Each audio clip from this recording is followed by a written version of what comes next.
Alrighty, for the second time in as many days, we had a stream that was dipping in and out, was dropping frames like crazy. Hopefully this will rectify it, so starting a new stream. Okay, looking okay so far. I mean, it was just dipping down. When it says drop frames and it's at 20 to 30%, that's not a good stream. And apparently resetting it helps, so hopefully we'll be good to go now. And yeah, apologies to anybody who was watching it before and had to jump back over. I'm going to look out to see with it right now. But for those of you who weren't watching the first stream because it was only like 20 minutes long, we got a quest from this little nefarious dude to get his spyglass, his telescope, and we retrieved it and we gave it back to him. So now he's all excited and whatnot. That's about what we covered since the last video. I'm going to look out to see with it right now. I can see so far.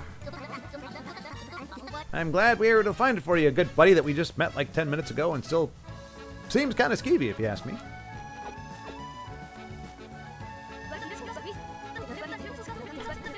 This spyglass, it brings back so many memories of my dad. Before I pushed him off a cliff. What, are we going to see a film strip or something of these memories? Are we going to be treated to a film strip? Yep, looks like flashback. I can't see it today either. No, there's no uni tree. Darn the luck. Right, the connector's flow is still blocked. The lighthouse here is out. Great lighthouse too, I guess. What in the world is happening? Don't want to think about it, but something must have happened to the uni tree. All we can do is hope that Cosette knows how to fix this. Exclamation point? You mean Cosette the Watanist? Oh no! The puns! The puns, they are aplenty. Yes, that's right. Cosette the Watanist. In case you didn't get the joke, you see it's like botanist, but with OW.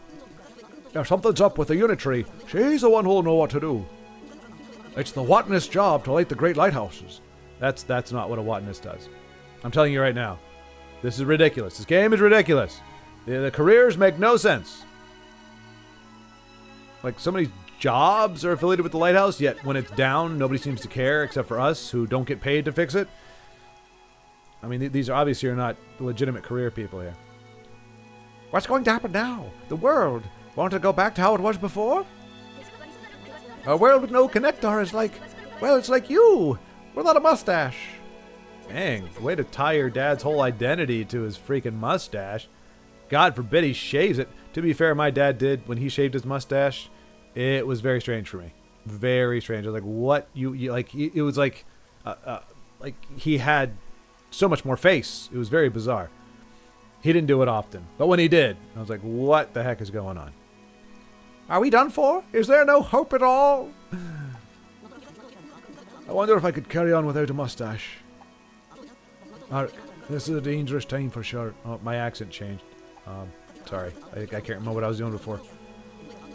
Without enough connector, the lights will start going out. Our way of life will become difficult. You'd think so, except for your freaking open electrical sockets out in the rain and you're not being fried. So I'm going to say you're going to be okay there. Only yesterday I was making a plug radish cake. The oven went off, but my cake was only half baked. Didn't stop me from eating though. As you can see, I've been packing on the pounds lately, son. Don't do what I do and eat whatever that crap cake I was talking about, breakfast, lunch, and dinner.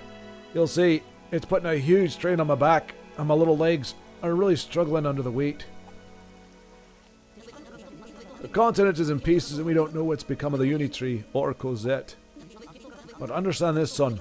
If you lose heart, then you really are done for. Now, grow yourself a mustache. This is exactly the kind of time when you need to keep moving forward. We don't have a path forward yet, my stout friend. We'll find our way. We'll make sure that connector flows freely again. As long as you get some Italian plumbers to help you find your spyglass and do all your heavy lifting for you. If you can do that, then you will be successful. Do it not, and you will fail. That's right, Dad. We'll get it flowing again for sure. And by we, I mean the Mario Brothers. That's my boy. Now let's get going. Oh, goodness gracious. Oh, They're struggling. Look at it. He's struggling to lift me. This is why you eat all the pies, because they can't carry you away much faster if you weigh 3,000 pounds. He's hefting me though, son. He's hefting me good. Taking me away. I can't believe there's anything that would actually eat us. We don't seem to be very savory. And just like that, they whisk us off to the Great Lighthouse.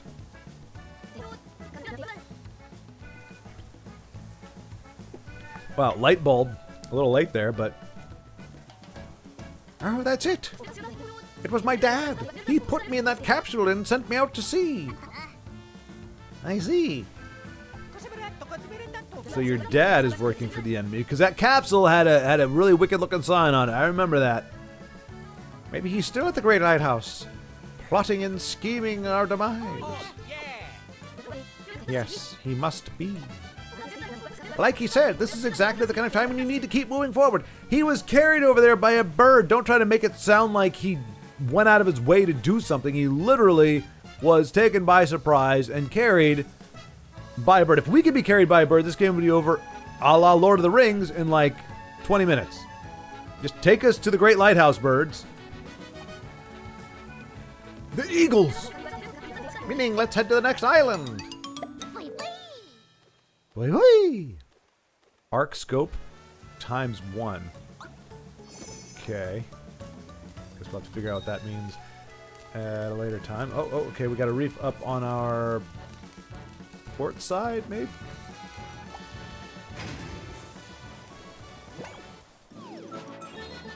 Discovered! Pensive Reef.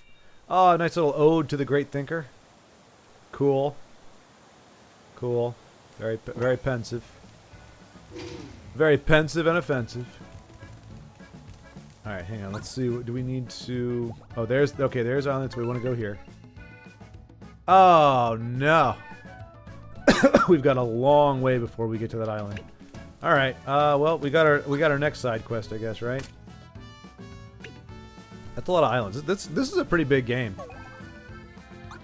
Main story, side quests. There we go. Coming home. Rumble Island. Okay. Not particularly thrilled about going back to see Wilma. She's a bit of a crazy lady, but we got to do what we can do to get all kinds of stuff we don't need. We don't know we need, right? Button tap this. Boink. Come on, save my game. Yes, I see. Very good. Yes. Wait a minute. It's 11:27. That's today. That says 1:23. I guess we must be set on East Coast time for some weird reason. Cool.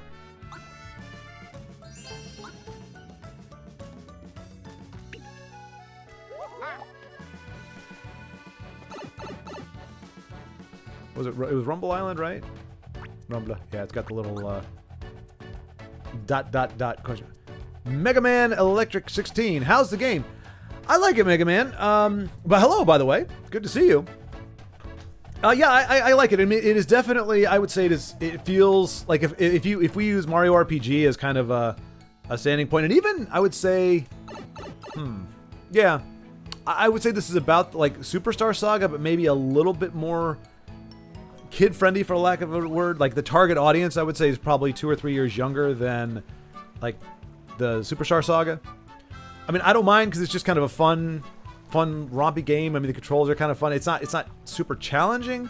It's not a breeze. You can't just like do whatever because you actually have to interact, which I do. So I like the fact that you just don't get into a battle and hit, you know, attack with this power and it just plays it out for you, and it's just a matter of like what the number generator does.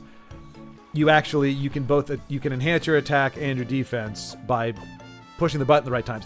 It's not terribly difficult. It's not like you really have to get your timing down.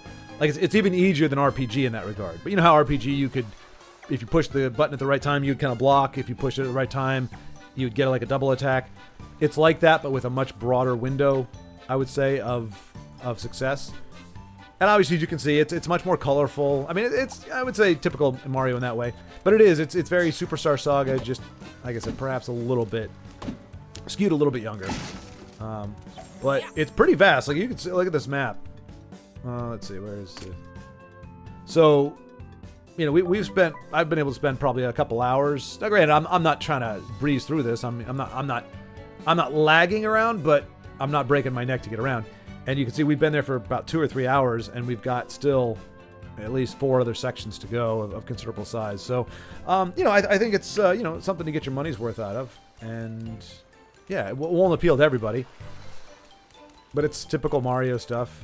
They've got a bunch of puns, like power puns. Like, as you can see, everything is an electrical outlet, essentially, in the face. Yeah.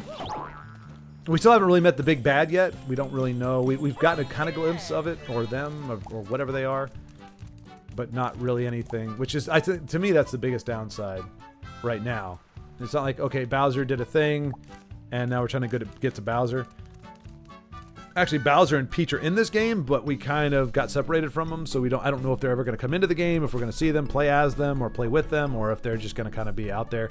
And we don't really know who's responsible for the calamity that has befallen this soggy, electrified world. So yeah, it's pretty much what I expected. Not anything terribly plot heavy, not complicated, just kind of fun silliness. With, like I said, the way it's put together, it seems to be a little bit, you know, a slightly younger demographic.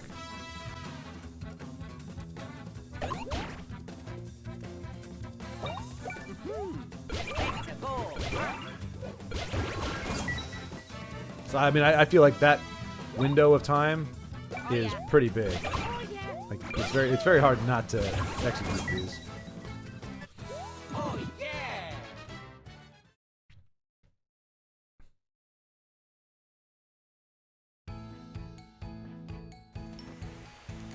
Like, I feel like, I mean, I haven't played a ton of Mario Odyssey, but by the look of it and the feel of it, it seems like that one was kind of taking Mario a little bit more maturer audience, not mature in any, you know, anything close to other properties out there. But yeah, it seemed to have a little more maturity, a little more, you know, dynamics, you know, and timing, and, you know, a little more things that a more mature player would want to have as a challenge. This seems like it went in the other direction, so they're kind of bouncing back and forth a little bit. But look, I'll take bright sprites, chipper music, and kind of a goofy little battle system over something like, I don't know, say Final Fantasy 1 that was just absolute. Oh no! Oh yeah, we're missing the island. Oh gosh, darn it. Okay, we can go back to the island. We got. I don't care about this stupid side quest. Give me. I want to go to the new island. I want to advance the game quickly. Let's go. Let's go. We need to get to the telescope. Look at Luigi. And this is probably the only downside when you're going between the island and the ships. There's this loading screen, which I'm like, it's a cartridge. What are we doing here, folks? But you know. All right, we gotta run. We gotta go. We're almost past it.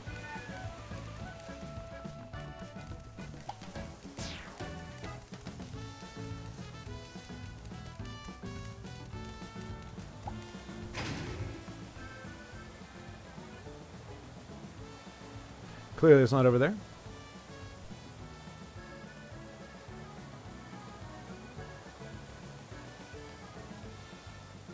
Oh, it's way over there. Floral Island, or Floral Island. Oh, this looks very... Fire! Launch the plumbers!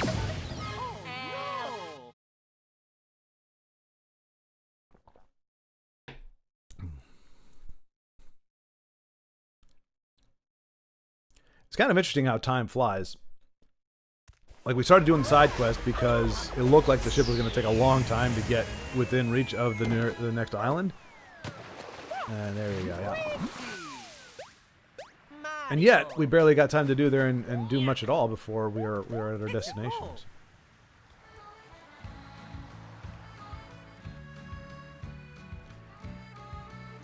And this part in particular reminds me of, like, Mario Sunshine. You know, it kind of gives you, every time you reach a new area, it kind of gives you an overlay of what it's like, so you can kind of see what the obstacles are going to be. I guess we'll start talking to this guy. Did I just see you guys fall from the sky? I'm recycling voices. What am I gonna do? You're from Ship Island, and you got here by cannon? You got shot here by... Holy smokes! So there's such a thing as being committed to the bits. Okay. So glad we had that conversation. A Boo Biscuit! Yeah, Boo Biscuit. Oh, I bet you're selling overpriced goods there. Looking to gouge us? Looking to price gouge us? Anything I can interest you in? Take a look at what I've got.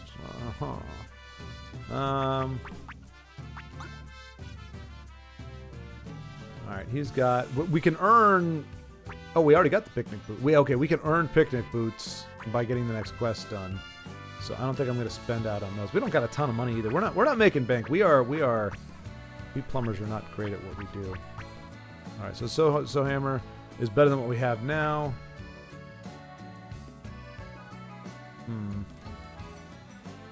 Picnic hammer's a lot better. A lot better. Holy cow. What? Wait, what? Wait a minute. Oh, okay. What was I looking at? Oh, I thought it was saying that it's up from 7 to 40, up from 15 to 30. But I think it's saying it's 40, which is 7 more than you have now, or it's 30, it's 15 more than Luigi has. Okay, so that makes a little more sense. You know what? I'm going to see. I'm not going to spend money unless we get to a point where somehow it gets harder to beat, or we start dying or something. Then I'll be like, all right, maybe we need to upgrade our equipment. But I'm not going to spend our cash, which is in very short supply, on frivolous things like so-so boots and picnic basket stuff. Oh, this is very Superstar Saga. Although in that one you jumped up on each other's shoulders and then did the helicopter attack. But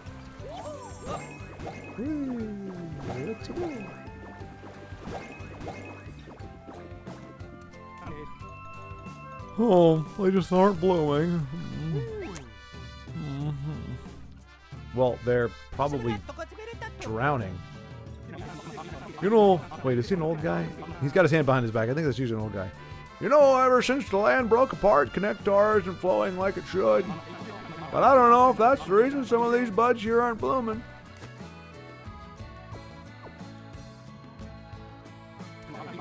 If they all bloomed, you'd have a bridge to the lighthouse on the opposite shore. Hey? How can you make these buds bloom? Well, I'll tell you. These buds have hard shells. Maybe they'd open if you give them a good whack. But, as you can see, some of these buds are out of reach. What? You could get to those if you had something to send... What? You could get those if you had something to send flying to them? I don't think that sentence makes any sense, young feller, but okay. Well, pretty handy. That is right here. This flower spits up a lot of seed pods, one after the other. A lot of them fall to the ground, though. Too much for one person to handle. Uh-huh. What, are they made out of, like, rice paper or something? If my back, shoulders, and knees weren't so creaky, I could try to help. Oh, what to do, what to do. Oh, for crying the heck out loud.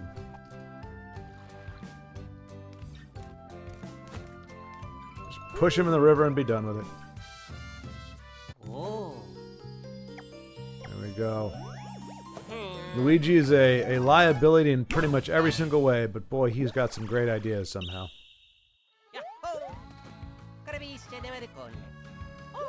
Okay, I was thinking the same thing, Luigi.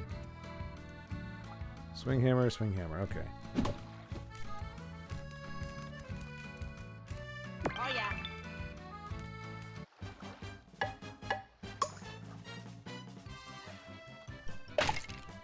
Wait, what? Oh, eh.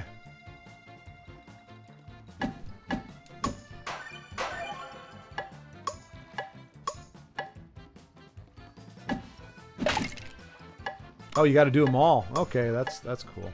I mean, a little bit of a challenge there. Okay. All right, let's hunker down here.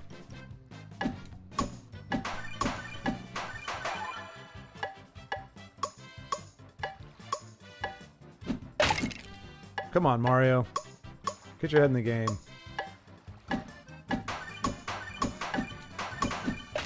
Oh!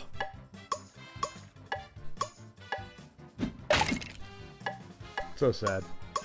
I'm a plumber, not a baseball player.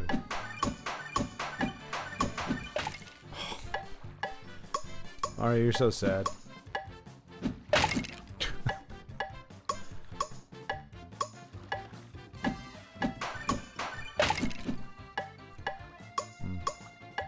See, I mean, it has some challenge if you're...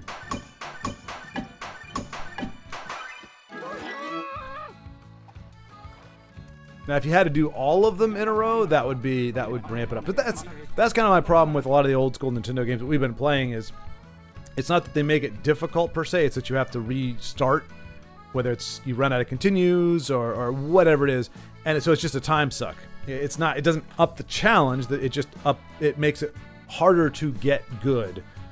It takes you longer to get good artificially because they keep doing it, whereas, like something like Dark Souls is, they expect you to be good right off the jump. You made the buds bloom! We can cross the flower bridge again! Thank you! Actually, we gave those little pods concussion is what we did. That's alright, though. Let's go!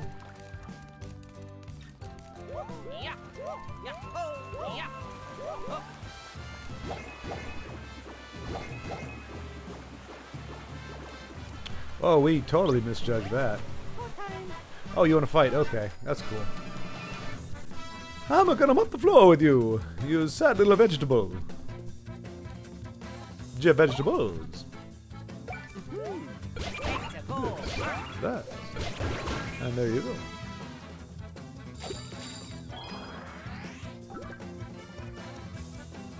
Sometimes your stats might be temporarily raised or lowered by a gear or an enemy attack. Start changes can affect POW, def, speed, and stash. You'll see an icon next to the affected bruh. Emergency guard is no help against stat reduction, so watch out for the enemies that cause them. Enemies can also boost their stats or have their stats lowered by Mario and Luigi's stats. Keep an eye on any stat changes during the battle. Roger that. Didn't help you, did it? Didn't help you, did it? Oh yeah. Oh yeah.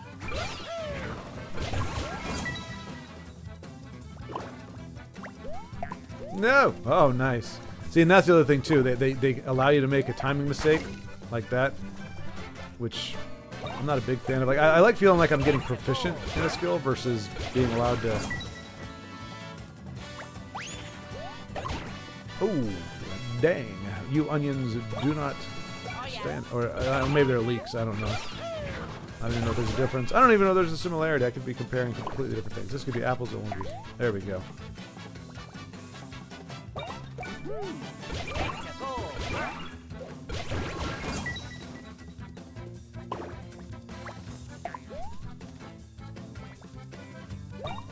Oh yeah. Oh yeah. Bye-bye.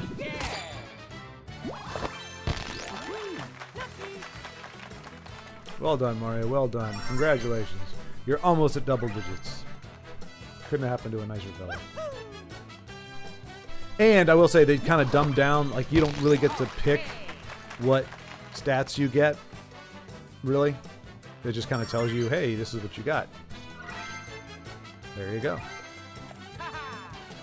So yeah, it is a much simplified, in many ways, a much simplified RPG. Probably one of the most simplified RPGs I've ever played. But to date, I've only played like 3 or 4 of them, so not really much of a bar. Well, no, I guess RPG, Superstar Saga, Final Fantasy 1, which I will take this over. Well, Final Fantasy 1 Pixel Remake.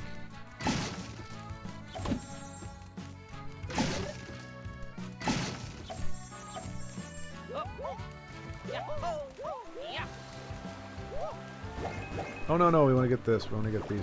I don't know why we're collecting these. The game has just assured us many, many different times that we want them. Oh, no!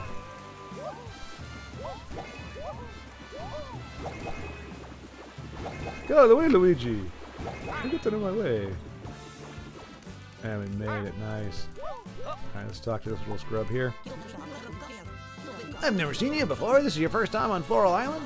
Well, what do you think of our bouncy flowers? Aren't they a hoot? True story.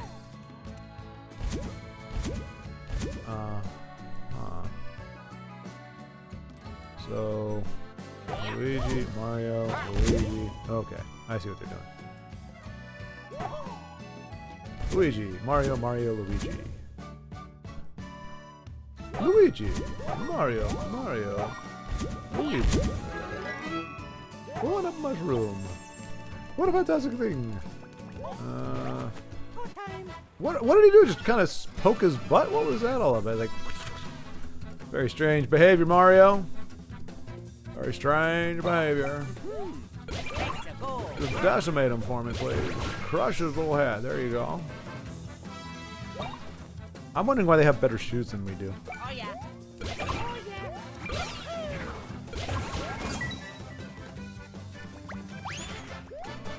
Oh no. You thought you were all fast, but you're not. You're actually slow. Anime Weeb, hello! Good to see you. Welcome, welcome. Have you played this game before?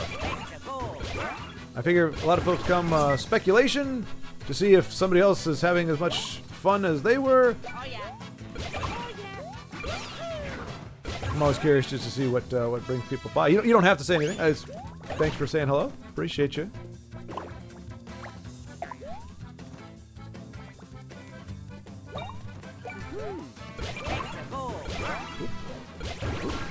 You haven't played it, okay?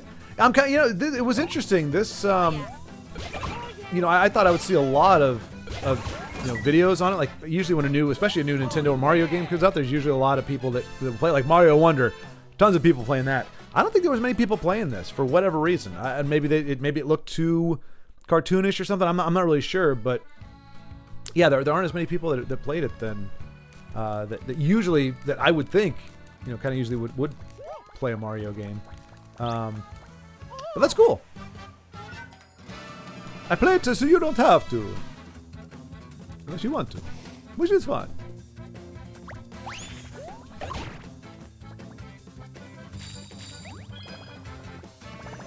Oh, he gave him a little heart. Isn't that cute? Well, still gonna kick your butt, little guys. Just gonna totally stomp on your heads.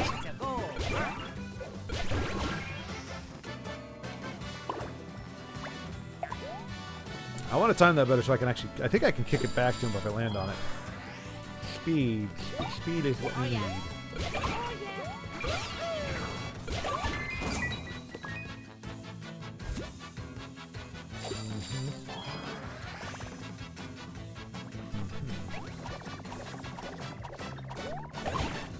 Oh.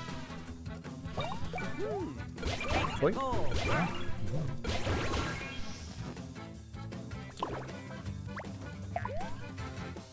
Nuts. That literally, I guess. Nah. Oh yeah. Oh yeah.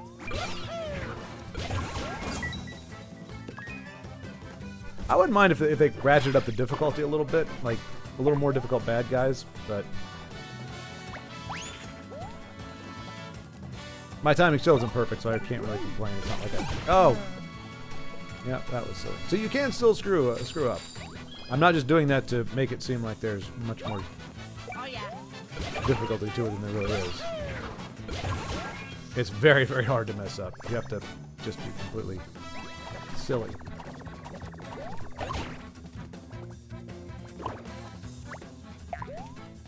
Ah, I'm gonna land that nut yet. Okay, that probably... It's okay. It's the Mario Brothers. Oh yeah.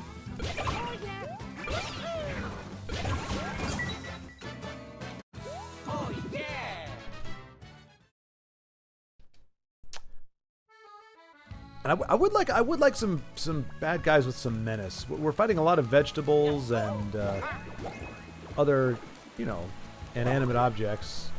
It's hard to be like, yeah, I totally kicked this thing's butt when it's...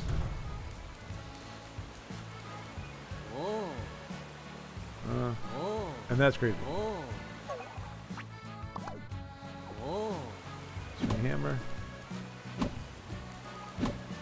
need to uncover Luigi's. Oh, it's on the other side. I see. I see. Oh, wait a minute. So Mario, you stand there, right? Okay. So I think. I believe that's a little bit of a toad. Oh, goody. It's Mario! And I can't do the voice. I will screw up my throat if I have to. DGR, I believe his name is. He does a lot of Mario. He does a great Toad. He does an amazing Toad voice. I can't do him. It's Mario! It's Mario and Luigi.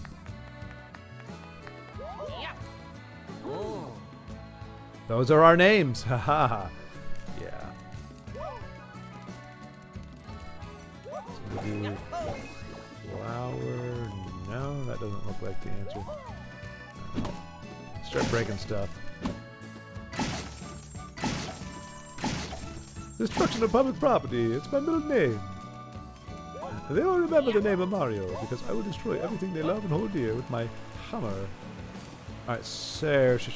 Yeah, so we've got to activate these so that we can do our little bash the veggies or bash the seeds to get across there.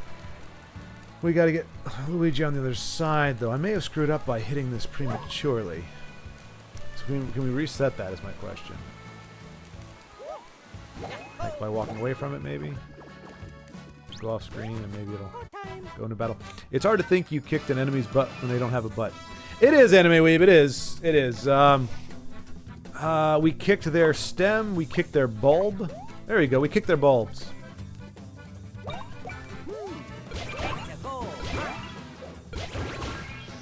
And I mean, it really depends on what we define a butt as. If a butt is where the legs meet in the torso of a creature, or in this case, I guess the abdomen part of the creature, then in theory they do have butts probably positioned. They just don't. They're not very pronounced. You see.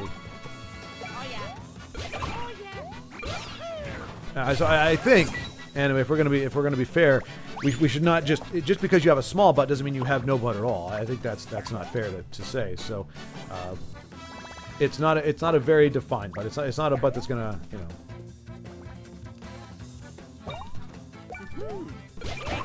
look good in a pair of jeans. But that doesn't mean they don't have a butt.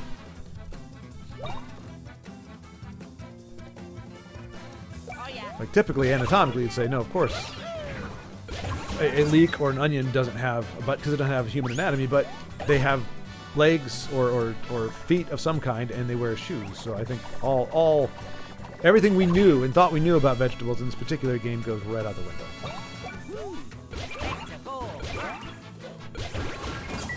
But I'm happy to just say we kicked their bulbs. That works too. Oh yeah.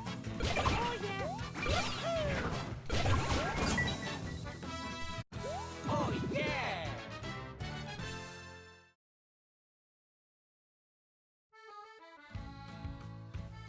Okay, I mean, maybe now if we go back, the block will have been reset. Possibly, hopefully, maybe.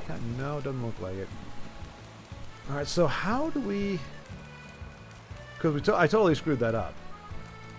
I don't know how we're going to be able to get on the other side. See, that it's giving us a no. So I think we have to get. I can't remember if we're going to be able to get back here easily. Yeah, I think that's saying, hey, you screwed up, and there's no reset apparently. So we need to bail out and come back. Which is kind of a weird thing to have. All you got to do is make one little I was hitting the block. Like that's what you do. You're in a Mario game. You hit blocks. Did not realize it was going to cost me everything. Oh no! Here we go. Here we go. Here we go. They also don't have mouths. That's very true. It's very true. Luigi? Excuse me. What's up? Oh yeah? You feel a new ability coming on? That's a thing. That's a thing. Oh, that did not look like an ability I want to do a lot with. One that could say, get you over cliffs. Is this going to be the Superstar team up? You got something like that in you? Luigi, you're kind of scaring me. You creeped me out. Oh, what exactly do you have planned? Yeah, he's gonna do it. It's gonna be jump on Mario's shoulders and spin. Let's do Superstar Saga, baby.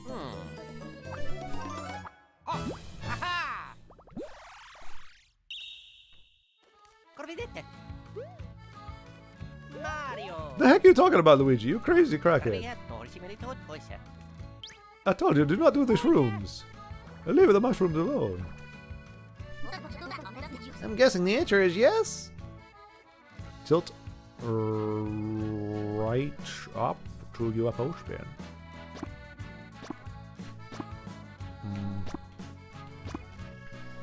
Tilt up to select UFO spin. Oh, there we go. Oh, jeez. This is so much worse than Superstar Saga spin. Exactly. I'm with you, Snoutlet. What the? Spin with X.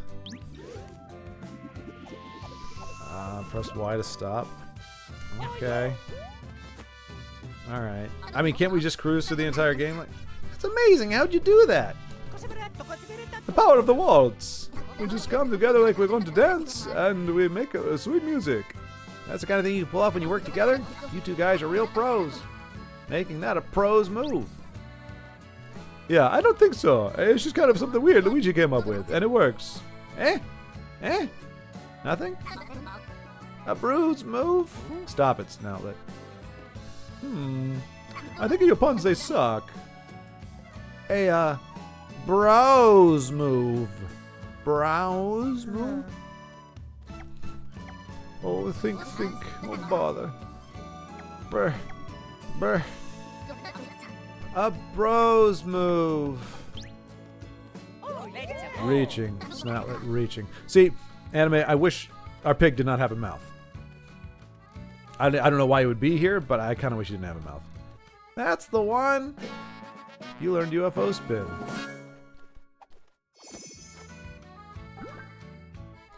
Mario and Luigi can work together to perform bros moves, which will help you get through all sorts of obstacles and traps. You'll learn more throughout your adventure.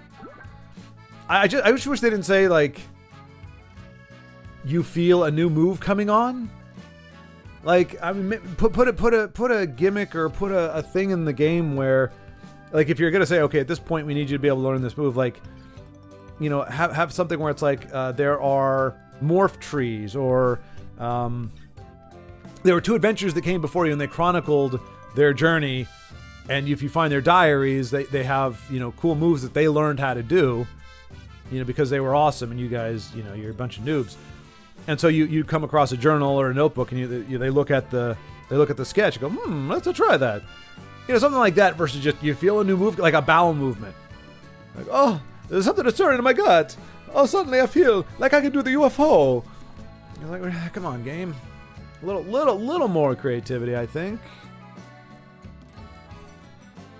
Mario and Luigi can only do bros moves when they're together. In this one, they try to turn into a UFO. They turn into a UFO and float a short distance through the air. Tilt R to select a move, X to transform into UFO, and L to move around. And use this move to get across gaps that you can't make by jumping.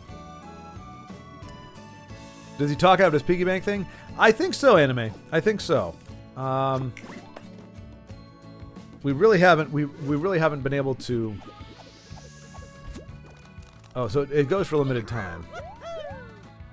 But yeah, I think that's it. I think he's you know, like a whale spout. You know, it spits water out of its.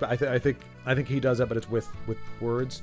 Because he says he's not a piggy bank. So why else he would have a slot in his back? I don't know. That must be where his audio capabilities are projected from. What a stroke of luck! You happen to know where we are? I hope Princess Peach is safe.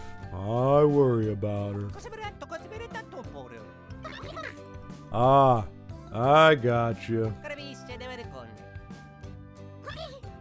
Huh? Ship-shape Island, you say? You're going to reconnect the islands and bring the world back to normal? You always aim high, Mario and Luigi. I had to tack Luigi on there because you're here, but really it's just Mario. We'll head to Ship-shape Island too, once this island is linked to it. Let's go. Oh yeah. Mexico! They really do love Mexico.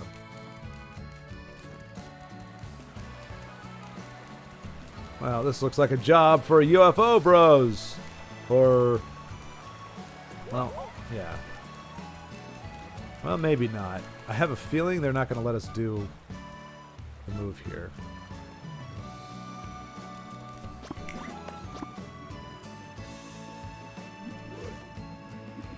Nope. So you're really not unrestricted. Your airspace is not unrestricted as a UFO. Unhand me, you gropey little mushroom or a fungus, or whatever you are, you onion.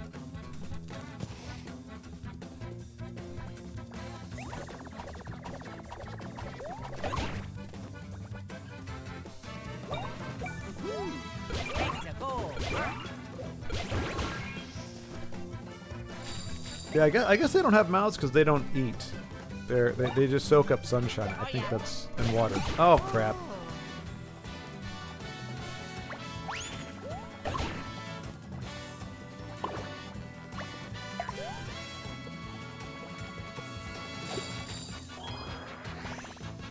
Speed is what you need. I was trying to land on it.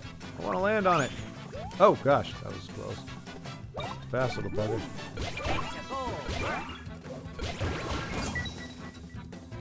Excellent. Okay, Luigi. Do that thing you do. Nice done, bro.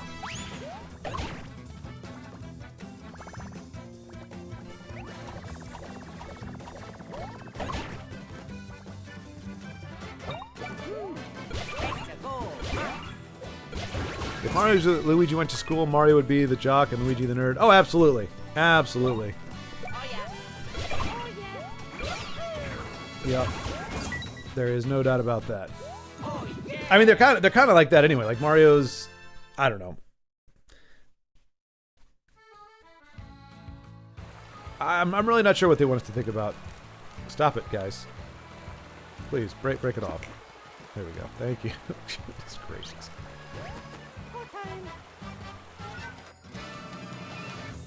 Yeah, I'm not really sure what to think about Luigi, to be honest. I mean, I like that they give him a different personality than Mario. They give him different, you know, it's not just two kick butt bros. Oh no, I failed. But he really is just a liability. No, not the turnips. Hey, Baldric, what's going on, buddy? How have you been? Are you over the flu now? I gotta tell you, it's about time you get over it, okay? You've had it for long enough. Time to say goodbye to the flu. Embrace health and well-being. But good to see you, man. Good to see you. But yes, it is, it's the... Oh, well, is it turnips? I've been saying either onions or leeks. Are those... Do we know that those are turnips? And what makes it a turnip versus an onion or a leek? Aside from the shoes, perhaps.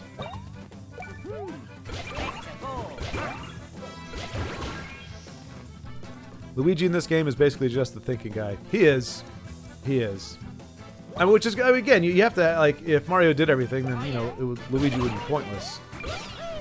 And the idea is the bros working together in a way that we didn't get to see them do. Sorry, it's a sore spot in the Mario Brothers movie. Oh, no! Oh, here I am going off about my own little stuff, but Baldric, I'm very glad to hear that you are over it, my friend. That was probably, what, a week at least? Week and a half?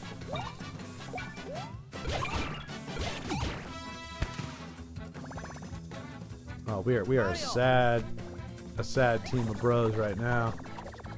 I had to do something to kind of, you know, increase the hey, I finally landed on one!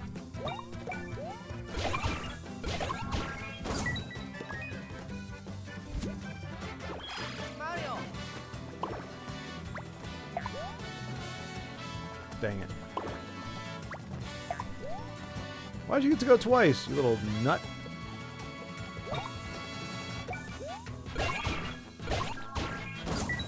I kind of like him just doing it solo. It's a lot better.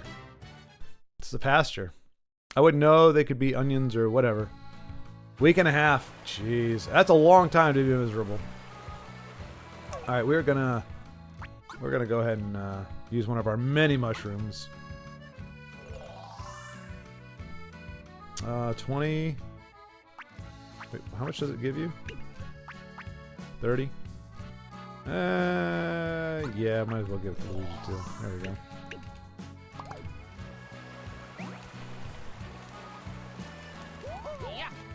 Okay, Baldur. I thought you may have had some keen insight into what they were up to, or into to what those guys were, but.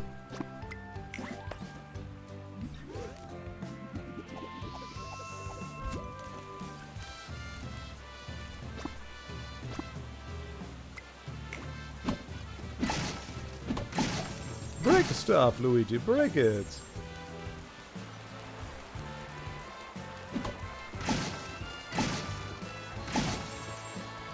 We're going to loot this island for all it's worth. Okay, so last time we did this prematurely. This time we're just going to try to do it.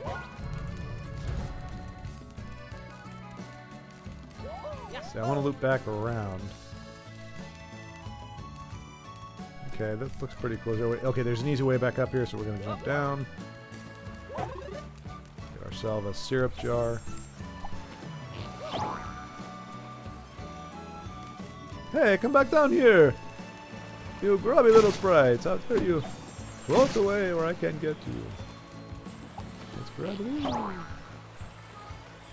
Make yourself useful, Luigi! Not the one I'm going for, you crazy little guy. My goodness gracious. The brain's my butt. My butt. Transform into UFO mode.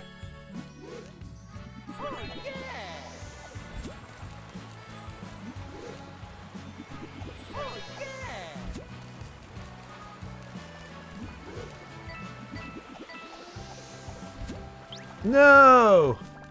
Hey, don't chase after us, you little doofus. So Baldric, are you in that that temporary like sweet spot where you're over the sickness, but you're not over it long enough that you still appreciate the fact you can now breathe again, or that you can sleep without, having fever dreams or whatever? Because there's always that brief window of time after being sick where I'm just like, oh my gosh, I am so grateful just to be able to do all the normal things that you've been able to do your entire life. But you've been so miserable for so long that you're just like, oh my gosh, I was actually able to have a full night's sleep.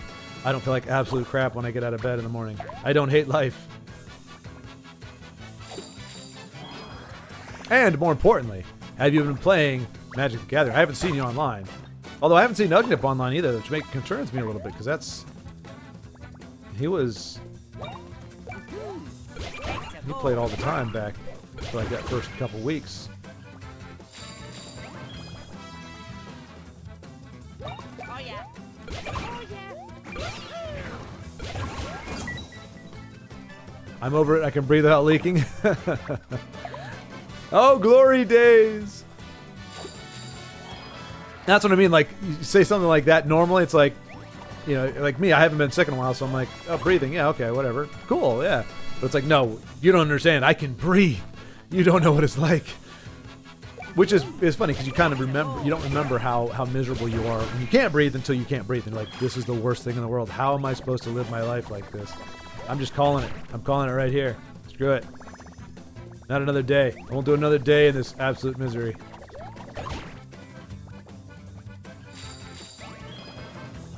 Yep, I wasn't online for 2 or 3 days on Magic. I've seen Ugnip. He's a late player. He shows up after midnight. Oh, okay. Even for you. Oh, yeah. Because I remember, like, the few times that I did see him, it was like 9 o'clock for me. And I think he said, yeah, he's like, yeah, I kind of need to stop now because I got to be up. And it's 3 o'clock in the morning. So, yeah, he went in pretty hard on it.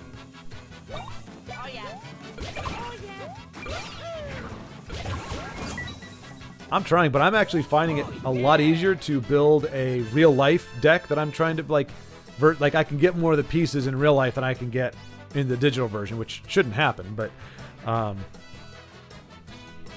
Well, actually, I guess... Yeah. I guess I could. I would just have to get more gem. No. How do you... Yeah, no. No, it's so hard because you can't just get gems and make it happen. You have to...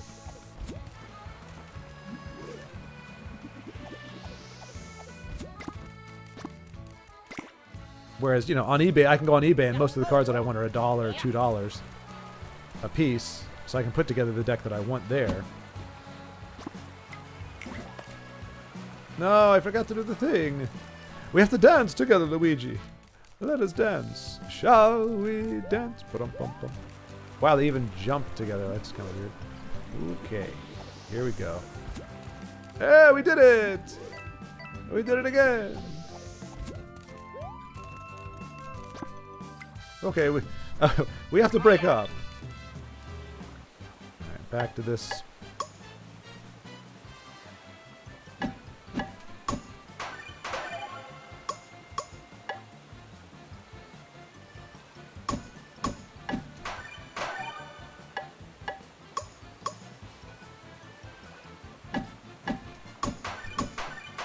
So it's kind of cool. I'm not even looking at them now. I'm just listening to the...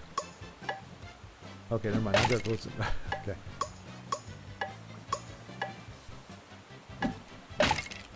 Okay, alright.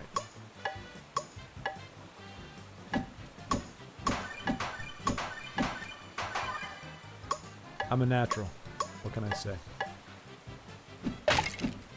Okay. Maybe that I'm not a natural? Maybe that's a little more accurate.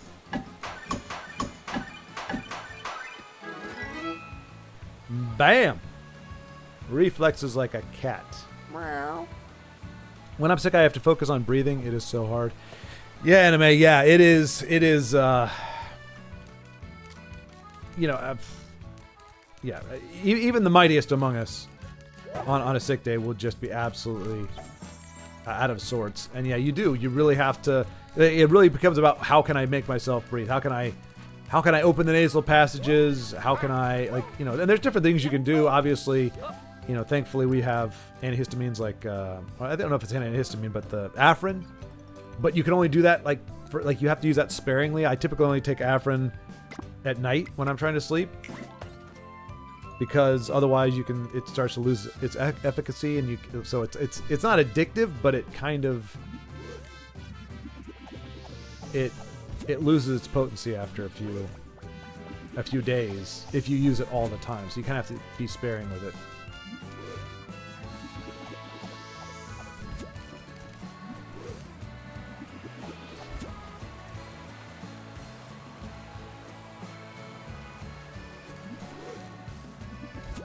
Alright, that was unnecessary, but I wanted to do it anyway.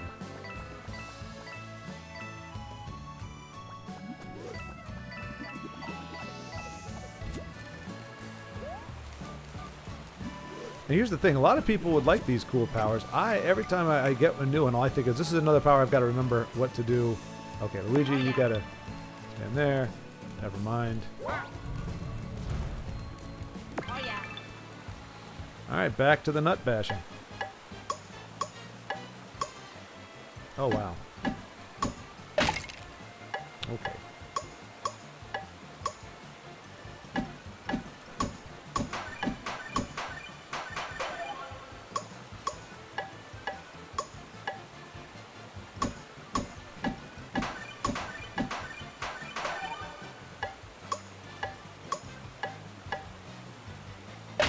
Oh.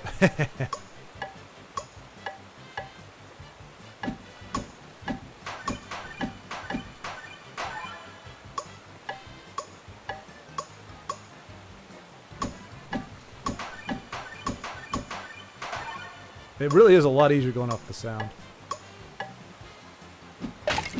See? I couldn't hear it.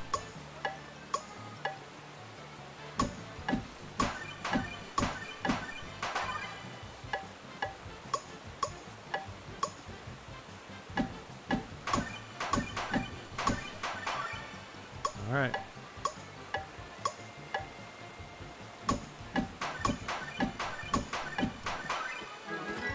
I'm making this look really easy. Not gonna lie, folks. It's very, very intensive. But when you've got my kind of skills, it's a very certain set of skills. It's very useless in almost every other aspect of life. But when you have them, as I do, if it's easier to make one in real life, more costly but easier. Yeah, exactly, Baldric. And actually, well, yeah, I guess if you factor in the time, so like, if you wanted to make a deck in the same amount of time, it would cost you just as much because you'd have to get the gems or the gold to buy the packs, which in turn give you the stuff. I'll tell you the worst thing in the world. Oh, well, not the worst thing. One of the bummerest things in that is getting a mystic. You know, it's like, oh, great, it's a mystic, but it's a mystic that you have no intention of using because you don't want to run that particular deck. So you're like, okay, I actually got a mystic, which is very rare, ironically, or interestingly enough. But if it's not even in the color scheme that I'm running right now, then I guess I've got to expand my horizons, play different decks. But I want my red and white dragon deck, dagnabbit.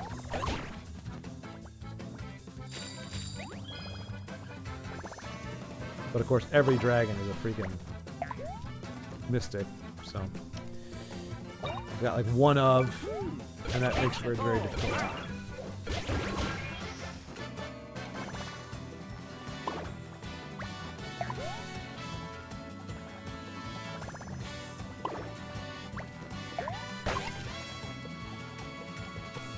They call me the Nutcracker because I don't know why. Why do they call me that? Regarding breathing, sleeping, oh god, sleeping with your nostrils plugged. Yeah, that.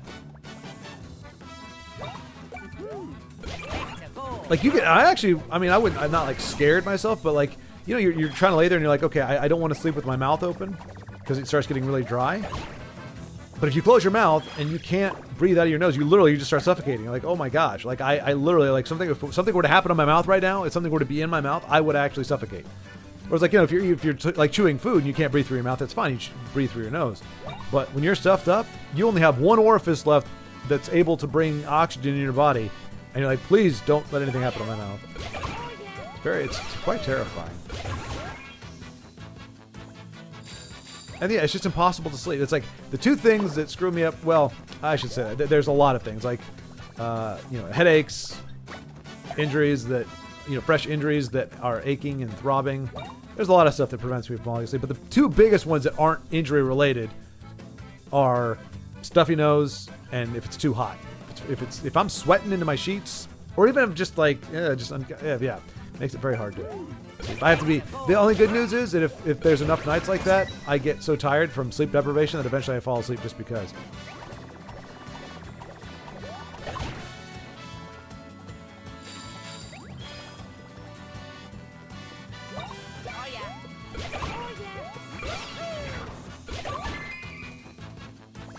Woohoo!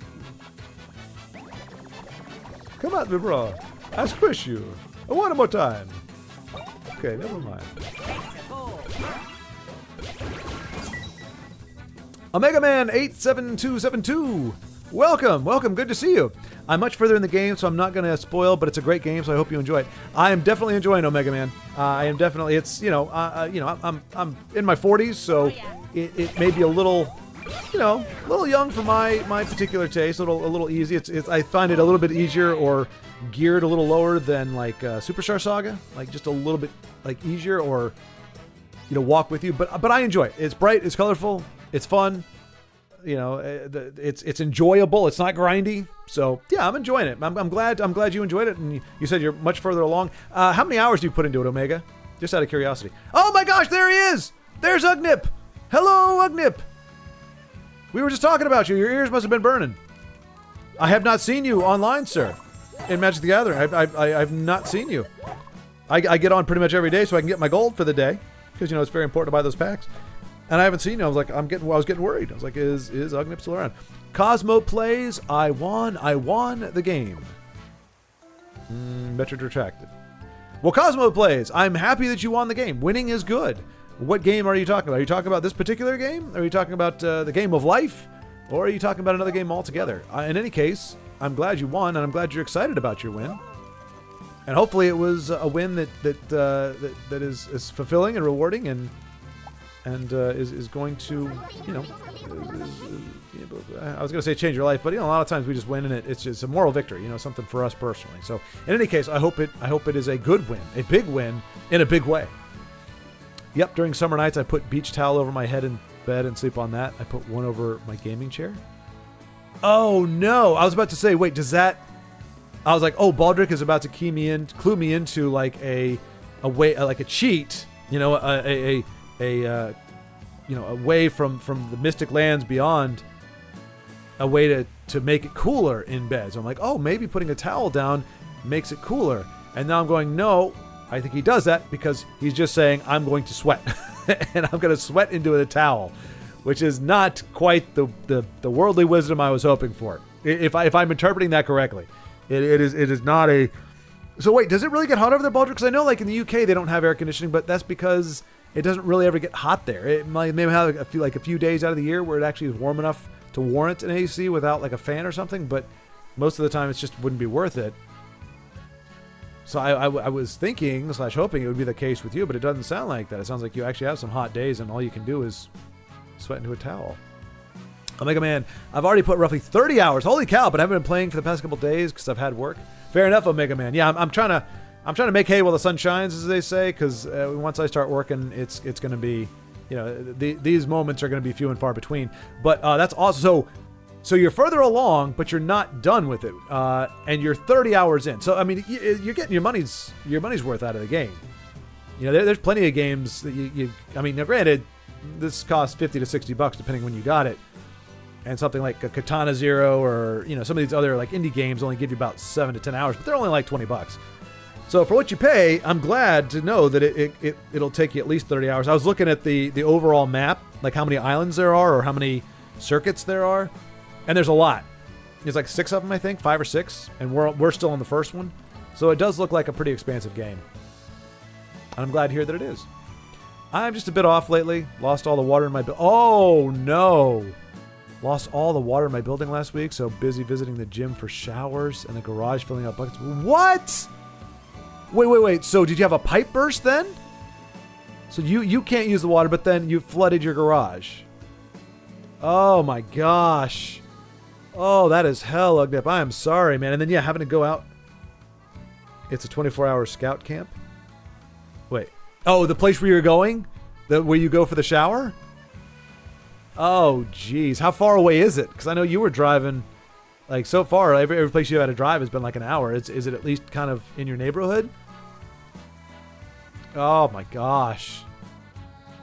That'll wreck you. Wait, Ugnip, this isn't your new place, right? You haven't moved to the new place yet. So this sucks, but you're going to be vacating soon, so it's not all that bad. Is that, and you had all the stuff packed up, right? So maybe you stacked it and it's not getting flooded? Like this could be really good or really bad based on the fact that you're moving very soon. Yep, we don't have air conditioning. Oh, and the days get very hot. It only cools during some early night hours, like 2 or 3 o'clock, but the sun is only a few hours away anyway. Dang, Baldric. Oh, man. Do some people have AC? Is it a thing that's available, but only for people that can afford? I mean, because like even like a window unit, it's like you don't have to have central AC. If you could just pop a window unit in there, you know, that'll get it cool enough for you to sleep. And those are only, you know, I don't know, maybe $100 or something. Maybe, you think? But I don't know if they have them there. It's more than just the currents. I'm pretty sure I'm gonna end up having to backtrack to places. Oh, yeah. I'm thinking. I'm seeing the possibility for that as well, Omega. If nothing else, for the side quests. But okay, so it's more than just what we see on the maps. Okay, so this is going to be a pretty robust game. Probably an RPG, Mario RPG level game. Which I think when I did my last playthrough on that was 22 episodes at about an hour. Well, okay, wow, that's already bigger than that, because I think my playthrough with Mario RPG was like 25 or 26 hours. So this is a much bigger game. No, as in, it's not more like 15. Okay. No, this is the old one. Good. Not vacating before 10th of January. That's what I thought. I thought I remember that being a little bit further away. Or starting then, so hopefully it will be fixed. Talking about interesting games, Path of Exile 2. Isn't that that's the, okay, I hate to say it, but it's the Diablo clone, right? It's kind of a Click and what do they call it? Click and pillage or something? Point and click? Not point and click, but it's like a Diablo. Yeah. Okay. Cool. Wait. So is that? Have we been waiting for that to come out? Because there was a Path of Exiles 1, which I know got very well reviewed. It was like a lot of people thought it was better than Diablo 3 and 4, I think. So is it the new one just came out? And so you just started playing that? I never tried one. Neither did I. Let's see. Do you two dream of being adventurers as well? No, we dream of breaking your crap, man. While you're standing there, we're just going to go ahead and break all your stuff. That's what we dream about doing. I dream of Genie. I dream about breaking your box. Prepare to die, little leak. Oh, that does weird stuff to my eye. I don't know about you guys. That does weird stuff to my eyes. I looked at it too long. Oh, yeah. A shaking your moneymaker. Don't throw your nuts at me. I will come at you with the power of 1,000 suns. And get wrecked.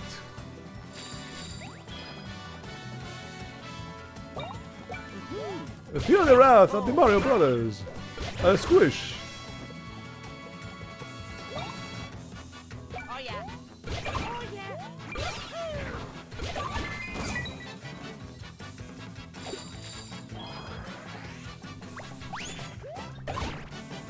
Oh, too slow.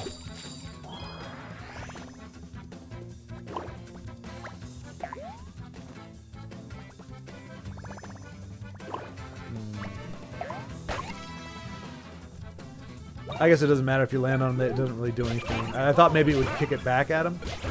And maybe it does if you time it just right, but... You know, you'd think with no legs or with no arms or anything, you wouldn't be picking a fight with guys with opposable thumbs and hammers and whatnot. Oh yeah. That shows you have no brain. No brain whatsoever for the Mario Brothers. But yeah, new one will come 6th of December. Okay, so you weren't like, oh, I just played this awesome game. It's coming out. Remember, the 6th of December. In early access, but you have to buy it for like 29 bucks or wait until it leaves EA, then it's free. Yeah. Well, how long is it gonna take to leave EA? Because I certainly don't mind. I mean, 30 bucks isn't bad for a game. Whoa. You got me sidetracked, Baldrick. I see you were hired by the turnips / onions / leeks to distract me. They've been eating away my health slowly, subtly.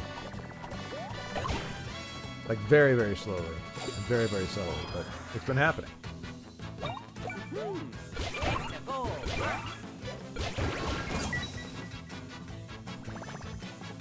A year or more? Oh, geez. Well, that sucks.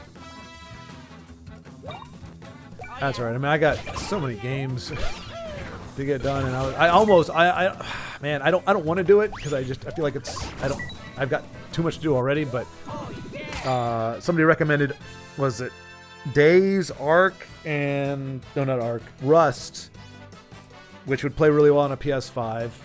I got somebody mentioned Elden Ring, which would be great for PS5, and then I liked Astrobot, at least the look of it on PS5.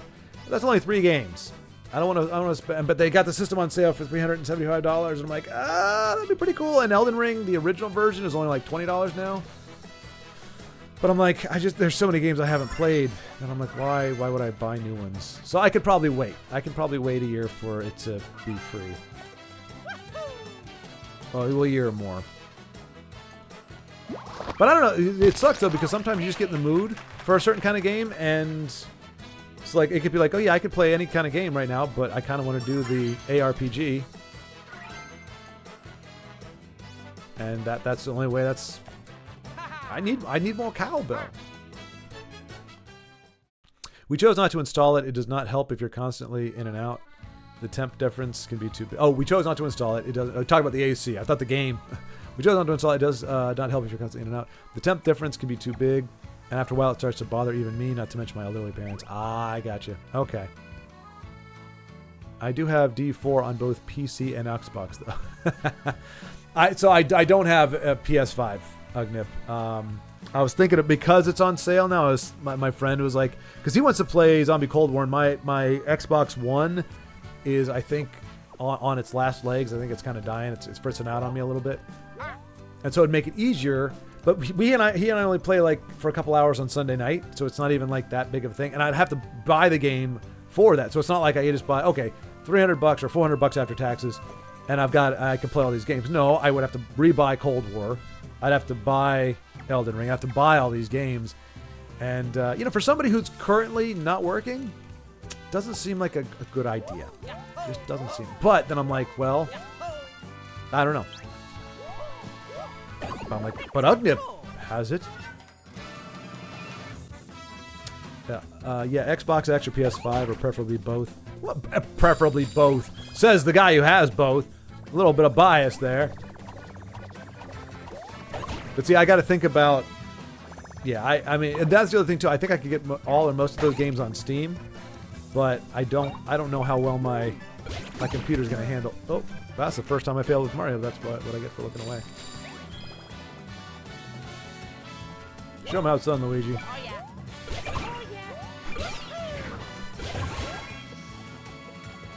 Oh yeah. I forgot to. We needed to eat a mushroom. We're actually, our health is not. At least, yeah, our health is not great. Mario's about to die. And the little onions are taking speed. And we have no area of effect spells or moves that we can make. So we just have to take them one at a time. And it's a grind. I mean, it's easy. Don't get me wrong. I make this look effortless, but it's only because of years I've been practicing for this moment. Most people that you find will not be able to execute the way I do. I mean, just look at that. Just look at the deft maneuvering. See, that was a little trick move that I do. Not many people can do because you have to push 2 buttons at one time. It's beyond the scope of mortals to game the way I have been doing. Appreciate what you're witnessing, folks. Behold the magnificence and the glory of a Mario Brothers Pro. Oh yeah.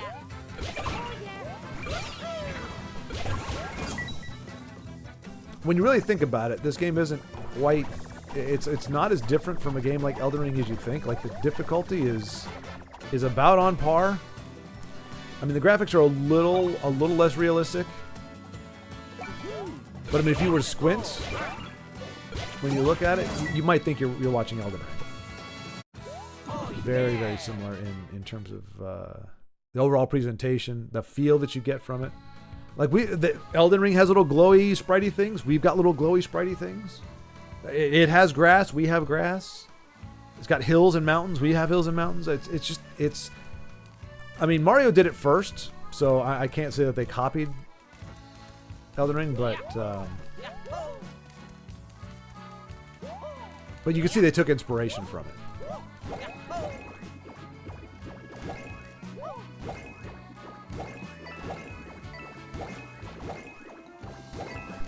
I think Elden Ring has flowers. Macro, can I talk about politics real quick? You can say whatever you like, sir. Whether or not I particularly engage is something else, depending on how innocuous I can be about it. I try not to foster that in general, but sometimes somebody says, "I want to say something political," and it's not really necessarily political. It's just something that some people consider controversial, or whatever. I mean,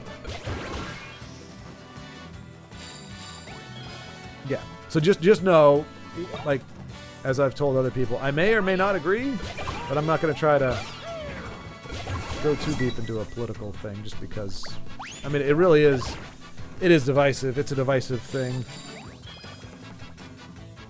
And as I've said about bumper stickers in the past, seeing a bumper sticker of somebody who agrees with you, or it has a saying that agrees, that you're like, yeah, absolutely. That is the amount of joy and togetherness you feel in that situation is far less than typically the aggravation or that you feel when you see somebody who has a bumper sticker you don't like. So it's like the cost of benefit ratio is usually pretty low for that sort of thing. But oh, is that political? I would think a war being over is good. So anyway, Macro, huzzah! I mean, I don't know if it's political to say I'm glad the war is over. Honestly, I didn't know there was a war, but especially if you were affected by it or that was a part of what you were going through, I'm glad to hear it's over. Does that have anything to do with what you said yesterday? You said you were doing some stuff with the family or going through some stuff with the family. Was there some blowback in that, or was it a divisive topic in the house? Yes, as we keep telling Elden Ring equals worst version of Mario, it'll be true for sure. I didn't say it was a worse version. I'm saying they're just very similar games, really. Oh yeah. Oh yeah. I mean, the difficulty, this might be a little harder than Elden Ring, just a little bit. I mean, come on. Like, how many times do you see projectiles in Elden Ring? Usually they're just trying to bash you with a giant sword or something. It's very easy to dodge, very easy to block or to parry. But here, I mean, look at this. It's pirouetting. You have to have incredible timing and reflexes to nail this. It's really not. Oh yeah. Oh yeah. Like I said, I mean, when you're as deft as I am, you can make things look like a ballet dancer. I guarantee you, almost every move you would see. Oops. Okay, you know what? See how hard it is? See how hard it is?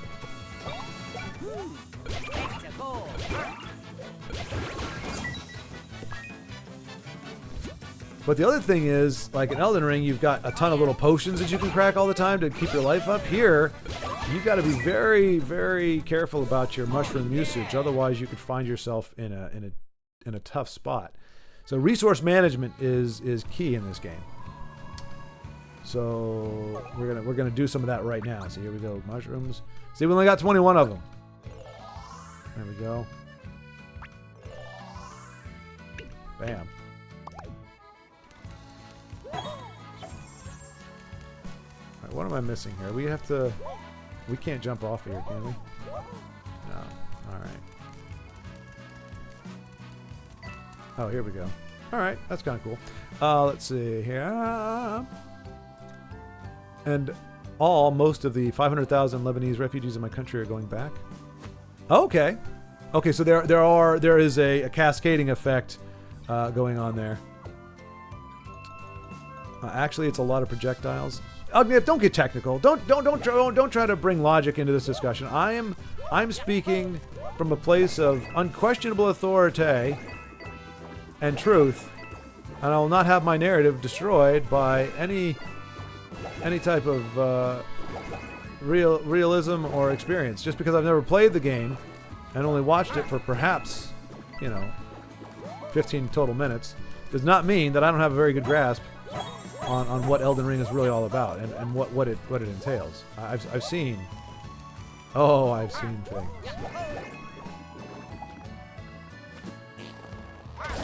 I love that little farting noise that it makes. Like, was that? I bet that was Luigi.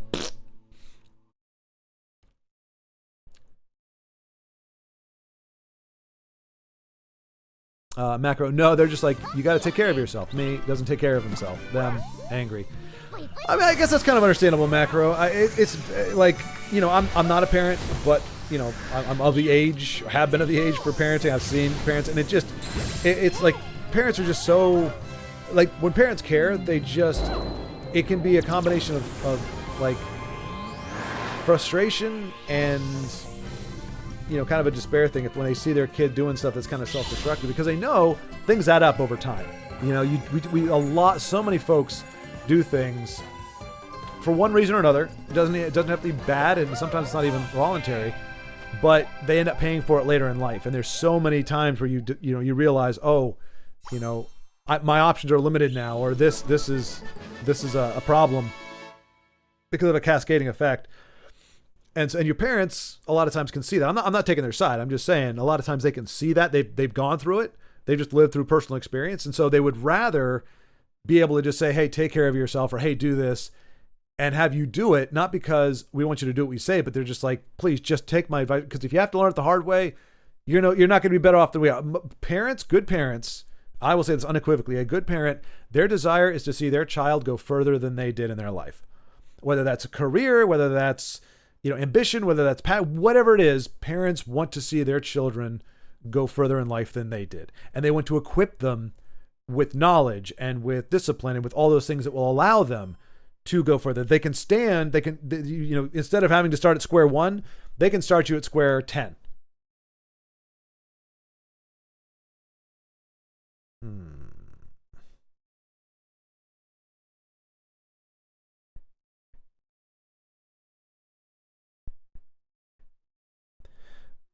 So, hey, I just got this is probably the 50,000th message I've got. I don't know if you guys get them where you're at in the world. How are you? From random number I don't know. And like, hey, we met at the airport, remember? Like, do you want to get together? Like, I mean, it's probably like, I don't know. Sometimes it got as many as like 2 or 3 a day, just ridiculous. And you just report spam and then they come at you with a different number. I connected Floral Island.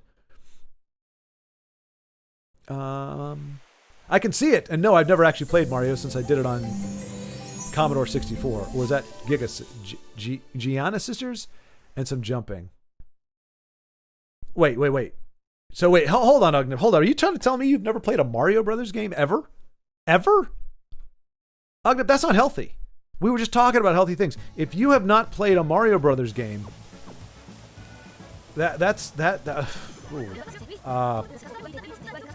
I mean, like there are people in small villages in remote corners of the world, they're hunting with spears and they wear grass skirts. They have a Nintendo that they power with potatoes, and they play it in the reflection of a pool, and even they have played Mario. Ogniv, like everybody has. It's a thing you do. It's a rite of passage as a human being. So I find it a bit odd, that you're spending all this time on all these other games and all these other things, and yet the fundamental, quintessential video gaming experience, you just think, I don't need to worry about it. I don't need it. Macro, as much as I hate Iran, I gotta admit, if it weren't for them, the war would still be going, probably. What are your country, Macro? Yeah, Iran. Oh no, Iraq. That's right. Yep. Yeah, and unfortunately, Macro, like I guess fortunately, slash unfortunately, like I'm just so, like I don't know what goes on. Well, to be fair, it's not like an American thing. I don't even know what goes on in the next state. I didn't find out about there was a hurricane until I tried to buy something on eBay from somebody, and they said, "Hey, the post office sucks right now because like everything got busted up by the storm. Can I refund you and have you buy it when everything is okay again?" I was like, oh, guess it was a hurricane 3 states away from me. So it's not a being ignorant of global events. It's just I don't, if it doesn't directly impact kind of what I'm doing in my life, whatever that happens to be, I typically am unaware of it. So I can't say one way or the other. But I'm just glad that it seems like it was resolved. And remember, it's not necessarily your country. I mean, it depends. But we've talked about this before. Countries do what they do based on what leadership declares. It doesn't necessarily reflect the people, and kind of the people are what the country is. Like I mean, it's not the land itself. It's not this rock, the rock, the land, or the like. It's the people and where they're at that really kind of define what a country is. I mean, obviously natural resources play into it, but it is the people, and so to be down on the country, you can say, I don't like how our leadership is doing. I mean, you can certainly dislike the country, but if you say, you know what, I don't like the leadership, the people who are calling the shots, the people who are, either entering us into conflicts or making these trading decisions or putting the emphasis on this, I don't agree with those, and I'll do whatever I can within my power to combat that or to choose another alternative. But in the things I can't control, all I can say is I don't like it, I don't agree with it.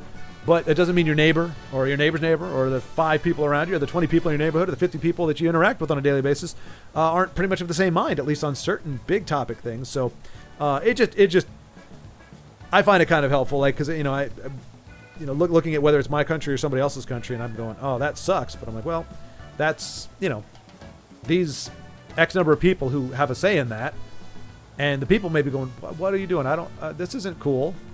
But they can't just walk up and knock and go, "Stop that!" Wag, wag, wag. This is anyway. But I noticed on the news today it was a ceasefire indeed. Okay, cool. Again, ceasefire. Not about. I mean, yeah, people aren't getting shot. It's a good day. I got a phone call from Data Voice telling me it was from PayPal, and that if I had not approved a £300, I had to press one. Oh my gosh!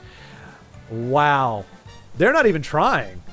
I have gotten some emails like that where it's like, you have an order from FedEx, but you need to log in, or you need to do whatever in order to. If you don't log in, we can't release your package from the distribution. I'm like, that's not a thing, and I'm not even expecting a package from you. So, but even if I was, that's not a thing. So yeah, they try. They're getting a little bit better in that they don't have like obvious typos, and they're not saying their English doesn't absolutely suck, but they don't align with common sense. I have played Mario Kart. No, Agnep, no. That's your defense? You played a driving game that happens to have Mario in it? Oh, are you jumping? Are you twirling? Are you turning into a UFO like we are? Are you talking with the inhabitants of these strange little islands and interacting with them? If the answer is no, you have not played. Well, okay, never mind. Hang on a second. Let's reverse that. If you're not breaking, okay, never mind. That's not a thing either. If you're not jumping on flagpoles at least and fighting Bowser, not driving with him, fighting Bowser, you have not played a Mario game. Oh, don't you remember that sexy dark-haired acquaintance from the airport? How could you forget it? I know, Baldrick. I know. I encounter so many of them, and they're always, I'm just giving my number out to so many people. I'm like, yeah, baby, call me. And be sure to include a sexy pic when you do text me, so that and that's somebody did. It didn't. I'm like, look, fake it. if that's really what you look like, and you're trying to entice me with a lie anyway, you might as well fake the whole gosh darn thing, because that was low level effort right there. Is all I was saying. But it's the only time it's happened. Every other time it's just, and then they'll even address me by name. They're like, "Hey there, Hank. You remember me?" Or, "Hey, Hank, how have you been?" Or usually it's "How have you been?" And I guess maybe there are some people that are just so lonely, and I don't say this with derision. I say it with grief and with sadness. There are people who are so lonely that having somebody just say, "How are you?" They don't even care if what you're doing, if it's a scam or what. You just want somebody to talk to. So I'm guessing there are some people that just be like, "Honestly, it's been pretty rough." And the other person, like, I've thought about it. Other than it would be a time suck, I don't do it. But like having somebody say that and me being, and they're like, "This is Anna. Do you remember me?" And I'll be like, "Anna, oh my gosh, it's so great to hear from you. I've been waiting for your waiting to hear from you. Like, what's going on? When do you want to meet up? Like, I'm so excited." Or just troll them. It's like, "Anna, yeah, no, it's so great to see you. You said you were going to cut me that check for $6,000, right? I'm so excited to have an investor in my business. I can give you a PO box to send it to, just something like that." But it's like anybody who's going to send this kind of crap, they're in it for bad reasons. You don't want to not mess with. You just don't want to waste your time with bad people, like overtly bad people. So I choose not to do that. But according to Google, there's been 11 wars in Lebanon in the past 60 years. That's, oh my gosh. Wow. That's a war every 6 years. Good gravy. Somehow all the tech calls I get here from Apu sounding people, I think could be Hank Azaria pulling a prank. I mean, that's the most logical explanation, Baldrick. It probably is Hank Azaria. That's something he does on the regular. Why don't you answer your phone? Baldrick Turnip. Oh, there's a guy on YouTube that actually trolls people. Like he pretends to be like he has like a voice modulator, and he pretends to be like a grandma. And he actually, he'll keep them on the phone. And they're calling, these are big scams. Like they're trying to, get access to your bank account and everything. And they prey on a lot of people, but the elderly in particular. And, he'll be on the phone with them. He'll have them tied up for like 2.5 hours. And he'll pretend like he's going. It's like, they're like, "Go buy the gift cards." But I will say this, and it is an observation, not an application of all things.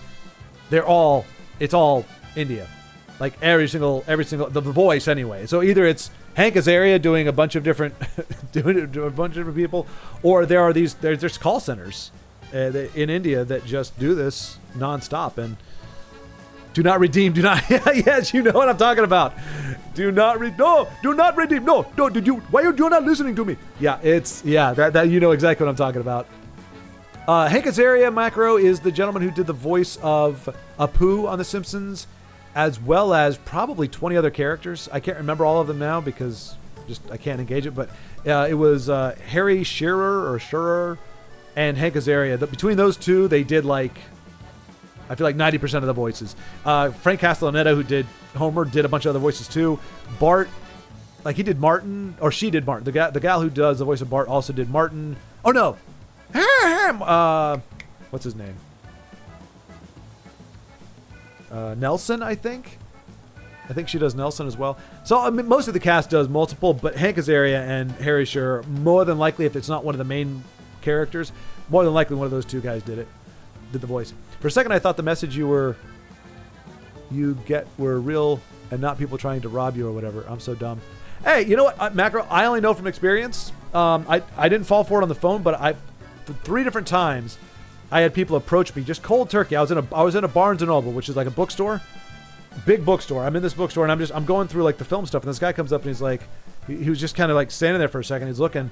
He's like, "Are you into film?" I'm like, "Oh yeah." Well, I'm just trying to get. I'm not really good with direct, photography and stuff, so I'm trying to get ideas on how to frame shots and everything. He's like, "Oh, we ended up on this long 4-hour conversation. I'm just having a ball, and I'm just tripping out over the fact that somehow a complete stranger we start talking. We have all these common interests, and he's excited. But then he starts, what do you do for a living? And I'm telling him, and then he's like, you know what? He said, it really seems like you would be, I'm all about helping people start, get started with their own business and blah, blah. It was a pyramid scheme. Ultimately, it was like a 5-hour pyramid scheme. And I told the guy at the end, I said, look, I'm not interested in the scheme. I just said, I'm not interested in doing that kind of thing. That's not what I like doing. I'm happy to talk with you about anything else. I thought we had good rapport, had a good time. If you want to give me your number, I'll give you a holler. We can talk about, we can hang out or something. He's like, oh yeah, that'd be cool. And I called him and never called me back. But that happened 3 times before I said, okay, if somebody comes up and is just out of, just completely nice to you, out of nowhere, chances are they're angling for something that you don't want to be a part of. So I learned the hard way. And so after the 3rd time, I was like, and to be fair, the 2 times I knew it was happening, I just thought, I'll just have a good conversation, and then nip it in the bud. Before they can get there, I'll be like, man, yeah, I really hate, I know that there's these pyramid schemes out there, and man, I hate those kind of people. I just want to punch them in the face. If somebody would just say hey, I'd like to help you start your business, I would just I'd punch them in the balls, man. That's what I would do. And they're like, oh yeah, no, oh my gosh, bowel movement, I got to go to the bathroom, and you never see them again. But after that, I would just cut them off. I'd just be like, you seem like a really nice person, but honestly, if this is angling towards any kind of business opportunity or anything to do with money, not really interested. But Francisco, hello, good to see you. Sorry, I need to start playing, but I'm just trying to catch up on chat because every time I get to a point in the game where I'm asking for advice or saying something, and people are like, no, don't go there, go do this. But I've let chat get away from me, so I want to catch up with it. I thought Americans love Mario Kart. So here's the thing. A special kind of American likes Super Mario Kart for the Super Nintendo. Not a big fan. Controls are kind of janky. Doesn't really feel good. The music, Mario 64, people who like Mario Kart from Mario 64 on, yeah, they're very American. I'm not against Mario Kart. I'm just simply saying that you can't claim to be a Mario Brothers, that you've played a Mario Brothers game, a quintessential, fundamental Mario Brothers game, if it's a Mario Kart game. That is first and foremost a racing game with Mario characters. So you just can't say that. Mario should be driving fast cars to swoop up gorgeous princesses. And he does. Well, unfortunately, she's also in a fast car and she's driving away from him. So it's kind of a rough go of it for old Mario there. He's like, "Oh good, I've got a fast car. I'm coming for you, Peach." And she's like, "No, screw you, Mario." Especially the modern incarnation of her. She's an absolutely despicable human being. Nothing to like about modern princess, at least as she's been portrayed in movies and such. We're saying, "Kazarian, do not redeem. Do not redeem. Don't do it. Don't do it." Somehow I'm Owen in spam. Somehow I'm Owen in spam messages I get. I'm starting to warm up to that name.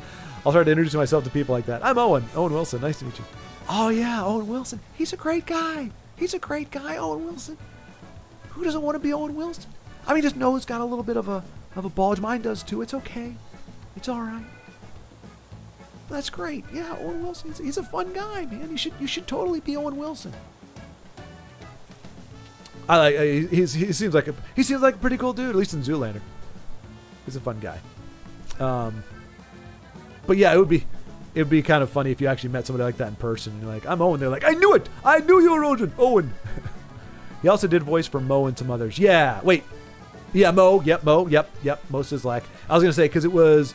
You can tell there is I don't know how to say it, but there's like a nasal quality to Hank Shearer's things. They have there's something about the way the voice is like. So Otto,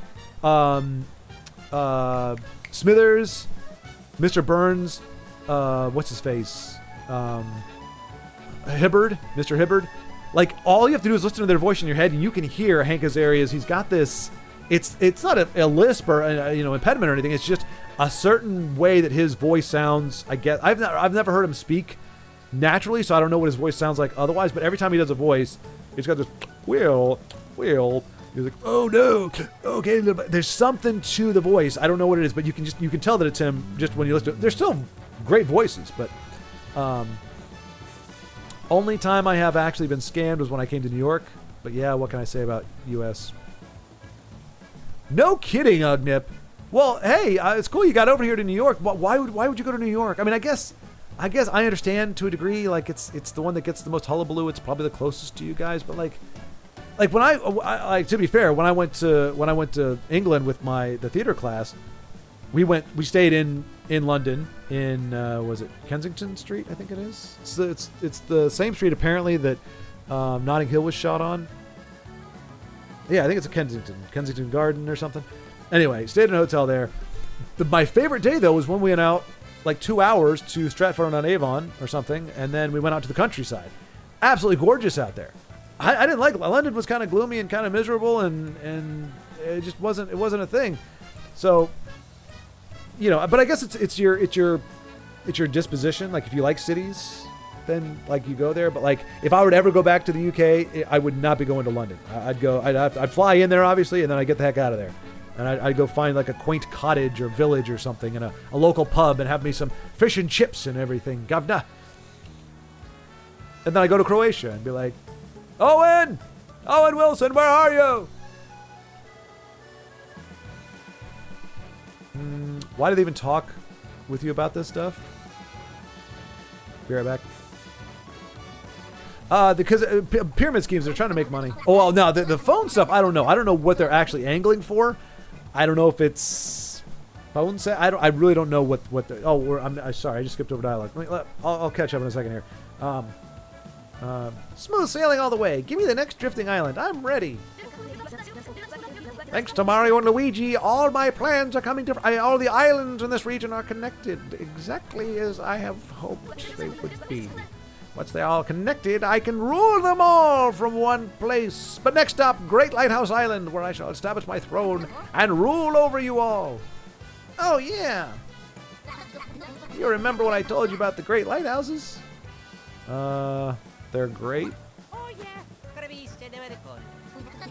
What a relief. I hate repeating myself. It's those 4 huge lighthouses that used to support the uni tree. But now they're great lighthouses. So wait, did he just say, do you know what I'm talking about? I say yes, and he's like, good, I'm glad you know. And then he tells me. But now they're great lighthouse islands, and some no-good-nicks took over one of them. Hey, I'm not sure if no-good-nicks is a word we're allowed to use around these parts. That's pretty severe language there for a flying non-piggy bank creature thing with wings.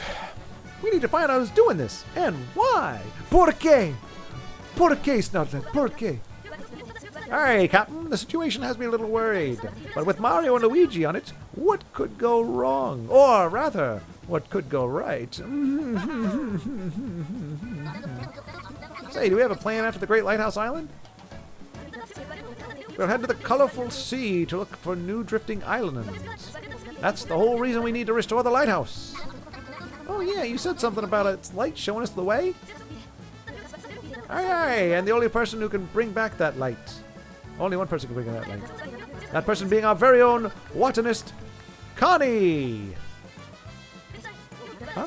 Did Connie go overboard? Weird. Where'd she go? Oh, where'd she go? And right when we need her. Oh, there she is. I saw her. I saw her. Headed out, Connie? Yeah, I just need some air. Oh, she's the bad guy. I knew it. I knew she was it. I think she's headed to another island.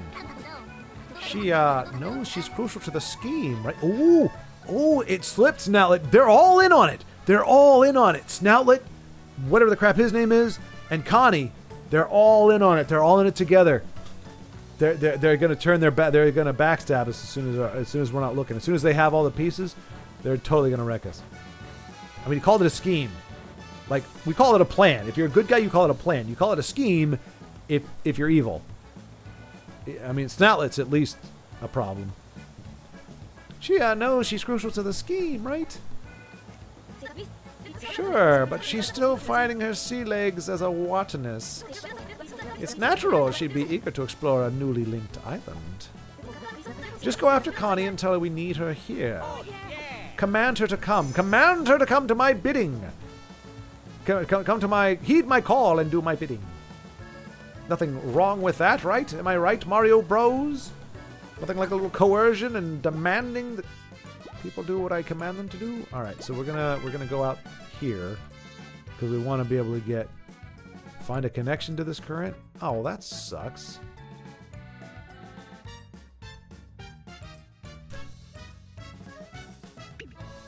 Alright, well, we gotta find Connie, I guess.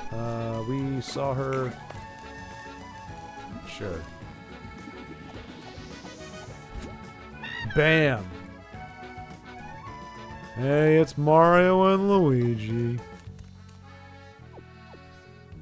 We've come to price gouge you. Steal all your hard-earned money. Good to see you, pocketbook and wallet. We thought you guys might need some shops, so we started some up for you. Want to see what we've got for sale? But these guys are going to be regretting the day when they hit them with the employment tax, but I tell you. Be sure to check out what's for sale in the shops. Different shops sell different things. Wow, thank you. These sell recovery items like mushrooms and syrups along with other good stuff. You know, mushrooms and syrups, that reminds me of that conversation we had, Baldric. One of the many Live at Fives when people talked about weird foods. I think it was you.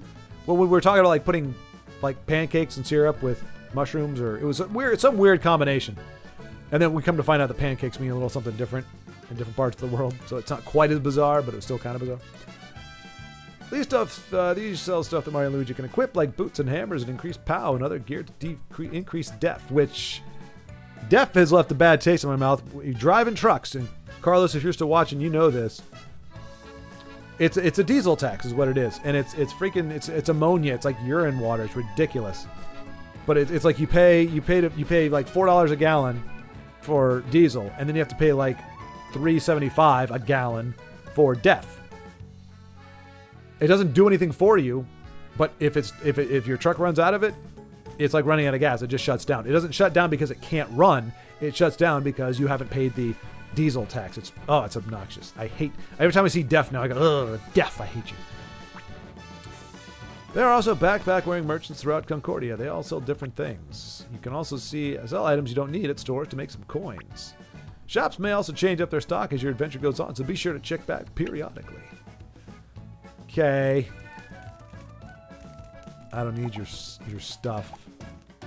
Oops. If you're looking for Connie, she went to Floral Island. She seemed kind of fidgety. Must be important to her. Oh, yeah, okay. I don't know why fidgety means that it's important to her. Fidgety could mean she's El Diablo. La Diabla? Guess we're gonna go to the other island.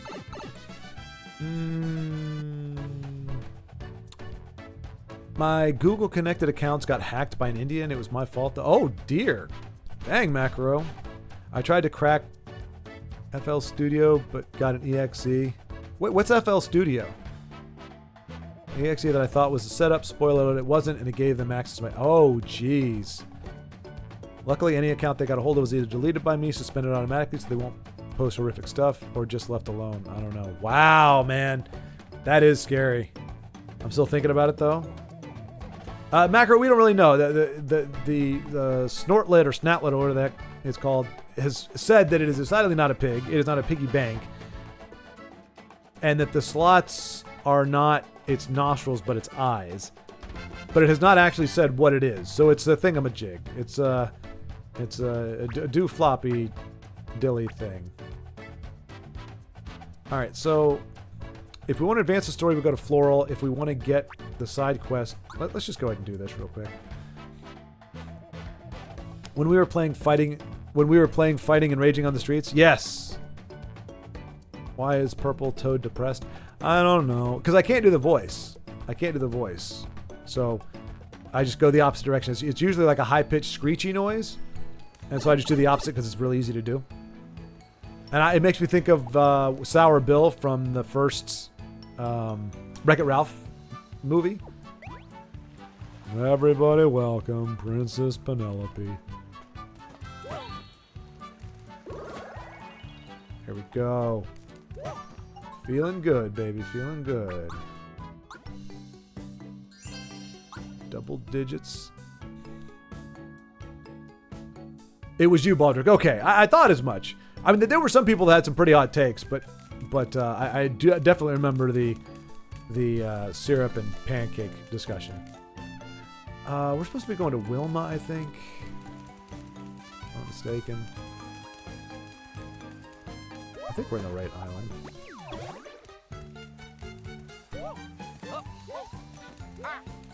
Crapola. Can we get down? We can't get down here. No, I don't want to talk to you. I heard you guys showed the main monster what's what. Great job. I knew you were pretty special the first time I saw you in action. Yeah, you and me both.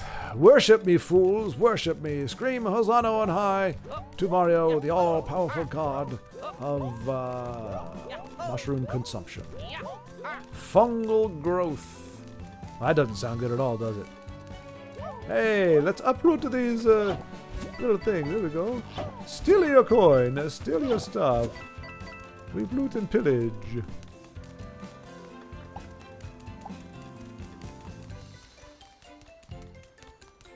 I think we're still going the right way. Yeah. Nope, this is...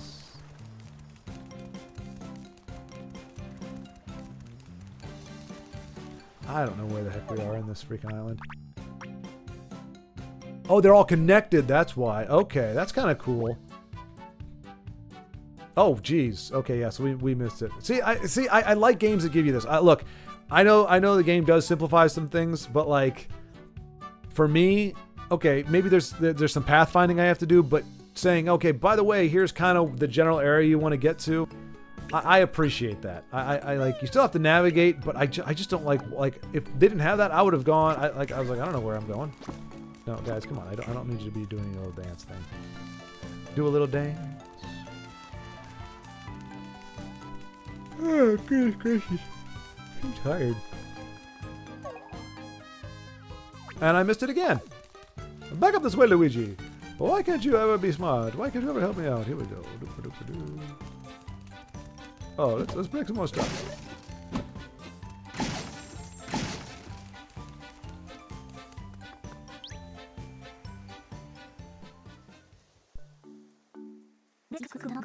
I know you've been feeling queasy because you couldn't see me, so please, go easy.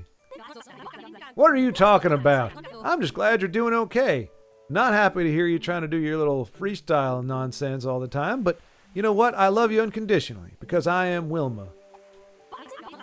Did you think I was upset? Is that why you weren't coming home?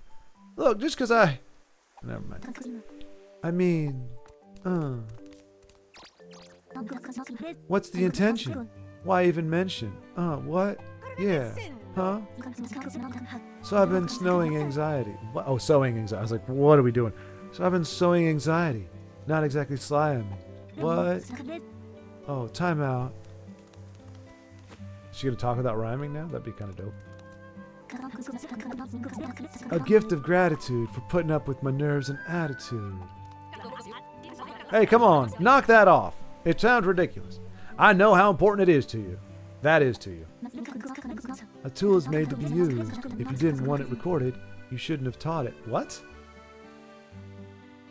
Where's the rhyme in this? A tool is made to be used. If you didn't want it recorded, you shouldn't have taught it. Maybe she's not trying to rhyme right now? Huh. I no longer want it. I oughtn't hold on. Go ahead, adopt it. I'm not even trying, just doing haikus now instead of rhymes. What? Picnic boots! Apparently something I want. Let's wreck at the shop. Ah, take that. Destruction of property. I'm not too bold for my blood to run cold, thinking of how hard Mom used to scold. I still remember, how she got irate, my bro, and I ate up late on. I still remember how she'd get irate, my bro and I. Wait. Oh, it's they're putting a dot for the short of bro. I'm like, why is that sentence stopping there? I still remember how she'd get irate, my bro and I up late. On and on we played. Word. Excel. Thanks a million for finding my kids. Kinda, sorta. I mean, I'm regretting it now, but I appreciate the effort. I really missed them. Past tense, you see that? Past tense. I really miss them. Not so much anymore. Kinda wish they would leave the nest. You know what I'm saying? They're kind of a drain on my economy. And my daughter, well, she says nonsense most of the time. But good for you guys. Thanks for doing the things you do. Well, let's equip our picnic boots. I kind of want to give them to Luigi because... Well, no, he's got more HP than Mario. Oh, well, let's see.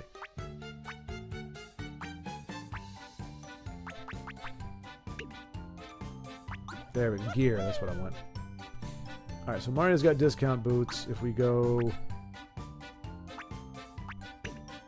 Wait, okay, so yeah, it'll go up by 12, so that'll put Mario at 53. Luigi would be at 52. I feel like he needs all the help he can get, so we'll give Luigi the awesome boots there.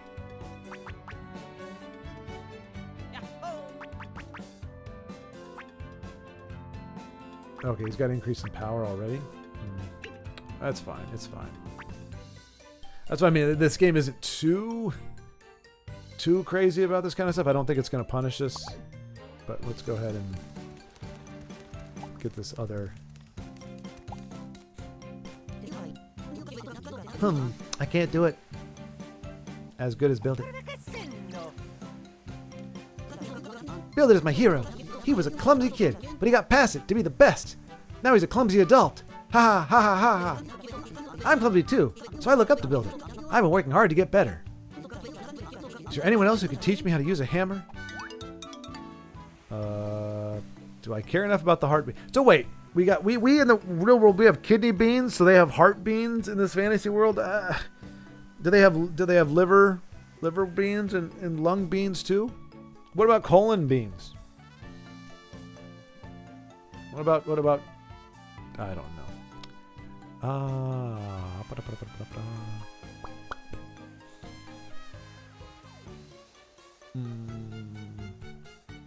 You know you can play and chat at the same time. Well, I can, but it's. Oh, thank you, Carlos. I didn't know if you were on this one as well, but yeah, it's Def is definitely not cool. FL Studios is a DAW, a digital audio workstation. Oh, okay. It's considered the best DAW, and I thought I might try it a bit. But you went for the freebie, eh? Wait, did I exit out of this?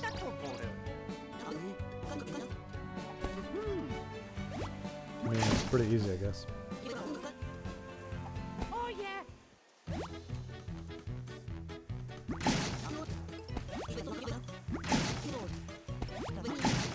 All right, I feel like he's just asking us to. Like, we're just doing his work for him.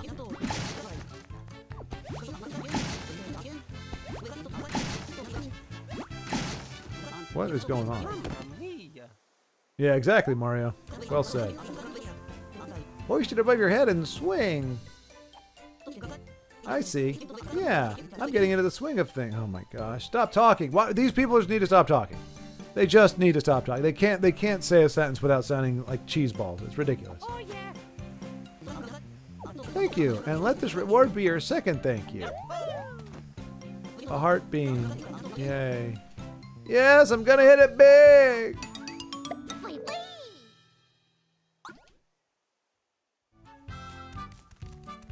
All right. So cool. I think that's all of our side quests right now. Oh wait, no, we got.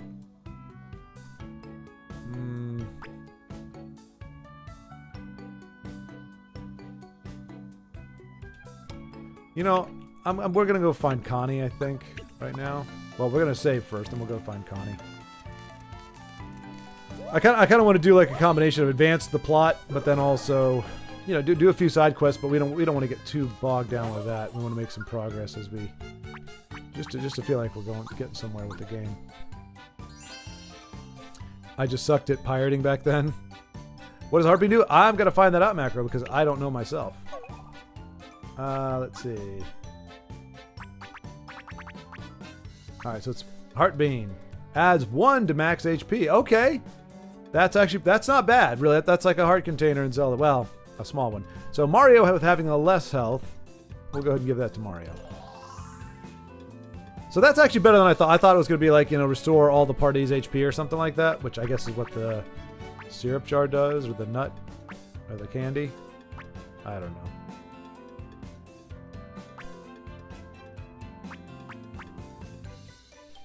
I guess we haven't found anything that does that yet. But yeah, so there you go. It's not too bad. I mean, I think it's kind of crappy to only give us 1. I mean, both of us hit the block. That stingy little bastard should have given us each a heart beam. But whatever, you know.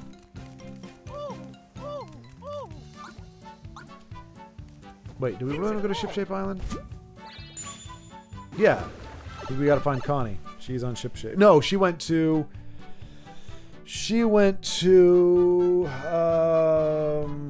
Rumbla? No, she went to... Oh, I can't remember which one she went to. We'll find her, though. Was there some gold member we're going to hit it big? Yeah, I kind of... Honestly, yeah. It's been a while, Baldric, since I've seen it. But yeah, I was like, what is that thing he says? And we must do the... Yeah, it's... Yeah, I somewhere in my head, I heard that. And I just tried to emulate it. But yeah, I can't even remember the line. But it's a gold coin. You must do it. So good catch on that. I still don't ever hit the gym. I do the smallest, least whatever workout ever. I do 30, what do you call them? Perfect push-ups. They use like this little thing that twists so that you're not putting all that flex on your wrist. I do 30 of those. I take like a 20-second break. I do 10 to 15 shoulder in knuckle push-ups, just to give me a little bit more definition up here, a little bit more, makes my shoulders a little bit wider than my fat waist. And then I go for it's about a 3.5 mile walk, and I'm gradually ramping up how much I jog of that. So I got up to about a half a mile, but I'm not consistent with it. So that's about as much as I am not a gym rat. I don't like going to the gym. I don't like working out. I don't like to feel the burn. I don't enjoy the burn. It doesn't make me happy. So I do the bare minimum that I think, just to give myself a little something, but I might be in the worst shape of my life right now. It's very possible. Okay, what's going on here? you're probably buff by nature. Not really. I do have, so my dad, like, I remember my mom saying, like, one of the things she liked about my dad was, like, he had very, just kind of naturally muscular arms. So I do kind of have, like, the arms are okay. They don't ever really get too lean. They kind of look like they got some stuff, but no, I'm not. I used to be very skinny. Like, I couldn't put on weight until I was about 27 years old. You could see my rib cage. I could not put on weight, muscle or fat. And then my metabolism went into part-time. Decided it's going to go part-time, and so then I started being able to put muscle on, but then I also started to put fat on. So I'm what you call, like, what, shirt fat, I think is what they call it, or something, where if you just see me with the shirt on, I don't look all that big, but if I took it off, you could see the love handles and the pudge kind of hanging over the elasticity of my jersey shorts. Like, I don't even know if I could fit into my jeans right now. That's... All right, I guess we're going to go here. No, we actually want to go there. We're going to go down. Anyway. So yeah, not naturally, but I think I'm still at that sweet spot where, you know, I kind of got a dad bod minus the dad part.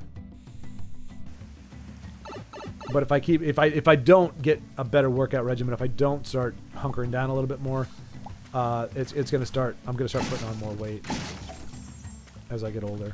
So I'm trying to develop those habits, but I just haven't. It's a little bit harder when you don't have a set schedule.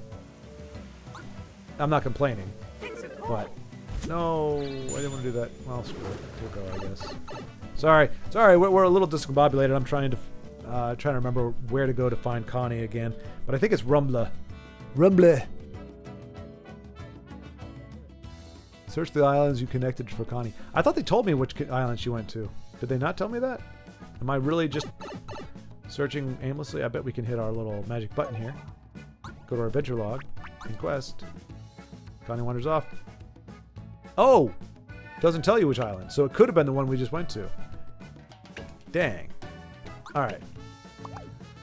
We gotta try to figure out which island she's at. Anybody have any thoughts? I mean, Rainforest... Okay, we know that's only there because it has a side quest. So, Floral... I think it was Floral, right? It was Floral. They did say Floral.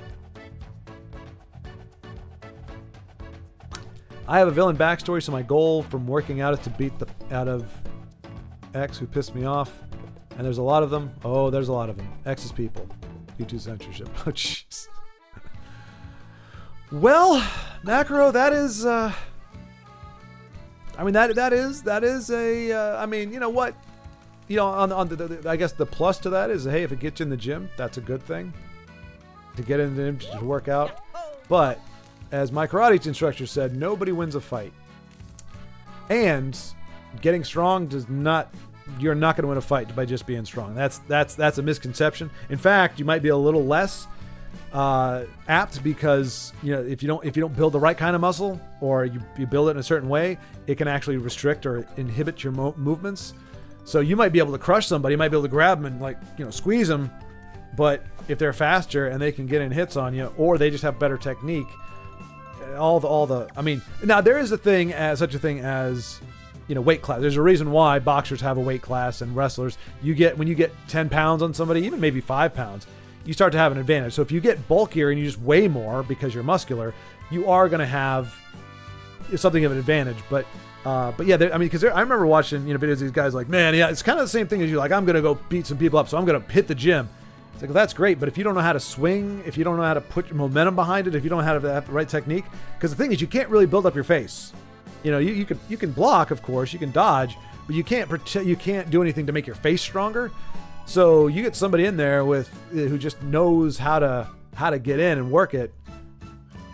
You know, you get a kick to the outside knee, kick to the groin, doubles you over, knee to the face, fist to the face, you're done. But here's the thing, Macro, and I'm not saying that would be your fate, but I'm saying even if you're the one doing it, you're probably breaking your hand, you're breaking your fingers, and you're putting yourself at risk. Because as soon as you do that, as soon as you start perpetrating violence, then you got to understand, as a villain, that's when people come to somebody else's aid, that's when you get screwed. Because it's like, then you get the Good Samaritan coming by, as the proverbial phrase goes. And usually, if you're the good guy, the Good Samaritan helps you. If you're the bad guy, the Good Samaritans, the ones that people, you know, get considered to be heroes and everything for, that actually is bad for you, because they're saying, all I saw was this guy just beating up on this person, and I went in to help. You know, and so in that case, it kind of sucks to be the bad guy. But ultimately, I mean, hey, people, you know, you can make the choices you want, but I personally have gotten to the point where I'm not going to fight somebody unless I'm fighting for my life. Or, you know, an absolute fundamental freedom, like somebody's trying to keep me from leaving a building for no good reason. They're just like, no, you can't leave. I'll probably end up fighting you because I do not believe I should have to stay in a building if I don't want to, for no good reason.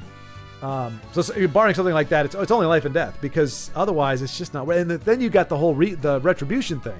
And that's the thing. Like right about high school here, it became detrimental to even just get in a fight just to defend yourself necessarily, because even if you won, they would just go get a bunch of their friends and come back and kick the crap out of you when you're not paying attention or when you're walking by yourself or whatever. So it became kind of a thing. Just like I said, man, unless you're literally fighting for your life, it just isn't. Usually it's not worth it. As much as it may, in your mind, it may feel good or feel like, yeah, this is the way to go about it. It's not a matter of, you know, right and wrong necessarily. I mean, it kind of is, but it also is, you know, is it going to be beneficial to you? And a lot of times it's counterproductive. Oh, hi, Mario. Hi, Luigi. I went missing. Oh, sorry about that. I didn't mean to worry you. This is a place I used to visit with someone I admired. My mentor. Schward. His name was Schward. He was the greatest video gamer of all time. He could not only beat Dark Souls 1, 2, and 3, but he could also beat Mario 3, which is by far the hardest out of all those games I just listed. My mentor was teaching me to be a botanist. Flashback. Discombobulate is definitely a word. It is. Discombobulate. Discombuberate is not. My dad used to say discombuberate. And, you know, it's not that it was too ridiculous of a word. It was trying to say discombobulate, but that is definitely a word. Actually, now that you mention it, maybe I need to practice a martial art instead of bulking. Yep. Actually, maybe we should start talking about things so personally. No, Macro. Hey, you know what? You know, Macro, here's the thing. I've said it and I believe it. Most of the time when people do crazy things or stupid things or detrimental things, they're not talking to people. As long as you're talking, as long as you are expressing and kind of getting it off your chest, it means, one, that you're able to get input and feedback from people who can kind of be like, hey, you know, it just make you think about stuff. But two, it means that you're not in the headspace yet where you have fully committed to, because when you have, that's when people get quiet. So a lot of times when people are saying, oh, you know, I saw them and they were reaching out or they're doing whatever, there's a phase where people are trying to talk, where people are trying to express themselves. And if it goes beyond that, they get quiet. And when they're quiet, that's when they're in the mindset, the headspace to start doing those things or start really looking at those things seriously. And that's scary then, because they're no longer trying to talk. They're no longer trying to communicate. They're no longer trying to get stuff off their chest. They're no longer trying to express themselves. And so it's almost impossible to connect with them, because you have to figure out where they are, what they're doing, and try to connect with them. And then you're kind of covering up lost ground. So I'm just going to say, on behalf of myself, and, you know, you're speaking honestly. I never fault somebody for speaking honestly, speaking what's on their heart, on their mind. If nothing else, because it lets you know where they stand. And sometimes it helps you let you know where you stand and be like, wow, did I just say that out loud? Like, is it really that big of a deal? Is that really that predominant in my mind that, like, I actually am talking about this? And, you know, so I think revelation is good. Like, speaking it is good. You know, and now, of course, there are going to be people that go, okay, I don't want to talk to this guy, or I don't want to talk to that gal, or whoever it is, because they're saying some stuff that's really, really off the charts. But I mean, at least you know, whereas if you tell people, oh, don't say what's on your mind, you know, keep that to yourself. A lot of times, okay, well, then you're going to be surprised one day when something they say or do, because you had no idea what was going on because you told them not to say it. And then they get to a point where they're too angry or there's too much pent up and it comes out anyway. And you're like, where did that come from? And it's like, this is what I've been trying to tell you for the past 5 years. This is where I'm at. This is what I feel like. This is what's going on. But you didn't want to hear it. You told me to shut up. You told me this, you know, what I'm saying is offensive or it's stupid or it's harmful or whatever else. And so I didn't talk about it anymore. And now you're caught off guard. And hopefully not to your detriment. Discombuberate. Your dad had his priorities straight.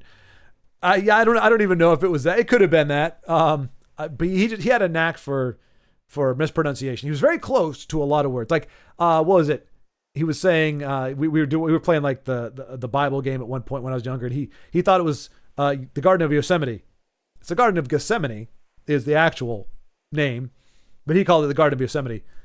And yeah, so he did that all the time. He would get very close to saying words that were not terribly common, but he would just slightly mispronounce them. Possibly, I mean, I started doing that too. Like, I'll say chaos instead of chaos. I know it's pronounced chaos, but or chasm instead of chasm. Oh wait, chasm instead of chasm. It's just kind of fun to slightly mispronounce. So I think he might have done it on purpose. Which would go to your point that he probably was just doing it because it's funnier to say discombobulate than discombobulate. Saying what's on my mind probably is one of the reasons why I'm miserable. Imagine saying sexist opinions out loud even when being aware they're sexist. Well,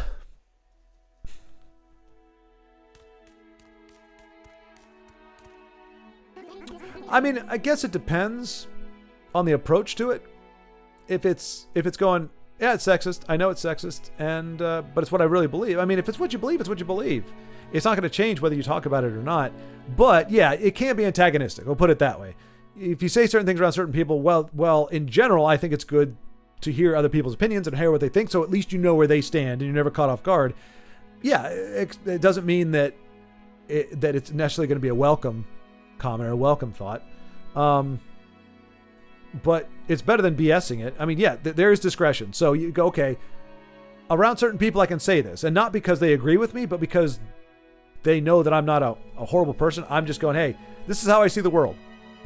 And, as long as you're not imposing that on somebody or saying, like, now, I mean, there's a difference between, okay, I've got a bit of a sexist bent. I have a thing against the opposite sex. Okay, it's honest, it's fair. But if you go, but I don't want to, or I don't think so. But if you say, well, I do, but because it's justified, then that's something else. And then, I mean, it goes on a whole rabbit hole. And then you've got, okay, do you want to not have those opinions or those views? There needs to be some healing and reconciliation because of some things that happen to you because of the opposite sex? Is it just a general overall feeling? But I mean, the thing is, we in the modern age, we harp on certain things, sexism and racism are the big ones, But there is, there's ageism, there's ableism, there's all these isms out there, and none of them are good, really. You want to just, egalitarianism, everybody's equal, it doesn't mean we're all capable of the same things, it just means in general, we're all human beings. And to look at it like that, and not go, okay, there are some women I'm not fond of, and there are some men I'm not fond of. But it's not about sex, it just happens to be people of different sexes. I think there's good people of both sexes, there are bad people. Same thing with race. There could be people who, are of a certain race that I don't particularly care for, but it's not because of the race. It's because they're crappy people who happen to belong to that race. So my point is, we have dispositions towards different things, and it doesn't behoove us to have prejudice.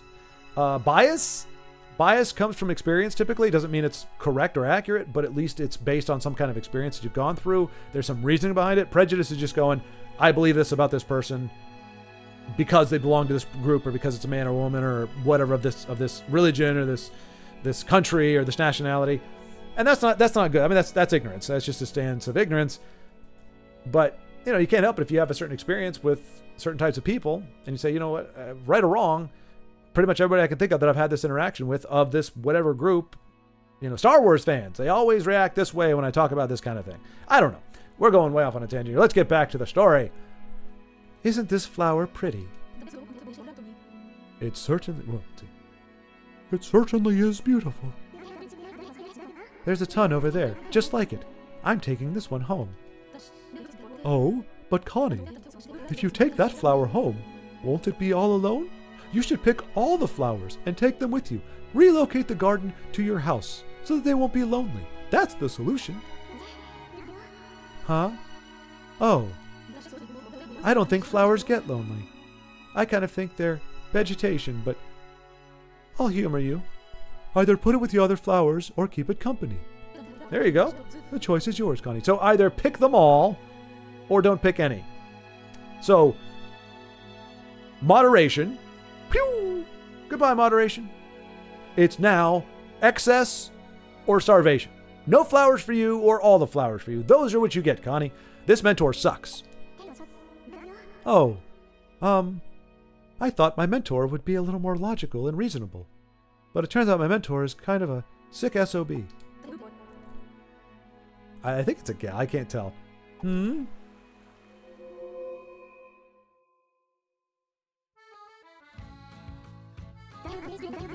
My mentor was direct and nice and wise and inviting. I'm totally pulling these out from betwixt my butt. I don't like my mentor. Nobody would. Just a great teacher all around. We're going to relight the great lighthouse. You and me with you. Watch my head spin. Meep, meep, meep. That's what a Watnist would do. Oh yeah. We're plumbers. Why are we doing your Watney work?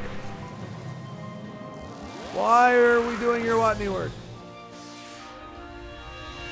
Bazoom! I think we could harness that energy to take over the world. We found the link. Separated currents have been reconnected. Actually, I know this doesn't sound good, but what's the percentage of female employees in the U.S., both private and government? I looked it up, it's 46%. Arab countries would have the lowest female workforce in the entire world. Which makes sense, from what I understand. I don't know a ton about Arab countries, but the little bit that I know, that would not surprise me at all. I'm actually kind of surprised it's only 46% here. Because there's been a push. I mean, I'm not going to say it started in the past few years. I mean, at least 10 or 20 years where, where it used to be, in theory, I mean, what we're told is back in the day, women were discouraged from going to the workforce. It wasn't a matter of survival or anything. No, they were actively discouraged just for reasons, which may have happened. I don't know how prevalent it was, but, understandable to a degree, I guess, or saying, okay, that makes sense that it would be a thing, I guess. But nowadays, they're actually discouraged from doing family stuff, or they're encouraged to do everything. You can be... Like, even guys, like, we know we can't have everything. It's like, if I'm going to work my butt off 60 hours at a job, I'm not going to be the best dad. Like, I can be there for my kids. I can give them as much time as I can give them, but I'm not going to be able to do all the things. Like, or I can get a job that allows me to be home with my kids more, but it's not going to make, the money. Like, do we want more of the provision and to have, like, a savings and everything? Or is it more important for me to be there? Like, it's provider, protector, like, which job should I do? Basically, there's just understanding you can't do it all. Women have been sold a lie for the past 10, 20 years. You can have it all. You can be the best mom and the best this and the CEO and all these things. You can do all these things and have everything. And a lot of women have bought it. And again, I hate. You know what? There's some women they're like, I never wanted to be a mom. I just wanted to do. I get excited about my work. I love my work. Then do your work. Like, go for it. Like, go with what you're passionate about. Don't do something because you feel socially obligated, one way or another. But society has gone so far in the other way that women are actually discouraged from, from the home. It's considered to be a waste of their talent or a waste of their abilities to raise a family. And it's like, I kind of think you want the best people, like the smartest women and the most capable women raising a family. Like, it's not a waste at all. We're going to relight the great lighthouse, you and me with you. That's what, right. Okay, so hang on a second. But yeah, anyway, so I actually thought it would be higher than 46. I thought it would be closer to like 55 or something because it seems like there's a lot more in the workforce, which, again, hey, as long as, if that's what you want to do, go for it. But societal pressure one way or the other is not good. Trying to say, oh, you know what? You don't belong in the workforce. You're not good enough. I mean, there's going to be certain jobs men and women are not going to be great at, and they should be told that, or they're going to find it out themselves the hard way anyway. Or, I'm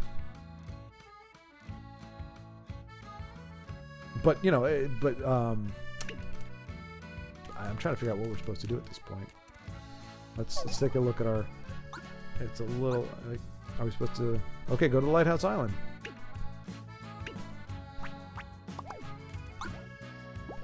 So there's that. So we're going to go ahead and get on here. And that should connect us with the deal. Now, if we want to, we can do a quest, I guess. Invitation to the spa. We don't know what the rewards are for any of these. Rainforest. I don't like Spiralia, but I feel like I remember the island better. So we'll do that one.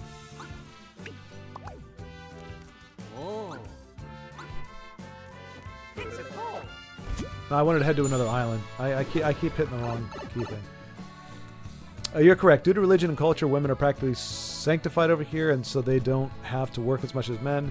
In Iraq, the feminine workforce is 14%. Yemen is 8%. Saudi Arabia is 18%. Wow. Wow. Yeah, that's a big difference. The population counting result was posted a couple days ago. We're 45 million people. Jeez. Okay. Wait, so that's pretty much all the Middle East is 45 million? Like, I mean, don't get me wrong, I mean, that's a lot of people, but I'm just thinking, like, I was thinking, like, whoa, that's a lot. And then I think, well, heck, the U.S. is 350 or something like that. So I'm like, okay, well, it's big. It's a lot of people. Just, no, just Iraq. Okay, there you go. Just Iraq. Okay, that makes more sense. I was like, I for some reason, I felt like there was a lot more people than 45 million in that. That is a heck of a lot of folks. Just in Iraq. It's basically the population of Texas. Is it real? Yeah, okay. Is that really? No. There could be, is there that many people in Texas? 30 million. Oh, it's close. It's close. In 2023, there were 30.5. So now that me and my family moved here, it's at least 40. But more or less. Yeah. It's in the ballpark, but not quite. I mean, 10 million, about 15 million less. So it's close. It's a lot of people in Texas. And I'm guessing the land size is about the same, or it's Iraq isn't the size of Texas, is it? It's bigger than Texas, right? Thank goodness you're back. I had something important to tell you. It looks like there's an open current to the Great Lighthouse Island. Yes, I know. I already found it there, you little turd muffiny guy. Maybe we can get the tree's light going again with a big whoosh. And then destruction of the most ridiculous magnitude. The sooner we get to that great lighthouse, the better. Time's a wasted. Just be careful over there. You never know who will stab you in the back.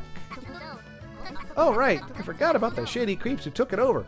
I believe you called them no-goodniks. Okay, yeah, so that's the villain that we have. So it's a bird. Oh, here we go. Okay, we get the face. It is a... Oh, it's the back of a headphone jack. Or a headphone jack. All right, we finally get the introduction of our villain. Here we go. They are very mean-looking... This is so Pokemon right here. I feel like this is very Pokemon. Yeah, it's definitely a headphone jack. And that is... I can't really tell. Obviously, he has to be an electric device of some kind. We still don't know who did that, or why. Just be ready. Make any preparations you need on Shipshape Island before you go.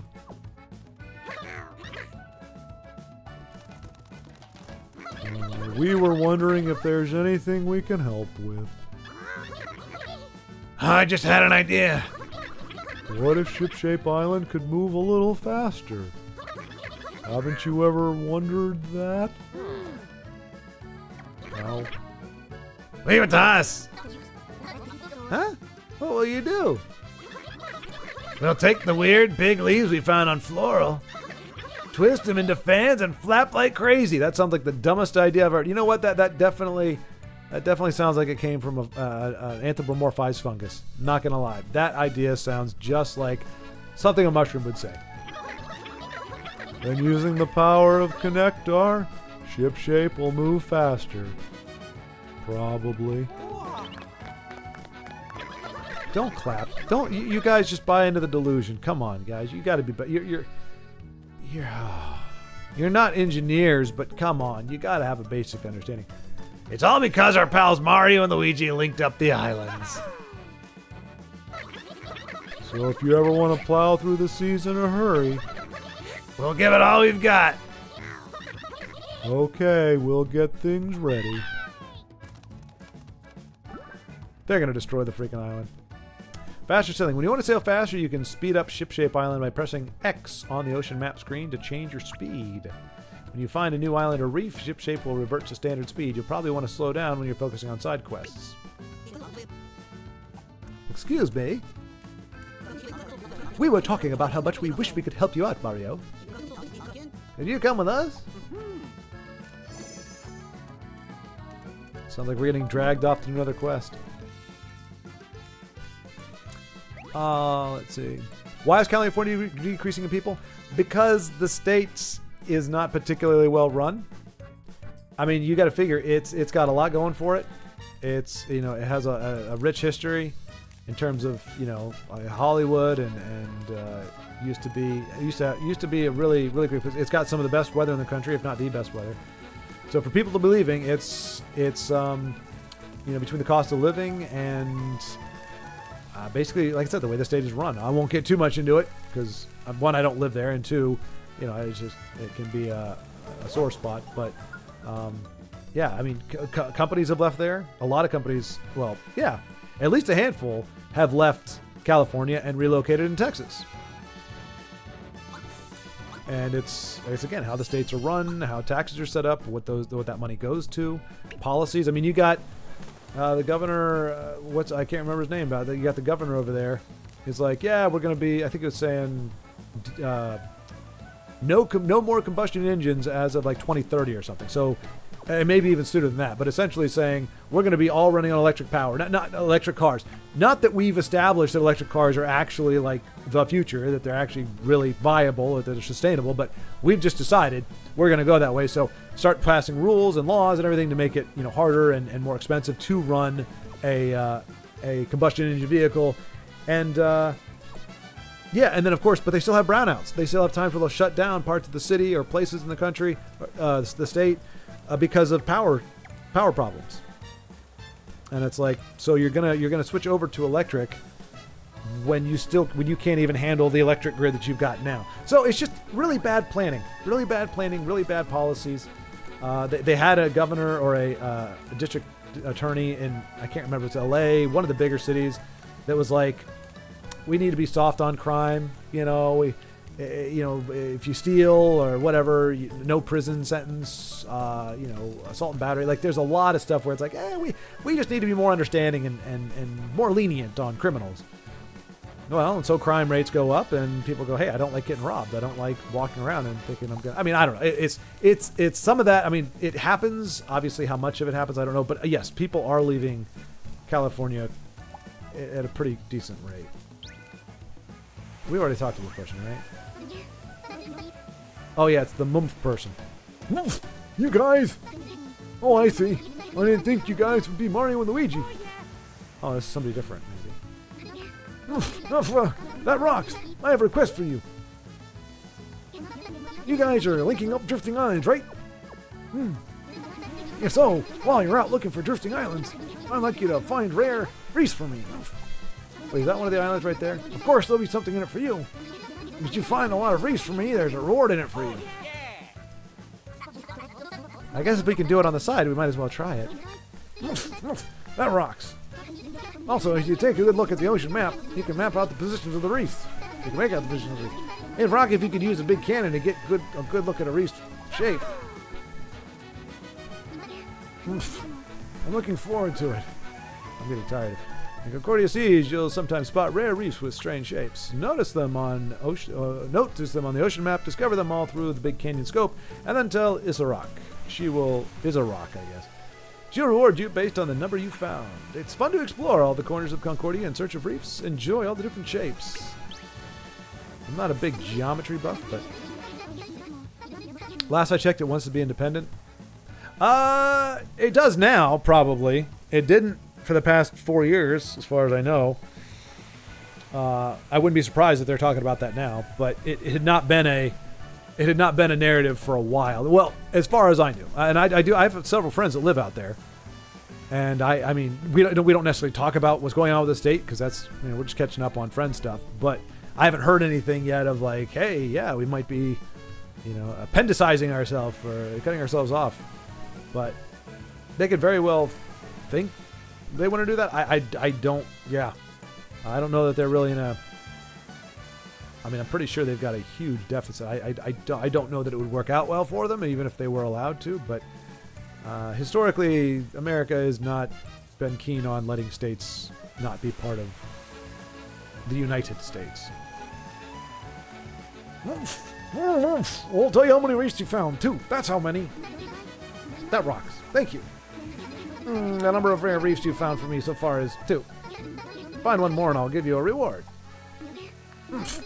I just thought of something. That rocks. I don't want to talk to you anymore. I really don't. Is a rock? I don't. I just don't. See, I really want to take my time and admire the gorgeous reefs you found for me. I guess it's a gal. I've been doing it as a dude. I didn't... I guess is a rock. So I'm thinking of making some reef replicas. Sure, it'll take some time, no doubt about it. But you guys go off adventuring and I'll bet I have one done next time you're on shipshape. Count on it.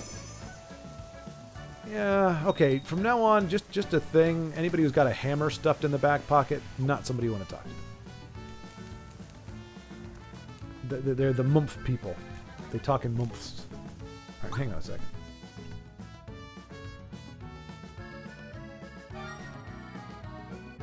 Heck yeah. Now wait a minute. Oh. All right, so we want to get up to our telescope here. I think it's here.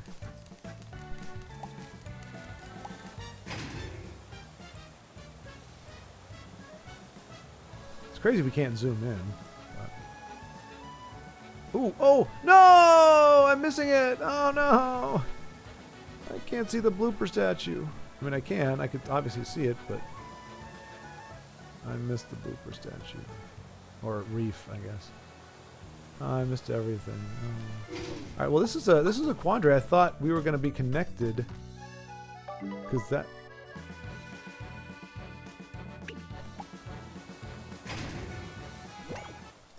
There we go. Lush green sea, Great Lighthouse Island. Progress, baby. If it did, it would be at least the 5th richest country ever. Yeah, they're going to have to take it off. Take off a star off the flag. The symmetry would ruin. Exactly, Macro. And that's really the main concern. 50 stars looks great. Even though it's 13 stripes, 50 stars looks great. You take one of those off, you got to rearrange the whole gosh darn thing. All the flags are ruined. People look at it and go, there's something wrong with that flag. What is it? Oh, it's got one less star. Oh, that's weird. Or one too many stars. Yeah, so that's the big quandary, really. We got to keep the symmetry, man. Is Puerto Rico one of those stars? No. Continental U.S. and then Hawaii and Alaska. So we got 48 states in the main continent of America. Puerto Rico, I believe, is a territory. Like it's under. I think it's. I actually don't know exactly. I'd be talking out of turn. I don't know how much of it. I think we protect them essentially. I don't know if they pay. I don't think they pay taxes. But maybe they do. I think they're kind of their own thing, but they're kind of I think they're still considered a territory, but they're not one of the 50 states. I can tell you that. They're definitely not one of the 50 states, but I don't know what they are with us, because they are, like, I think you can go there on a U.S. passport. I mean, you can go anywhere on a U.S. passport, but I mean, I think, yeah, I don't know. I really haven't looked into it too much, but last I heard, I think they were a territory. I'll be heading to that island soon too. After all, only a Witness can bring light to the Great Lighthouse. After, of course, you destroy all the baddies that could hurt me. I need you guys to go in and do the legwork and dirty work so that I can come in and do my Watney work. You two go on ahead to the Great Lighthouse, see? I'll be right behind you. Just let me know once the carnage is over and the dead bodies are piled up. Thank you, and have a nice day. Hey, wasn't someone saying something about helping us? We gotta at least hear him out.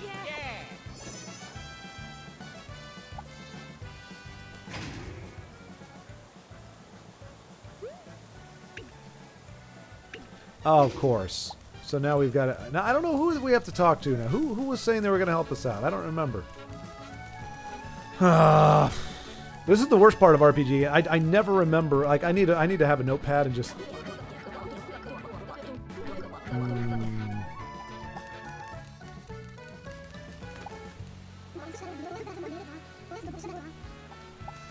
Like I talked to so many people, I can't remember what the heck they're saying.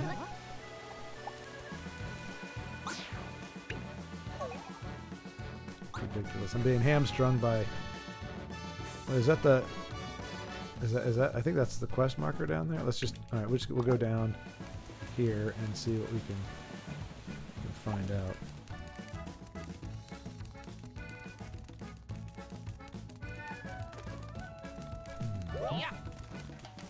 After we break this. It's very important that we break this. Hey, syrup jar, worth it.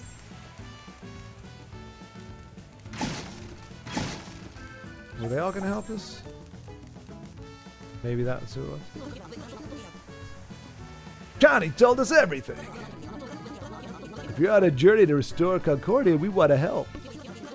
Although we're not cut out to be adventurers exactly. In fact, we're more of a liability than a useful thing, but we're meat shields. We can take a lot of hits and absorb damage. But we could be your advisors. Oh, good. That's what we want. We want people who can't fight telling us how to fight. This is good. And by advisor, I mean we'd give you helpful tips. Though I guess that was obvious. Anyway, Mario, you're at level 10. Luigi's level 10. Okay. You two are plenty strong. Oh, I guess that was a check that if we were probably at a lower level, it would have been like, you guys should probably go and do some more fighting or something. Oh my goodness gracious. This day is kicking my butt and we haven't really done much. I'll give the two of you a gear check. As for your hammers, your hammers seem a little underpowered. If you wanted the best right now, that's the picnic hammer. As for your current wear, what have we here? Both of you your wear situations could stand to be better. If you want the best right now, that's the picnic wear. As for your boots, let's wade right in. Mario's boots seem a little underpowered. If you want the best, picnic boots. You can get most up-to-date gear here in Shift. Yeah, but you guys aren't paying us enough. We're risking our lives. We're risking our lives for you. You grimy little outlet peasants, and you're paying us pennies for our work. Buying 2 pairs of picnic boots would break the bank. Okay? You guys are price gouging. Oh my gosh. But you know, the main stores are expensive. But I hear the outlet stores are a lot cheaper. You get at the outlet stores because they're outlets. There you go. If you can't afford it, battling is a great way to earn some coins. So we can fight you for it then, right? I'll fight you for your money. Or you can just give it to me and we won't kick your butt.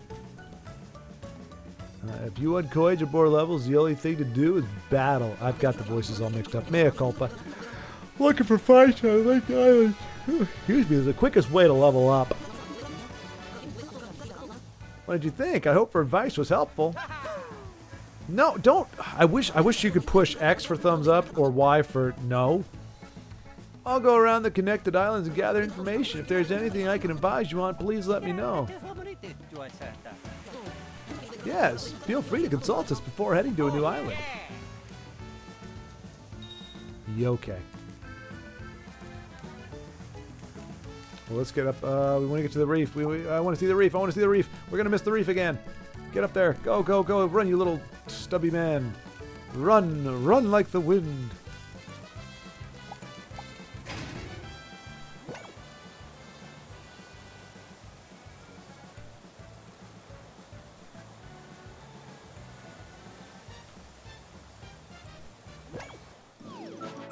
Yay! Squiddish Reef. That's number 3. We now get a reward from the goof guy. Or gal. Yay. I think we can launch ourselves now. That'd be nice. There we go. Let's get our reward. Give us some picnic boots, baby. Move. You guys, you found a new reef for me. I'm happy I got to see something that rocks. Now take your reward. First contact gloves. That sounds like some alien stuff. So it's like Vietnam? No, I don't think Vietnam's one of our territories. I could be wrong. I know we fought about it. We fought over it. But not to own. I think we were just... I don't know. I honestly don't know. But I don't think it's one of our territories. Certainly not like Puerto Rico. The number of rare reefs you found is 3. Find 4 more blah blah blah blah blah blah blah blah blah blah blah blah. Let's equip our first contact gloves. Oh, we can... I guess Luigi has to... Well, he has already got the build it gloves. Alright, we're gonna... Increase power. Oh, wait. Ooh. Yeah.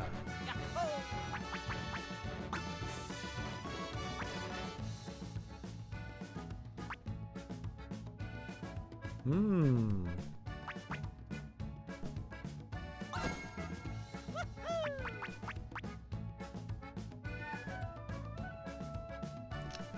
Yeah, we'll hang with that for now. Let's see here.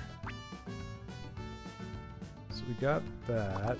I'm not going to worry about the other gear because, I mean, again, if you look at our money, we're not doing too bad. Maybe we'll, all right, we'll go buy something maybe.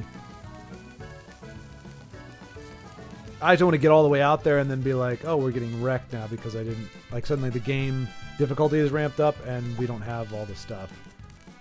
So I think we're good on... What do we got here? Oh, the wait is over! My shop is open!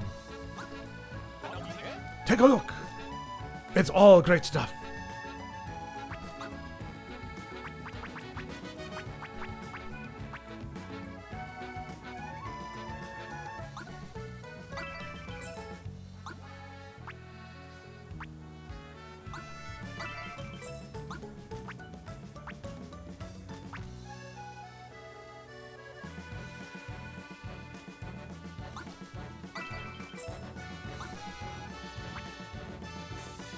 Rumbler Stone, Rainforest Vine. I think we won all these.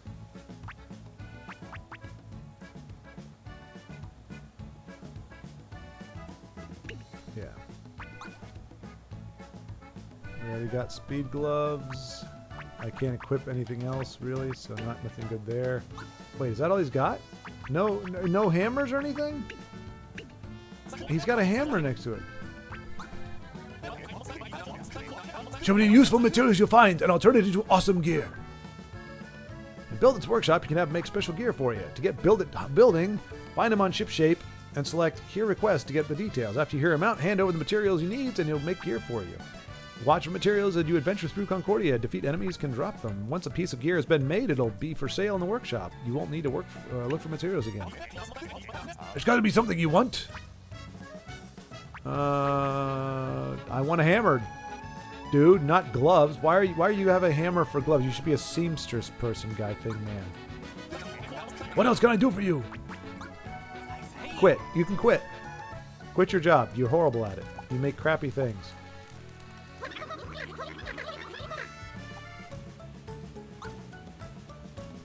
Alright. So, picnic boots are the cat's pajamas. But that's if we're going to primarily attack. Okay. Okay, so I got to determine if we want to attack with the hammer or the jump. I think the jump needs a oh, wow. That really takes the hammer up, doesn't it?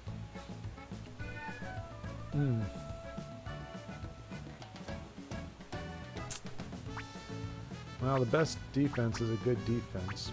But... Alright, so Luigi's already got a better jump attack, so I think I'd give him the picnic boots. Oh no, maybe he already has the picnic boots, because we got a pair of those already. So maybe that's why Luigi's already higher. So then I think we just give Mario the picnic hammer, and then his... Luigi could use that as well. Alright, we'll grab this. And then we'd have to figure out who to equip it to. Who to give these to. Gear.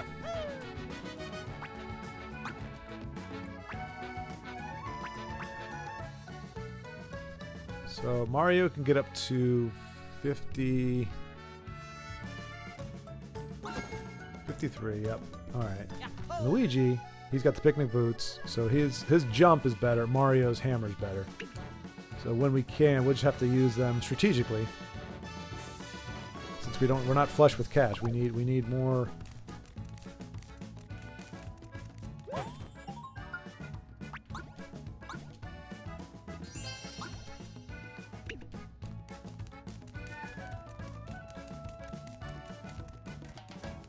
Oh man, something smells good. Oh, it's my candle. I forgot I lit a candle.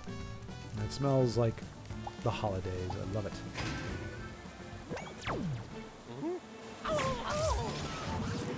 Gets him every time. Gets him every time.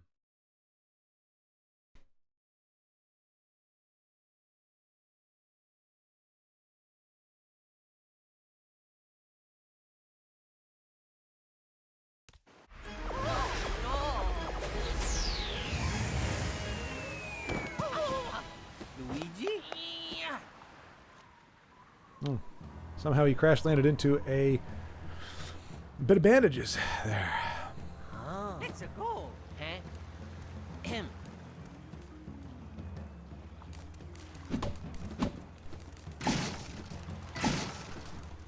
I really feel like we're on a mission here. I feel like we're in a danger zone. Turn up the volume a little bit for me. Maybe I'll turn it up a little bit for you guys too, because it's very subtle, the music. Don't want to go too loud though, but yeah, maybe that is too loud. Dagnabbit. Y'all can let me know. I want you to have the full experience.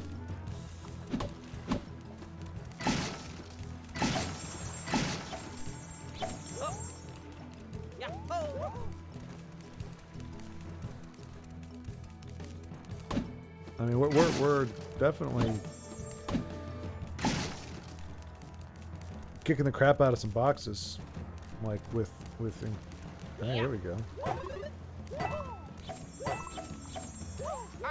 It's okay. Also, don't forget you've got a candle. You've got a lit candle. I will not forget, Baldric. I won't forget. I mean, to be fair, it's partially the lit candle, but also there's some good cooking going on downstairs. So it's. I was like, okay, no, I remember the candle, but that's only part of the equation. And it's one of those Yankee candles, so it's self-contained. It's like got glass around and everything. So the worst thing that would happen is it would burn down to nothing before anything happened. It's not. It can't escape the glass. It's not like just a exposed candle. And it's not near anything flammable. It's just kind of on the middle of a desk in the middle of the room doing nothing, just sitting there burning. Got a little cap on it to keep the flame from going too high. It's all good, Baldric. Don't worry about me, my friend. I'm on it like a bonnet. I mean, not of the candle, because that would be flammable and problems would happen. Step right up. We've got some good stuff for sale. You can buy some stuff here if you want. See, I knew it. Already they got the better stuff. They sold it. You saw them. They were hawking that crap before. Look at Cozyware. So much better. So much better. Soft hammer. Better than the hammer we just bought. You see, I was smart to buy just one. Because I knew as soon as we got here, they were gonna just. That's ridiculous. But I think, so that's 720 plus another 360 would be 1080. So you could buy one pair of the pants and slowdown boots and the soft hammer. I can't believe those guys scammed us like that, man. That's messed up. Okay, it's only marginally better than what we've got now. It gives us a +1. And slowdown boots, a +1. So no, okay, we don't need those. He's scamming us. He's absolutely trying to scam us. His goods are crap. We'd be stupid to buy those. That is not an upgrade at all. He just threw a different word on there.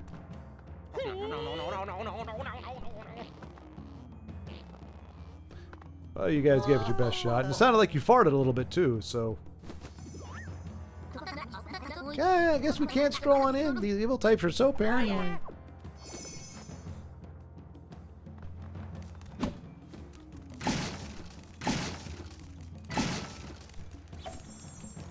Thank you, Luigi.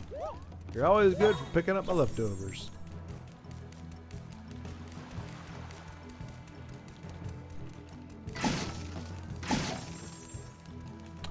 I sure hope we don't get stymied here.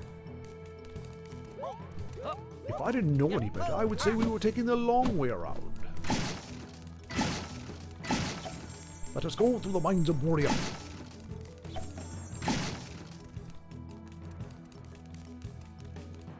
In we go!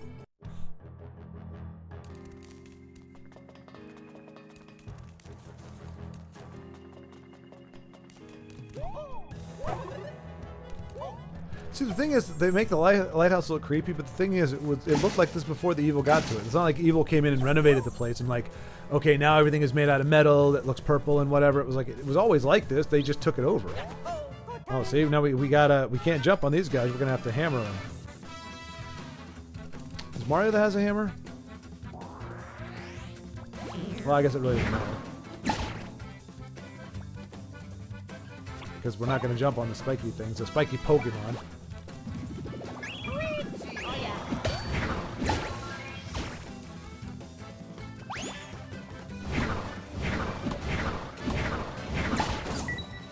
So you got to get that, Luigi, at some point. You got to get that.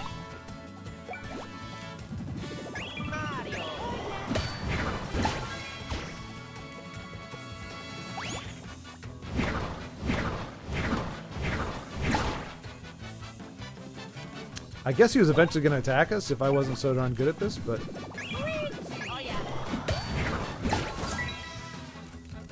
Didn't give him a chance. It's okay. Oh, wait. That's what you said before. I see. I see.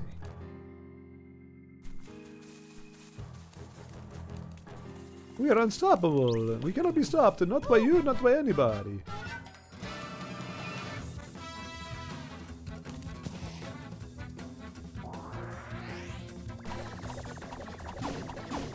Oh, wow.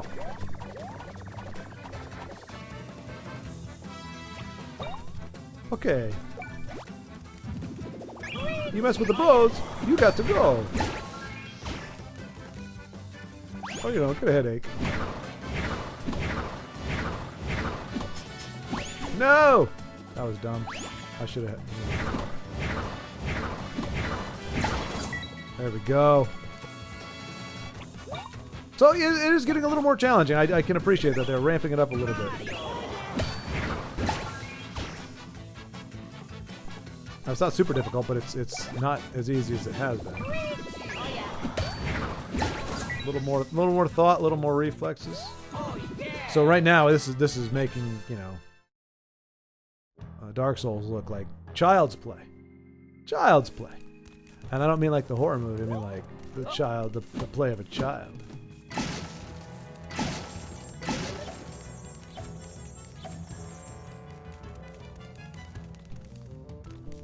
Oh, we got some stuff down here.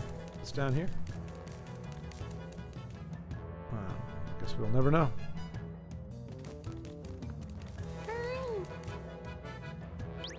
Mario, Luigi. Oh, you creepy little thing. We haven't cleared the area, miss. It's not safe for you to be out here. We made it inside. Don't worry about me. I'm small, but I'm still a botanist. Right, okay, yeah, that's great. Oh, you don't have to worry about me. I'm a scientist. If you're trying to act tough, Connie, you're blowing it. Preach, Snoutlet. You know as good as we do how dangerous it is here. Yeah, I know. But I'm glad I came. Because I am your worst enemy. See those spite bulbs? They're what happens to a sprite bulb when it's cut off from connector. Scrack! Scrack, scrack! They run on the stale energy they've managed to hang on to. I'm not surprised we're seeing spite bulbs here. It's probably because the Great Lighthouse has gone dark. I'll be careful not to get in your way. Whatever's happening to the Great Lighthouse, I have to see it for myself. Because phones aren't a thing. Video isn't a thing. It's important that I see it with my own 2 eyes, even if it means jeopardizing my health. Plus, I want to see it shine again. Oh, yeah. It's okay. Also, don't forget...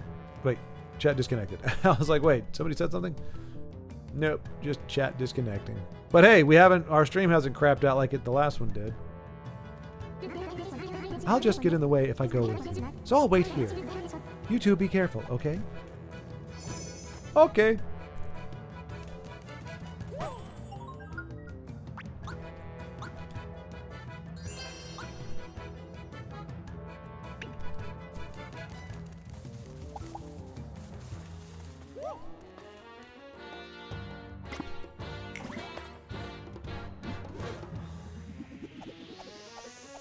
The perfect plan, all for naught.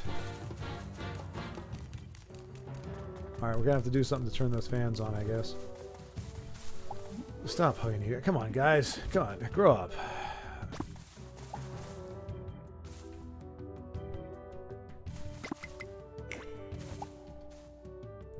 Zoc Troops Memo number 1. If you lower some stairs, raise them again. Whoever forgets the forfeit... Oh, wait. If you lower some stairs, raise them again. Whoever forgets forfeits breakfast. Excellent. They left a Mario button just for me. Mario. Sorry, could you repeat what you said about starting from the Vietnam part? Yeah, no, I don't know exactly what Vietnam is. I know obviously we had the war back in the 70s for it, but it's not a territory as far as I know. It never really was. I mean, we might have a base there or something, but it's not like Puerto Rico. As far as I know, Puerto Rico is the only one that's like that. I don't know for sure, but I'm pretty sure Puerto Rico is the only like territory. It's not a state, but it's still affiliated with us. Vietnam, and unless I'm mistaken, Vietnam isn't like officially affiliated with the U.S. in any particular way. Despite what they were trying to make it one, I think. Oh. You talking about back in the 70s? It's possible.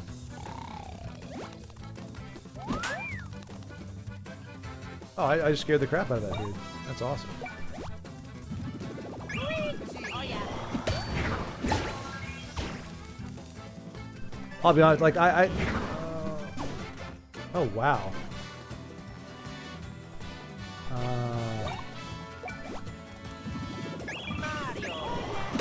Mario's gonna have to eat a mushroom and call it good, because he's getting wrecked.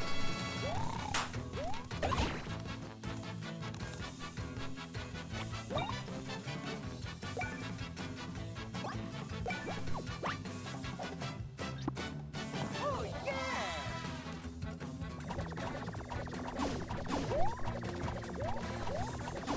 Oh, wow.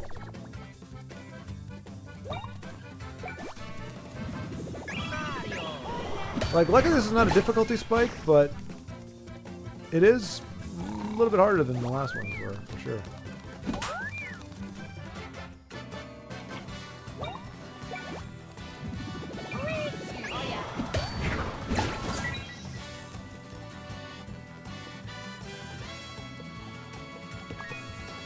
Yay, syrup jar, woo. Oh, yeah.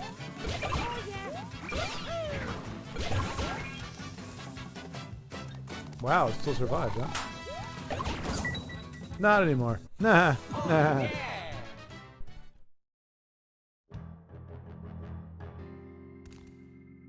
Alright, let's go ahead and give Luigi a mushroom here, because... I'll give one to Mario too, why not? There's something above us. Go time. Go time! The 60s and 70s were the best periods for Iraq. Good agriculture and industry, a huge increase in GDP in the 70s. We were on good terms with the world. Russia loved us. France sold us uranium. Oh, jeez. Well, that does sound like a golden age.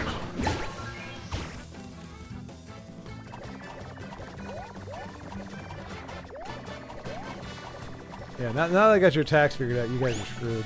It just took me a second. Okay, well, never mind.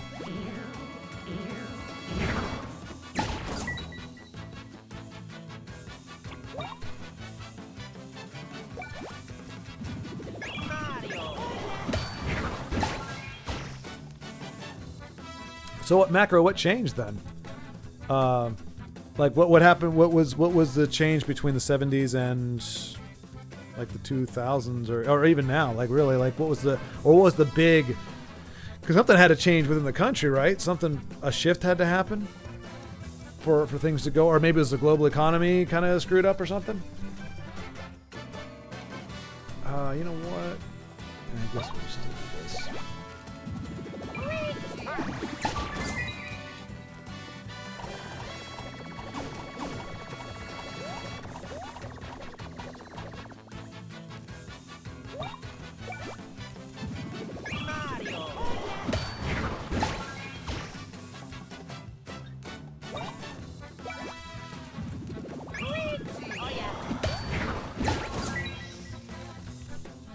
Ah! Oh, yeah! Macro. Effing war. That's 2 words, but they're both important, especially the part because war really did. Yeah. Well, and hey, take that lesson, Macro. War is just a bigger. It's personal vendettas, personal fights are a microcosm of war. It's the same kind of thing. It needs to be done when it's you're talking about your life and fundamental freedoms, but otherwise, a lot of times it just doesn't turn out to be worth it. I mean, they can't do anything if people wage war against you. If somebody wants to fight you, you got to fight back. You know, that's otherwise you just get crushed. But I think a lot of times fighting is not necessarily the last resort. Oh, Mario, you sad sack! Wow. Nice, Luigi. Well, it seems like one of the Mario brothers is really stepping up to the plate. Well, okay, that was fun. Oh, Mario's stunned. Okay, now Luigi sucks.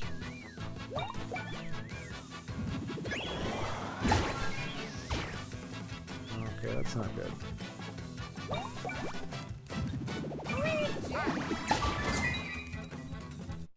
Oh, yeah! But yeah, that'll do it, man. That'll do it. All right, more mushrooms. We don't really have a whole lot. If only we'd been warned.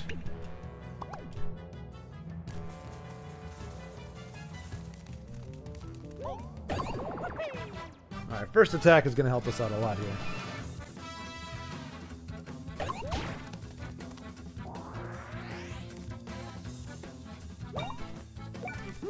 It's a goal! They're pretty robust. Nice, Luigi. Oh, it pissed him off, eh? Oh, well, look at that. Oh, yeah! Prepare to die.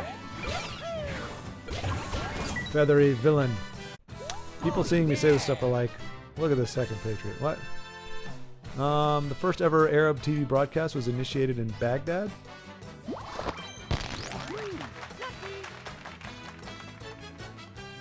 I don't know about Heckin' Patriot. No, that's interesting. So, is it? I mean, obviously the first TV broadcast was awesome, but like, is there particular? Is it good or bad or weird that it was in Baghdad, or is it you're just saying at this place at this time, this is what happened? So wait, the first ever broadcast happened in the 70s, or I guess maybe the 80s. Wow.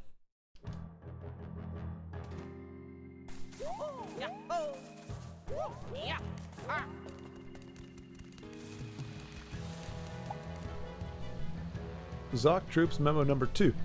Remember to turn off the tornado fans. Whoever wastes electricity forfeits lunch. Dang, well, lunch is very important to these people, which I guess it should be to everybody, but bam, we just turned the fans on, baby. Look at all them fans. Fans blowing. Blowing like a lot of stuff they're blowing there, the fans. Doing it for the fans. I love the fans. Oh no, can we hop up here? I don't remember. Nope. I think we have to use the fans to our advantage, or we just run across this bridge here. No, 56. Okay.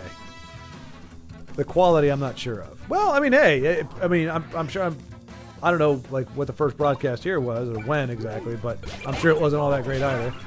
Got to work out a lot of kinks. I mean, I'm guessing it might be better over there just because the technology had developed a little bit. Oh, dear.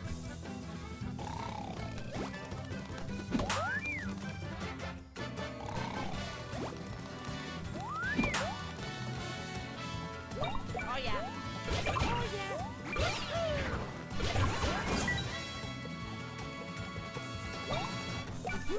It's a goal. Boom! Shakalaka!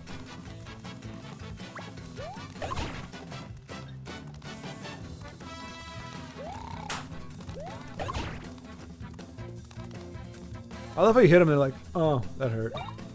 Oh yeah. Oh, Luigi. You're an embarrassment, sir. Embarrassment to us all. It's a goal.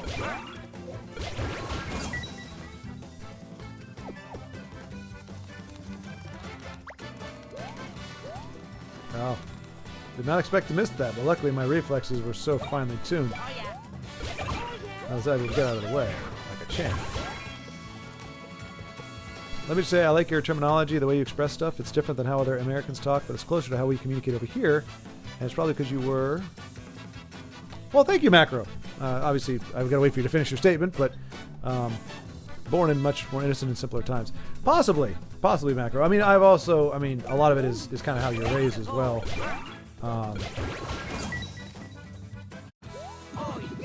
But yeah, it does help, you know.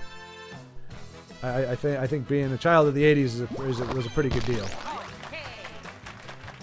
I didn't get to live through much of it. I mean, I was alive through the '80s, but you know, obviously when you're born in the early '80s, you don't really get to experience. Like, you're too young to know what's going on in the '80s. But it was a good time. It was a very good time. I think society was in a pretty good place. It wasn't perfect, certainly never will be, but it was in a good spot. But I definitely think you know, kind of how the world is framed. A lot does have to do with the upbringing, I would imagine. And so it's just personal. There's the nature nurture thing, you know. So some of it is just kind of the person you're. Oh, is that bulletproof? Like, we all have our dispositions, but I mean, I'm glad the communication is favorable. It works well. Let's go ahead and bat this guy in the head. Nice. But it's crazy to think about the 80s as a simpler time, but they were indeed. They were indeed. What did I just do? Okay, good. Didn't get the full... Man!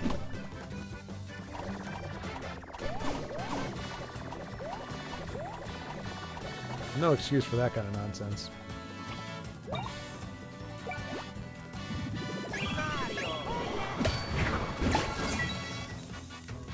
Go.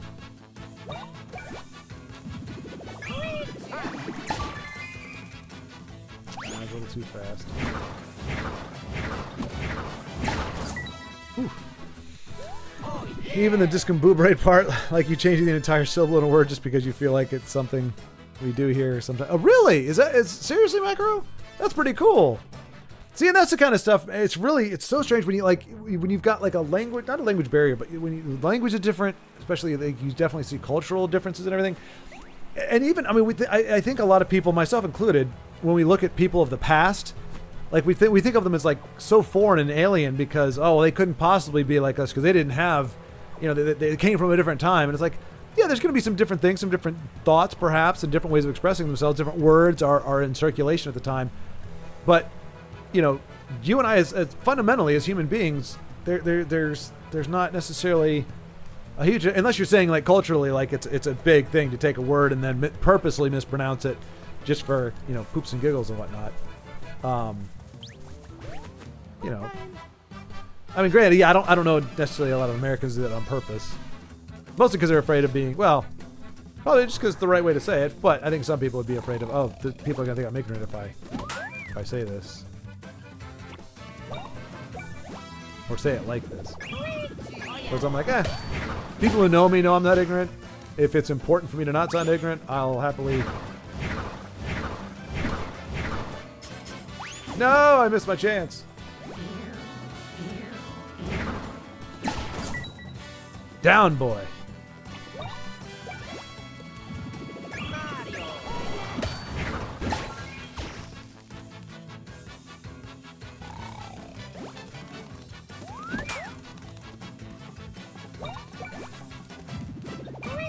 Mario.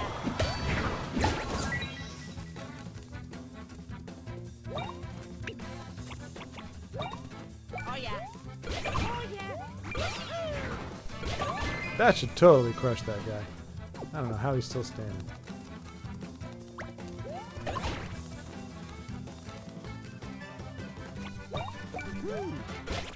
Oh, Mario, why?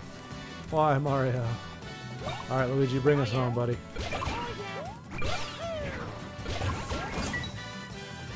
Boom! Oh yeah.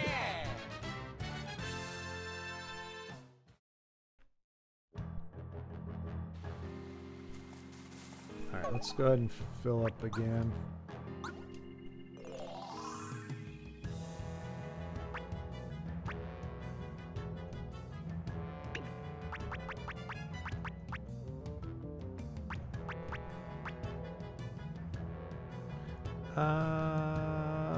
We kinda could use that right now, I guess. But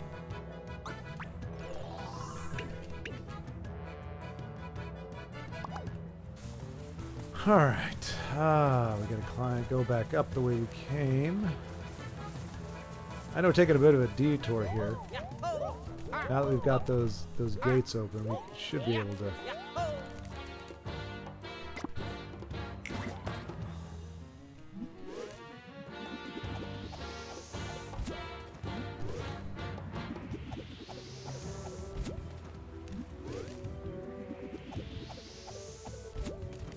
We're barely making it. We're barely making it.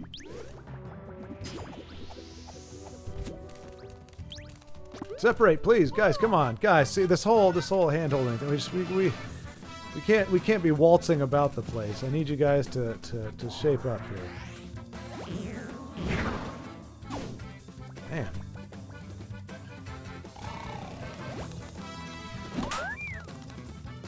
I'm okay with that. My timing with the hammers has been off, so I don't mind if they just retreat. It's a goal.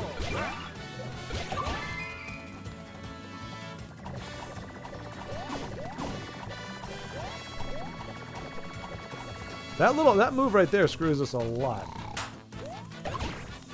Unfortunately. Oh yeah. Oh yeah.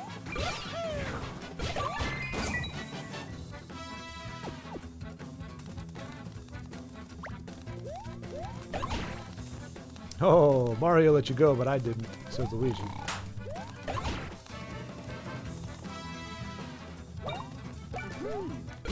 Oh gosh, darn it.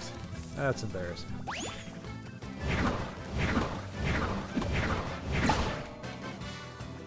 I guess it's better to wait till it slows down, huh? Oh yeah.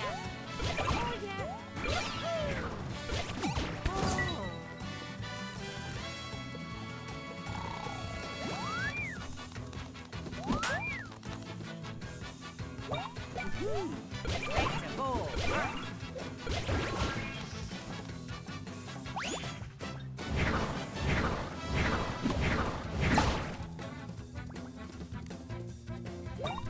Oh yeah. Oh yeah.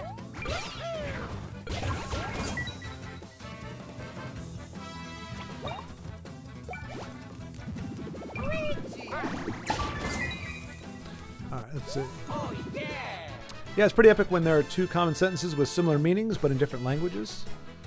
Yeah, it's like, what did I just say? Or how many times do I got to tell you? Is pretty common English and Arabic. Really? And is it translated exactly like that? Like, you know, what did I just say? Or how much time? Like, so it's the rhetorical question, like, you know, did you hear what I said? Or, you know, yeah, don't make me repeat myself kind of thing. Humans from different parts of the world were much more closer to each other, but we were separated by racism, nationalistic borders, and policies, propagandas, etc. Nice, cool. Not to that part, but to the similarities in sentences. Yeah, it's one of those things where, you know, regardless of what anybody believes in general, if Ooh, steady hammer. That's probably pretty nice. Let's take a look at the steady hammer.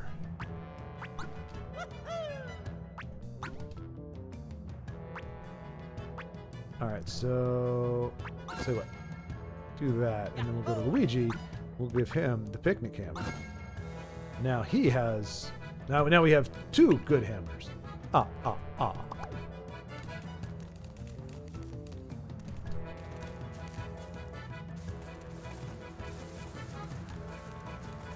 Alright, so now we gotta get up here. And we gotta do our little hand-holdy dance thing.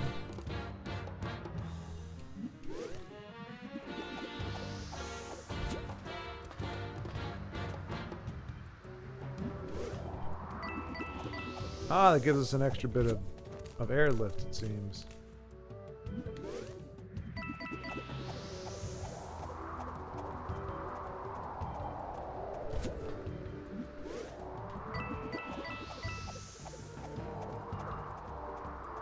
Oh crap, where are we supposed to go? Well, follow the coins, that's the usual rule, so here we go. Alright. Oh, so now we're gonna have to do it with them moving around, so.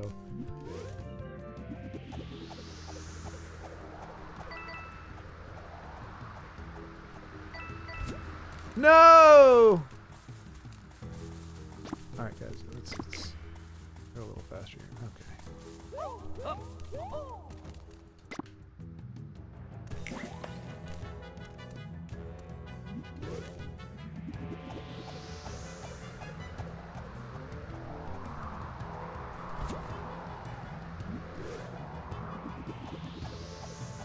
Did I do it wrong? I did not. Nice.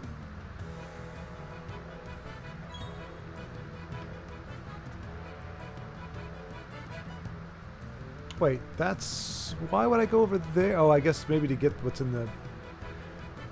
Oh, is it worth going over there to get what's in the question mark box? I think... No. Well, yeah, let's do it. YOLO! I'm sure it's going to be something awesome too, right? Something totally worthwhile. Nope. Nope, not at all.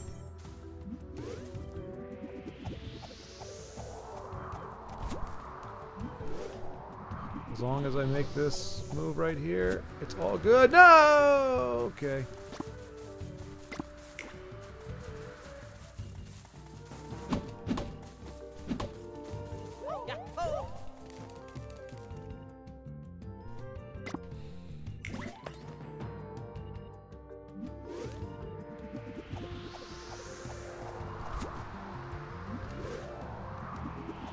Oh, I almost screwed up on that one. Luckily, I'm too smart for those kinds of shenanigans. No! Shenanigans! I totally should save this, but I think we're going to be alright. When has that ever not worked out well, right? Now we're gonna...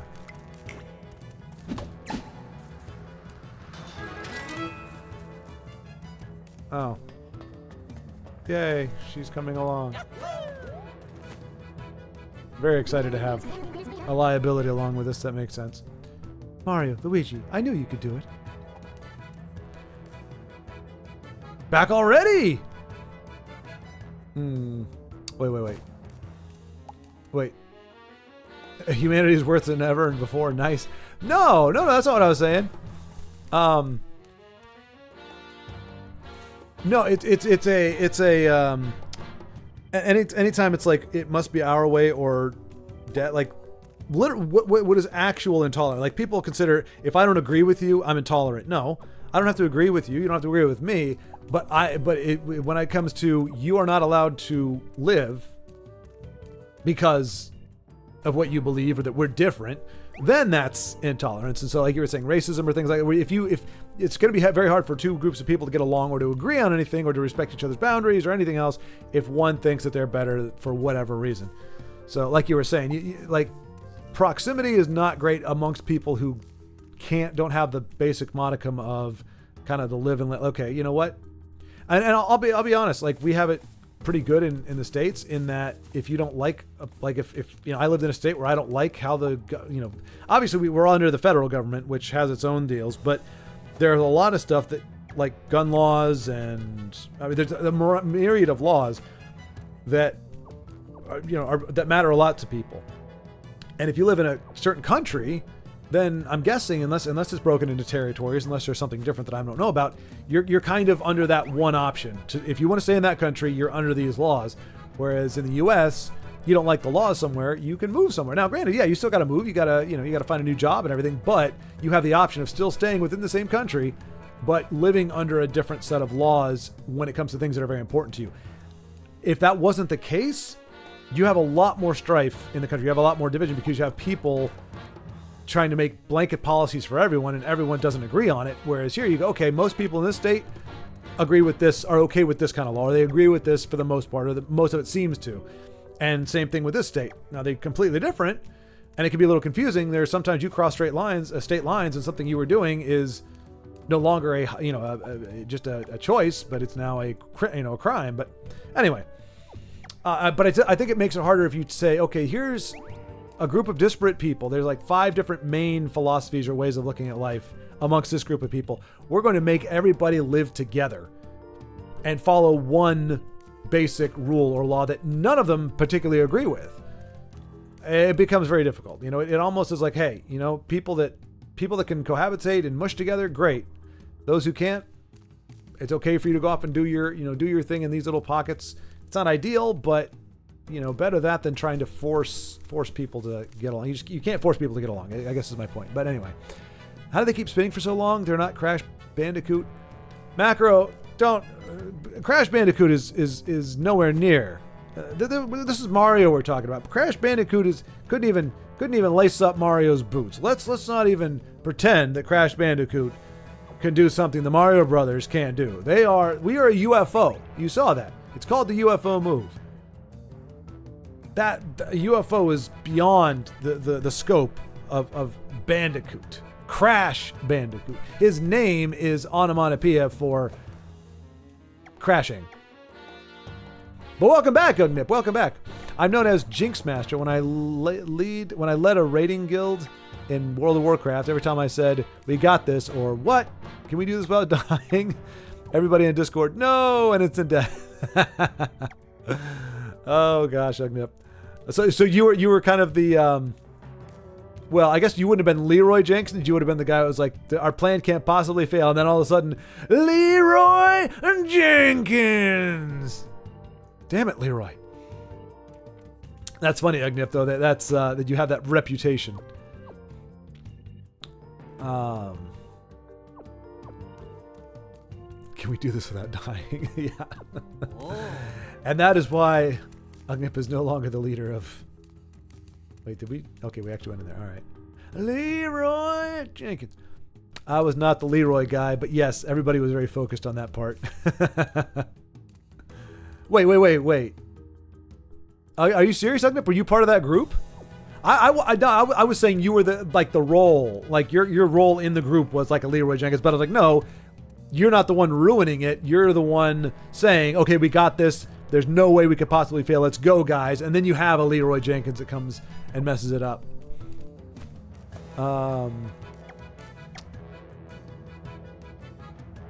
Regarding the Vietnam War you mentioned, we have the French to thank for that. 10 years prior to Vietnam War, it started with Viet Minh's war against French presence in then French Indochina. French were backed by the U.S., and 10 years later, tensions simmered to a new war because the U.S. took over South Vietnam as a protectorate. Ah, okay. Okay. See? That's great. See, like, I don't even remember what we were taught about the Vietnam War. I'm not Vietnam bad. That's pretty much what we got out of it. Vietnam bad, unpopular war, and it would seem rightfully so.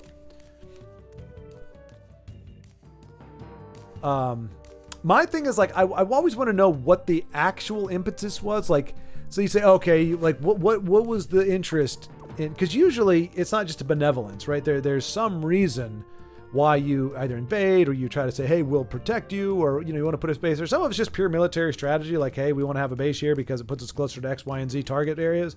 But like, was there something else going? Was it like, oh, there was some, like, it may not be a good reason, but I would like to know at least the full extent of the reasoning. Like, somebody says, okay, here it is. These are the reasons we did it. And go, okay, well, 2 of those actually kind of make sense, and I can understand why you would do that. The rest of them kind of suck.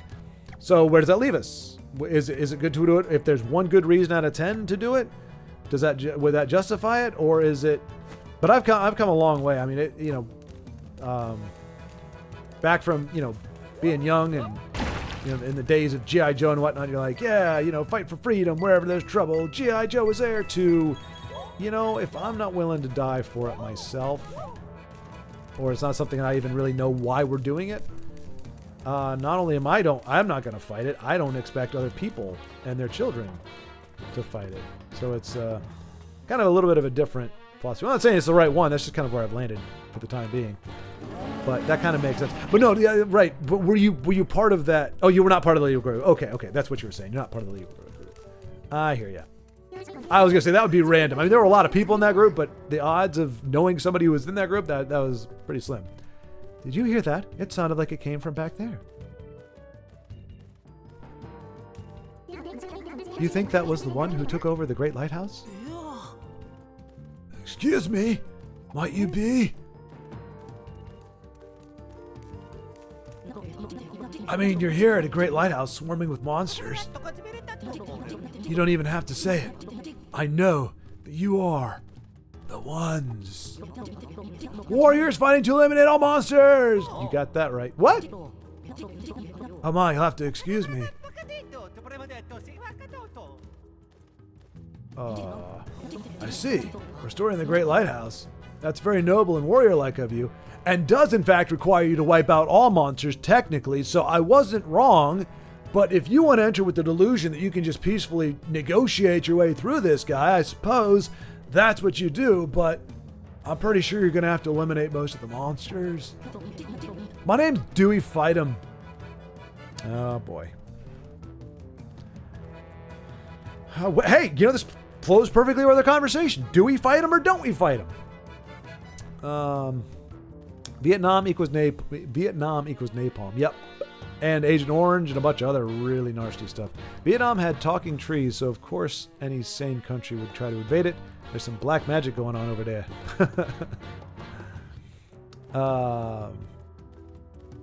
What do I think of the election results? As far as I know, I haven't really heard anybody say that or brought forth any evidence of voter fraud.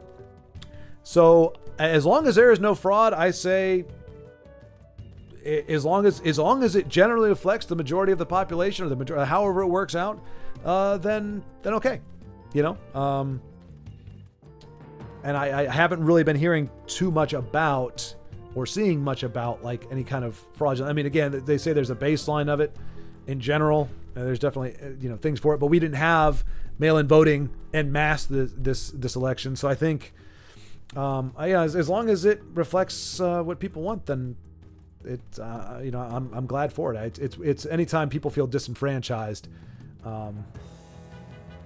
not because the person they want didn't get, or the person they wanted didn't get in, but because they genuinely think there was some shenanigans. I'm cool with it. So that's as far as I go in terms of any, in this particular thing, any politics. I say, hey, if you have honest elections, I'm glad it's over. I'm glad we're able to move on, because a lot of businesses and a lot of people in general just kind of grind to a halt when election season comes around, because it's like they're waiting to see, ideally or theoretically, like what they're going to do, how they're going to move forward based on what they think the projected policies and stuff are going to be. So in theory, it allows things to start moving again. And we'll just see. I mean, the past 4 years have been rough. Now, historically, there have been far worse decades and far worse times and far more trying times. It feels kind of bad that we look at what we've gone through and go, oh, these are trying times indeed. And it's like, well, you got the Great Depression where people were literally just, starving to death, everybody's, life savings wiped out, like barely able to make ends meet, children going to work, crazy crap like that. You got wars, you got World War I, you got World War II, body count super high, plenty of other wars, after that as well. Nothing of that magnitude, though. Nothing of a global scale. You know, and you had recession. I think in the 70s, you know, we had lines and rationed for gasoline. And so you look at our hardships now, and you can't really compare time periods. You know, it's hard for different people. You know, you can't say, well, we had it harder than you guys. I mean, it may technically be true, but it doesn't feel like it because we didn't live through that time. I didn't live through those harder times, but it does when you look at historically what were considered hard times, and you look at what we've gone through, and you're like, you know, probably shouldn't have had struggled as much as we did, but. Oh, Ugnip, I totally misunderstood. He asked about the election results in Namibia. That is today, surely. Sir, this is a McDonald's. Wait, what is that from Body Bag? Oh, gotcha. I didn't know Namibia. What is okay. I told you. I don't know what goes on in the state next to me. How in the heck am I going to know Namibia? That is today, surely. So everybody else knows. Body Bag, did you know? By the way, hello? Of course he did not do that. That said, it's actually true. Of course? What do you mean, of course? Of course you would say of course, Body Bag. That's cheating. You and I both know you had no clue. Where is Namibia? Or Namibia? I've never heard of Namibia. I've literally never heard of Namibia. Y'all are yanking me, isn't that it? You're totally messing with me. Okay, it does sound like it's in Africa. It sounds like a place in Africa. No, I was joking. I was talking about the U.S. Sorry for gaslighting. It will happen again. I appreciate that. But okay, did we actually have? Did we have elections here in Namibia? Namibia?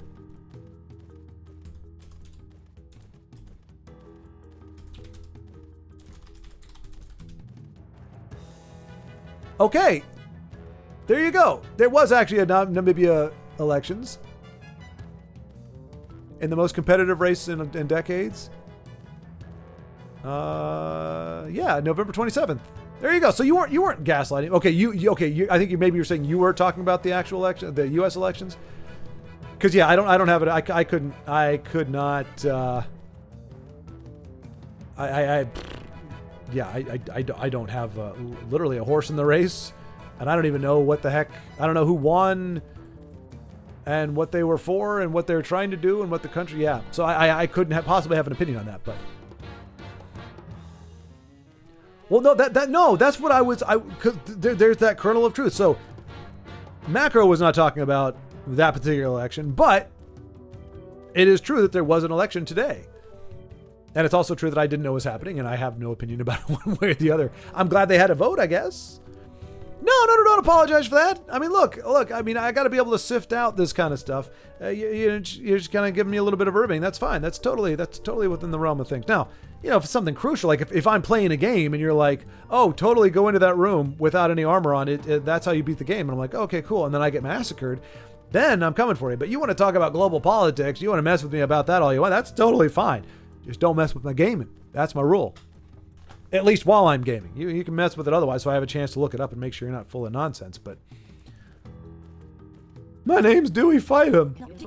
I spend my time researching monsters, never thinking about the danger. Because I'm a freaking moron. And somehow these glasses are stuck to my face. They won't come off. I kind of superglued them there. In hindsight, it was a really dumb idea, but I thought they looked really cool. Now I have to wear this stupid bracelet to make it look like it matches my ensemble. But it definitely does not. I've heard there's an incredibly dangerous monster up ahead. I'm sure you heard its horrifying growl. Ooh, utterly terrifying. Must be truly dangerous. But, I can't lie. I get chills hearing it. Whoa, are we, Nintendo, what are we doing here? Are we gonna have a character that's actually kind of getting a little, what's going on? Oh, okay. It's like, I want to see it, but I also don't want to see it. It's a matter of getting that gate open. This guy's a crazy person. I do not want to go around him. You look for a way to open the gate? That's not what he said. Why are you translating? You're gaslighting Mario. He's getting the macro-ugnip treatment. The macnip treatment. The monster ahead. Its name is Goblick. Are you moving onward? Be very careful. So helpful. So helpful. Not loving the NPCs right now. All right, are we gassed up? Do we got? Oh no, we're not. Now we're good. All right. Oh wait, dang it! Wait. Oh yeah, there it is over there. All right, we got to find 2 plugs. I'm guessing we got to go. Wow, this is going to be convoluted.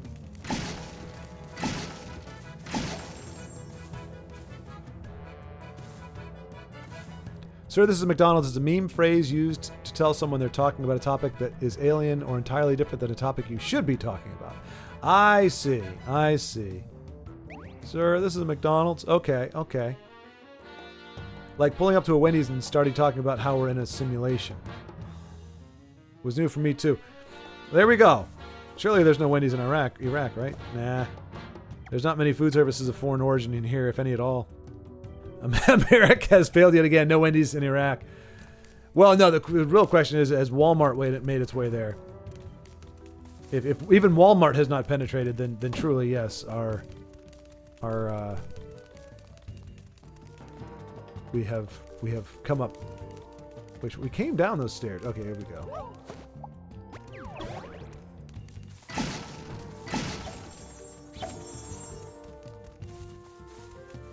I guess another question is, are there McDonald's? Because arguably, Wendy's is not as popular as McDonald's. Hence why the McDonald's meme is used instead of Wendy's.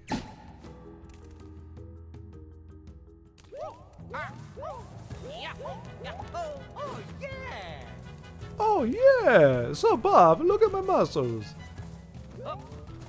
Okay, I'm just gonna fall down here.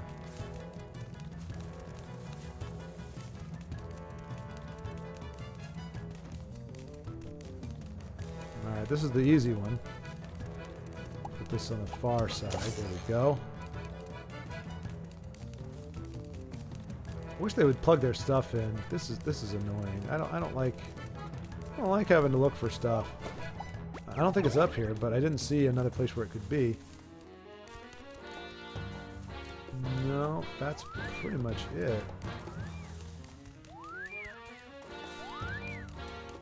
Alright, so... Bam, bam, bam, bam. There's got to be something down here, right? No, that's a gate.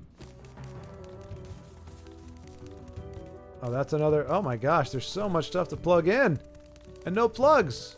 Where are all the plugs? I mean, we can rip the head plug off of this gal here, but I don't think she's going to like that very much. What does this thing do? Ah, okay. Cool. So it's a... Wait, what? Okay, so... Is it going to bring us back here? Wait, so do we got to look through the whole freaking castle for a plug? Aw, man, that's not cool. It's not cool, bruh. Mario, bruh. Alright, that makes it look like there's a whole other section over there. Am I reading the map right? As we go up here.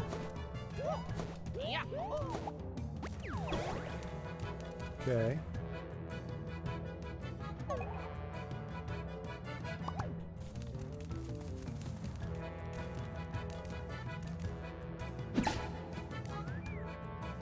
I don't...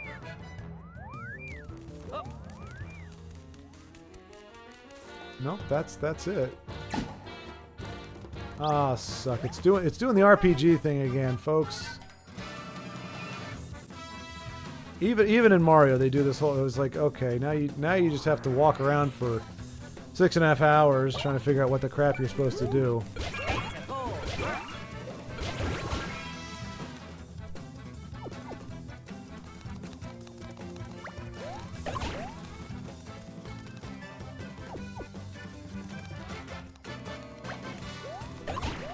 Like, I fight just to feel alive, because otherwise it's just monotonous.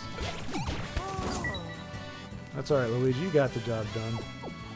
I understand.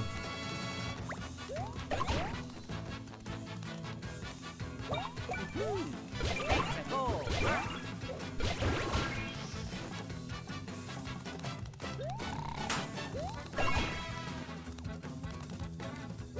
Oh yeah.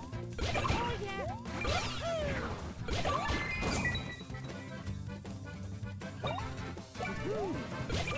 I mean, Mario Brothers are gonna have their knees are gonna be shot.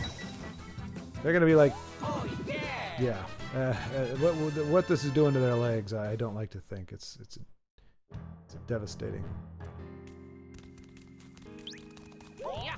So we're cleaning out the trash, but for fark's sake.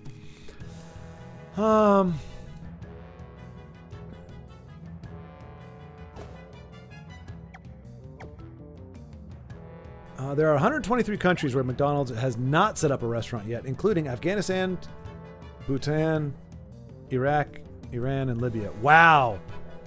Wow. Times Square did make its way here, but it's a worse knockoff version, so no hopes up. Okay.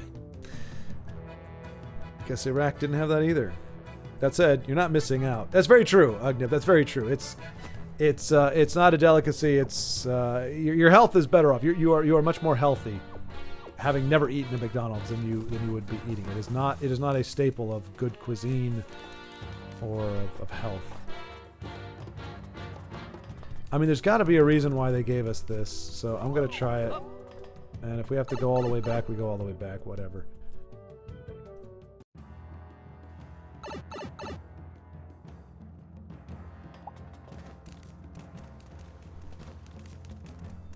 No, I think this is just...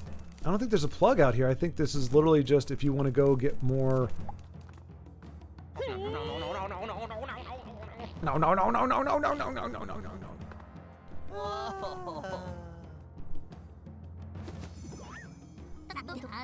Oh yeah. I was trying to see if there was anything else. Alright. So... yeah, we can buy more, like, mushrooms and stuff, but...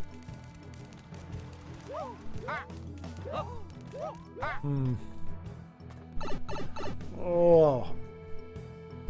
This is why me and RPGs can never really be good friends. We can be acquainted, we can hang out, but we're never going to be the best pals because it does this kind of stuff to you. It's like, okay, we're just gonna we're just.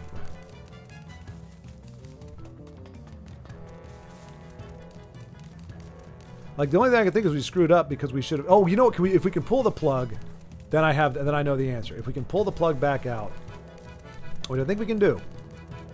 Oh yeah. Yes. Okay, there we go. If you got a problem, yo, I'll solve it. Check out the hook while the DJ revolves it. Nice, nice baby. Doon, doon, doon, doon, doon, doon. Nice, nice baby. So we use this to open that gate, which unlocks the next two plugs somewhere. See... my big brain is another reason why we can't get along, because these situations are too easy. I'm too brilliant of a mind to be thwarted by such petty tricks and nonsense.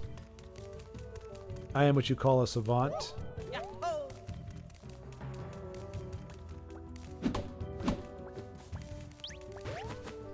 I was gonna bash him on the head with a hammer.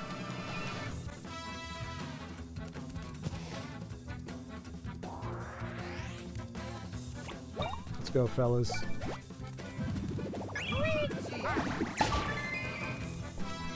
I screwed that up.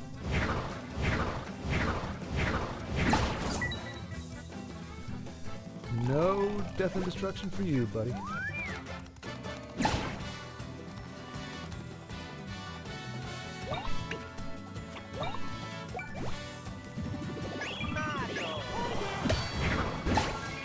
Boom shakalaka laka laka laka. Uh-oh.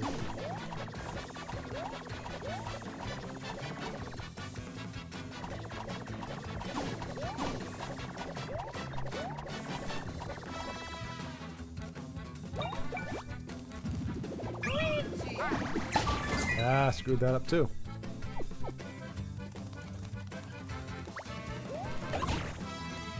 Get wrecked, son. Mario.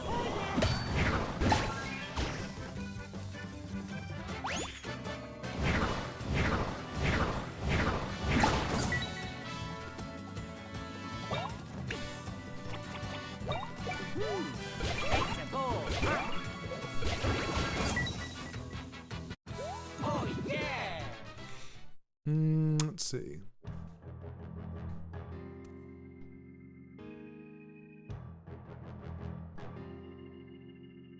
Actually, I don't think Wendy's would sell many Baconators in Iraq. No, you're probably right, Bodybag. You're probably right. Yeah, I'm pretty content eating local-made shawarma. That's the first time I heard of that was in Avengers.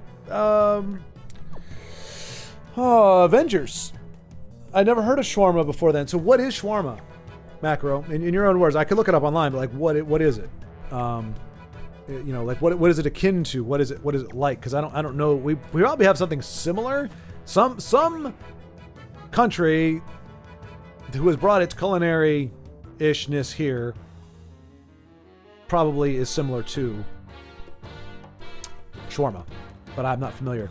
It says on another post that there is a McDonald's in Baghdad. Who is lying here? Ooh. Hallmark Productions. Scooby-Dooby-Doo. Hello, Hallmark Productions, and welcome. And Scooby-Dooby-Doo indeed. If the food has pork in it, they're not eating, religion and all that. Yeah. And bacon is mostly pork, if I'm not mistaken. There needs to be a Muchen Tenchuchen. Okay, Baldric, what you're gonna have to is that like a ramen place? Muchen Tuchen? Muchen Tuchen? Restaurant chain? I mean, they kind of do. If you're well, yeah, not really. There's a lot of pho places around here, but not like ramen. But there are some Japanese places. I found it's a ripoff called Madonnell. Really? From Don't Mess with Zohan. Oh, okay. I haven't seen that one. I have not seen that one. The movie that I believe that's the one that tanked Mike Myers' career, right? If there were McDonald's in Iraq, they would mostly be in the north because it's safer. Where do you live? And southern Iraq. Over here in the south, we don't get shit in terms of all private telecommunication companies and infrastructure.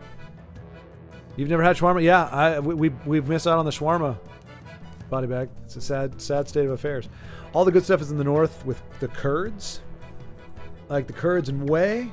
I honestly, when I saw that, I thought, because I know like in Northern America, not North America, Northern America, with like Wisconsin and stuff, same thing. Kurds, like curdled milk and stuff. I don't know if Kurds a group of people, but I also know it is like Kurds and whey. It's like a thick, like a cheesy type stuff. But I can't remember what they're called. But they got them up there in the north and in the cheese states and stuff. Macros Wi-Fi from Kuwait. Stratagem. You can't expect him to reveal that here, guys. If he does, he'll lose the connection there. Or as he is secretly an oil baron. That would be dope. That would be awesome. Ugnip, you see, when I said telecom companies, I meant those that provide cellular calls, messages, services like AsiaCell. Internet is available all over Iraq, and you don't need AsiaCell for that. His face is on the currency. I have had shawarma. Very nice. Okay. All right, so it's just me and Body Bag. I've had shawarma. Doner kebab. Shawarma? Shawarma? Shawarma. I don't know. Don't hurt my brain. Isn't even of Arab origin. It's Turkish origin. It's usually found wherever you have Turkish immigrants. It's grilled chicken, beef, falafel, in a wrap with lots of vegetables and a sauce. So kind of like a Turkish burrito? When I hear a wrap, I think of like a tortilla and chicken, beef, grilled in chicken, beef, and yeah, that sounds with vegetables and sauce. It sounds like a fajita is what it sounds like. A Turkish fajita.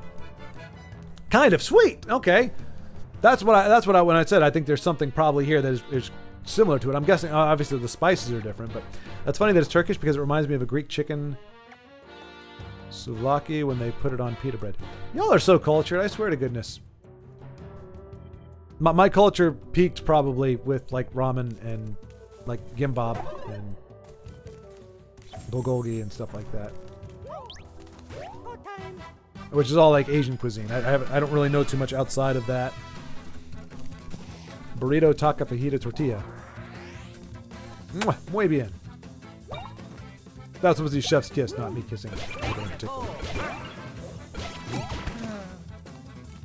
Oh man, it threw off my groove. I'm sorry, you've thrown off the Emperor's groove.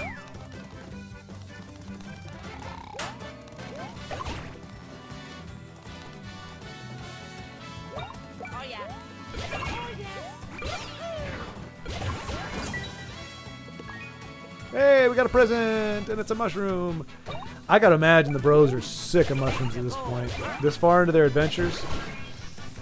I mean, they don't eat the mushrooms, I guess, so that's a difference. They just hold on to them, I think. But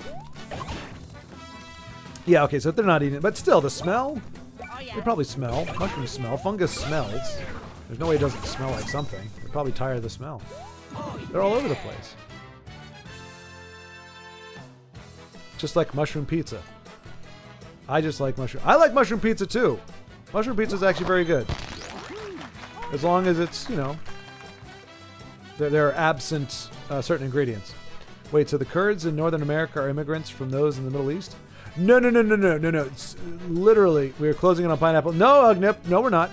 We're not going there. Mushrooms with olives. Also very good. Ugnip, you keep that other P word out of the discussion. No free speech here. You're allowed to say anything except for that word. No, I was talking about there's what I can't remember what it's called. Hang on a second.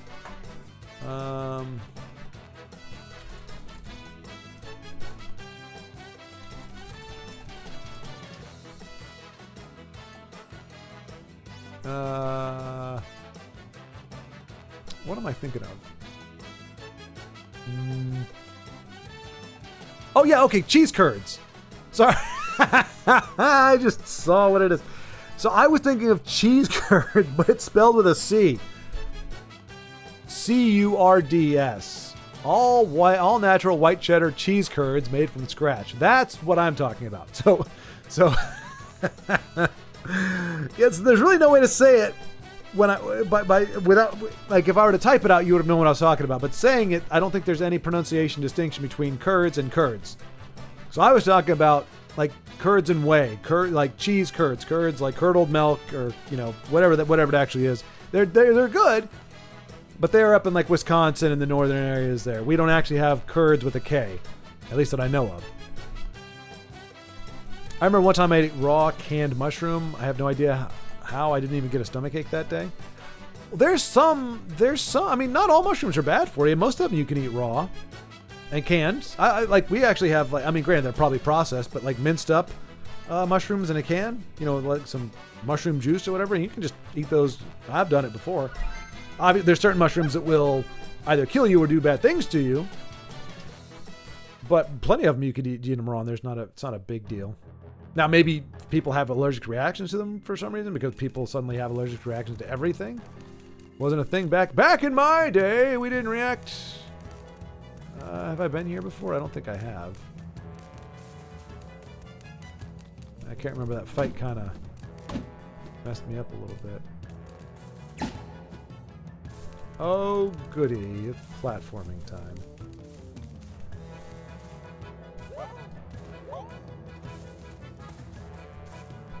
Alright, it doesn't let me jump off anyway, so that's not a thing.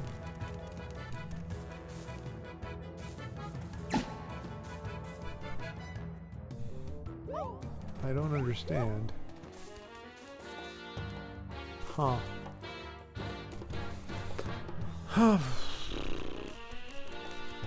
Okay, maybe we go elsewhere for now. Alright, there's a... That's obviously after we come back down. So this is where we entered. We plugged it in right there. We entered here. So everything we need should be somewhere in this general vicinity. We go down here. Go over here, perhaps? Does this just loop us around? No. Okay, we've already been here. But have we been up here? The answer is no. But who cares? Because it didn't get us anywhere. So that's a dead end. Let's look at the map here. Alright, so yeah, that's a big nothing burger.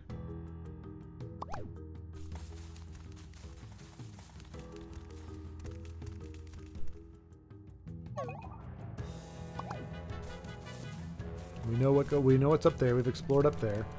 So unless we can get up, we can't get through here.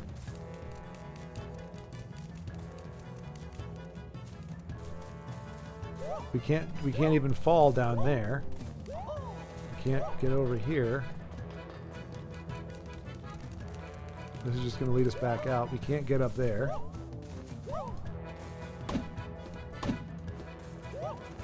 I mean, that is obviously where we need to get, but...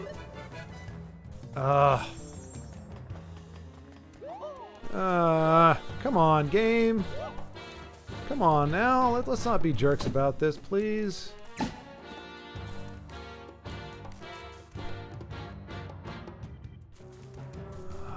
If we can't get through the gate, it really doesn't matter. Wait, isn't there some... Oh, Luigi. That's right. He's got his little ideas. Oh yeah. Never mind. He doesn't have his ideas. I thought he was having one of his inanely stupid things. We can't even... I mean, this does nothing.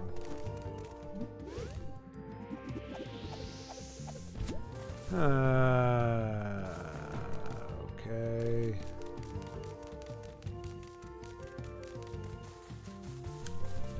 I don't know, folks. Guys, stop it. Just please stop it. You look ridiculous. Oh. Okay, maybe we go through here.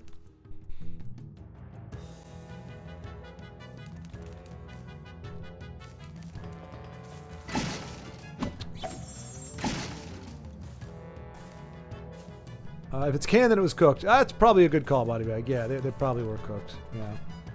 So canned beans were also cooked? Everything that's canned is cooked. Right. At least in North America. Win-win extreme? I don't know, Macro. Like, my plan was pretty much... Like, well, it was kind of just to, go, as, just to see how far we go. The plan was originally 5, but at this point, I kind of want to end it on beating this bad guy. So, hopefully in the next half hour, 45 minutes, but if it's like the Final Fantasy bad guy, it could be the rest of the night. I don't know.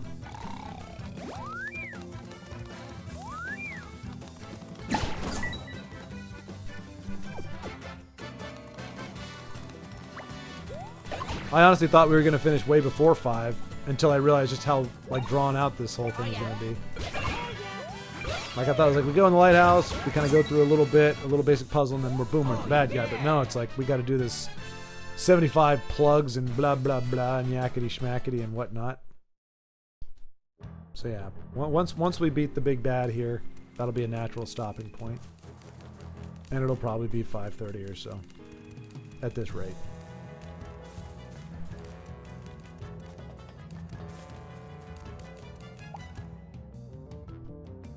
Don't try to operate the moving platforms alone. Whoever breaks one forfeits dinner. All about food with these people. Okay.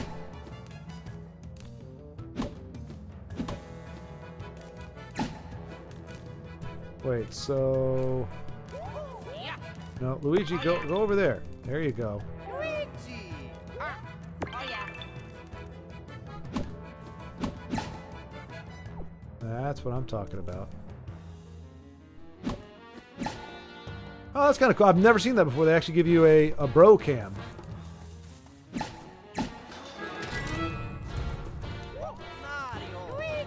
This is the worst designed lighthouse in the world. No wonder the thing isn't working right. It's like such complicated machinery.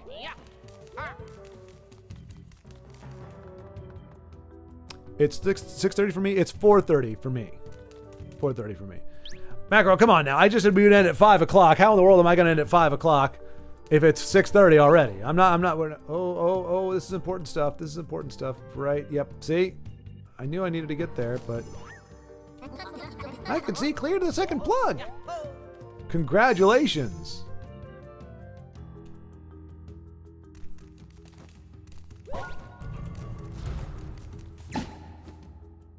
Oh, are you kidding me?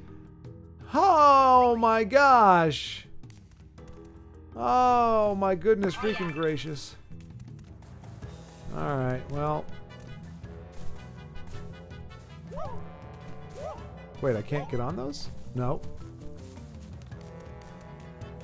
Where the heck am I supposed to... Alright. Luigi! No, get back over there, you little doofus.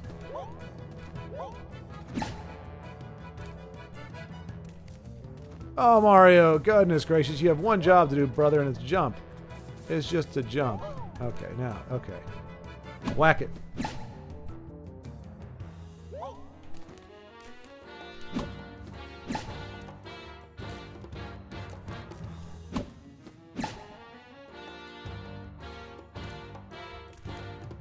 Oh, gosh darn it to heck. Is that where I'm trying to get? We get up there. I don't really know.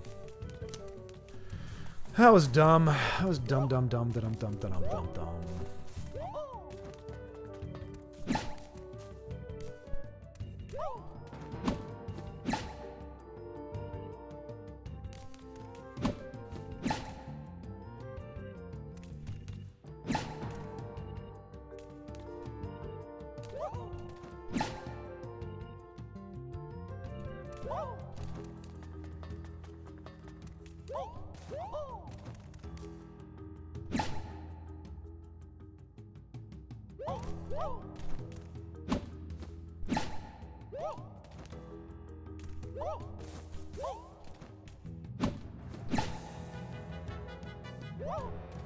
Oh, try to knock me off, eh?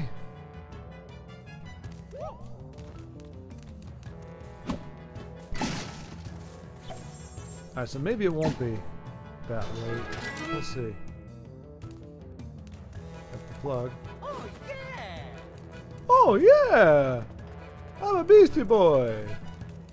Intergalactic planetary, intergalactic.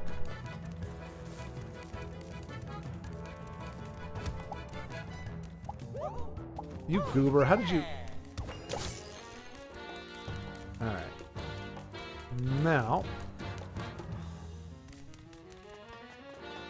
Nope. Alright, yeah. Pants me, Luigi! Wait. Where's the plug we just plugged in before? Was it down here? Yep. There you go. Oh, yeah. Don't care, don't need your gate. Just gonna walk my little plug right up here. We're gonna get past this and we're gonna go face the big bad, see? Because I'm Mario. That's amazing, Mario and Luigi and Schward. Thank you. The way is clear. Thanks for sharing. I'm so glad you came along. Meow. Huh? Hooray! Let's keep going. Yeah. That's what you do when you hear a girl like that. Oh, look at her intrepid. She's up to something. I wasn't paying attention. I see, Macro. I see. Just talking to myself. Actually, that's true. Most of the time I am talking to myself. But here we go.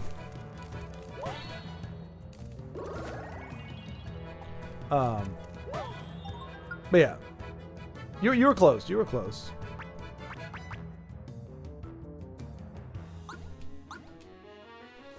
Yeah, it's 4:41. So yeah, it might end up being right exactly when I was hoping to make it to 5. Because sometimes I just run out of gas. I just get like you could tell I've been pretty tired. But okay, I thought it was going to be a plug themed thing, but clearly it's just kind of a demonic plant. That's right. Gobble down all those delicious Sprite bulbs. Good, no? Just keep building that stale charge. Master Zolcad will be so pleased with us. We're a perfect extension of his will. Gobble down those Sprite bulbs. Who's there? It's Mario and a liability. 2 liabilities, actually. You must be the resistance that 10 mentioned. Who are these jokers? Wouldn't you like to know? Yeah, we would. Who are you? And what are you doing with the Great Lighthouse? Gonna turn it. No, we're not going to explain. We're not going to explain ourselves to you. ... Instead, I have a counteroffer. Goblick. Now that you've gorged on spite bulbs, show them your surging power. The 3 of us have bigger fish to zap.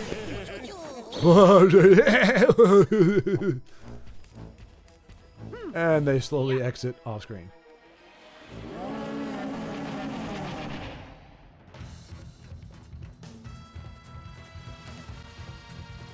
All right, we're gonna get to use our shell attack here.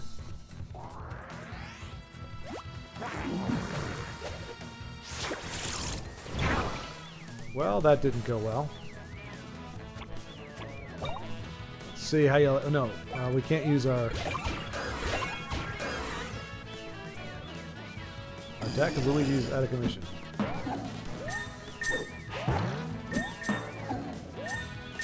What the heck is going on? Oh, jeez.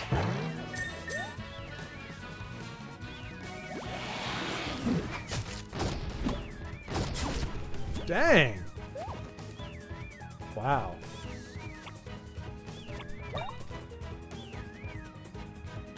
I think a mushroom might be the best course of action here. Or a, better yet, a nut.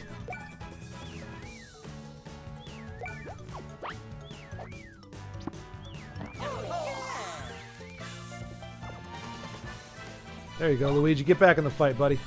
Oh, no, you know what? Let's do this.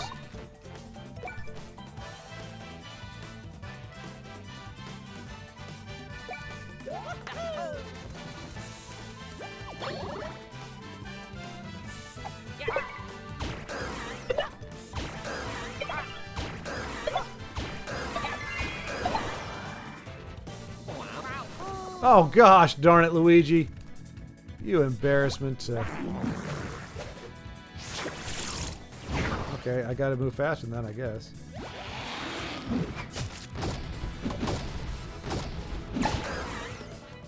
Okay, there we go.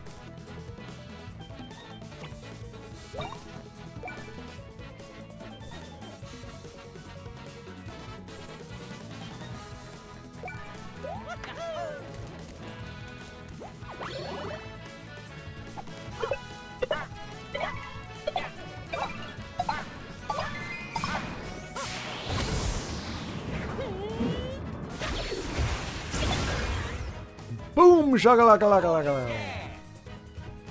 Feeling pretty good about ourselves here. Oh my gosh, you see his health bar? Oh my goodness gracious. This is like chaos all over again. Alright, let's not screw it up this time, guys. We need the damage.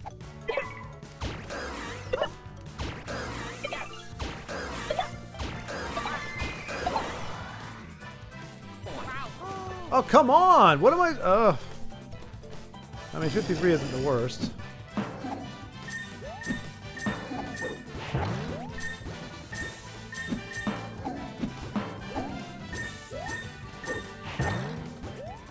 Oops.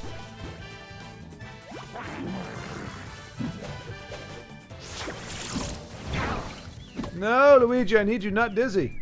He's almost dead, too. Crapola.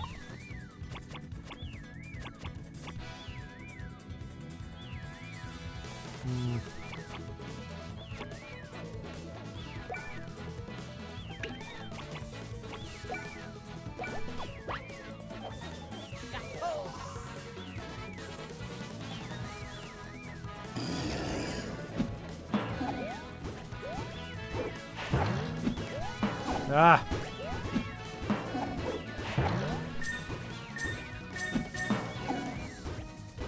Luigi, no!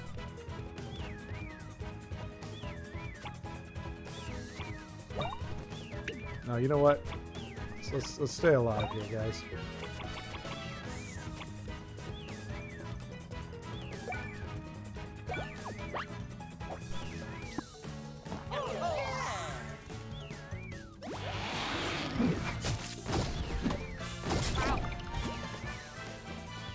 That's messed up.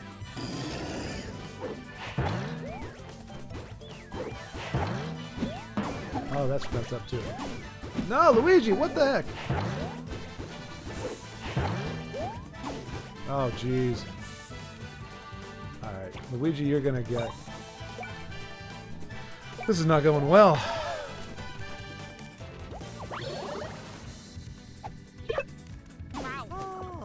Oh, gosh darn it.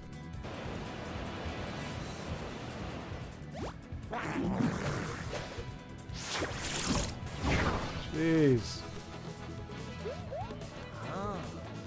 Alright, let's do this, Luigi. Leave it to me. Okay. Mario. I got it. Go into the tornado? How do I do that? B.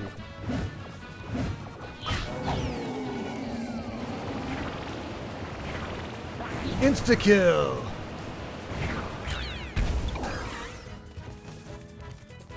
Oh yeah. Alright, time to heal up. Actually, yeah.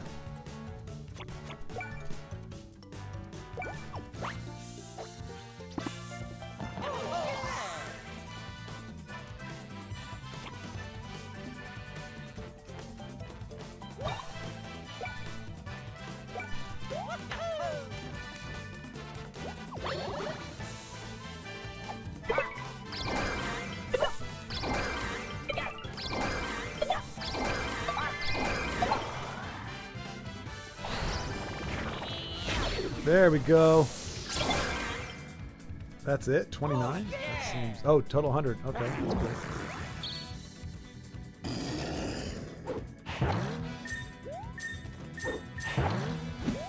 Oh, no. No!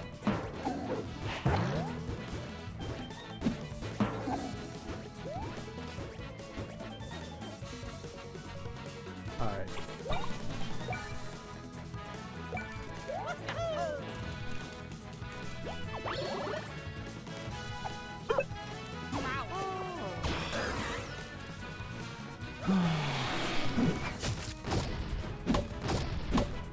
Mamma mia. Oh. Luigi.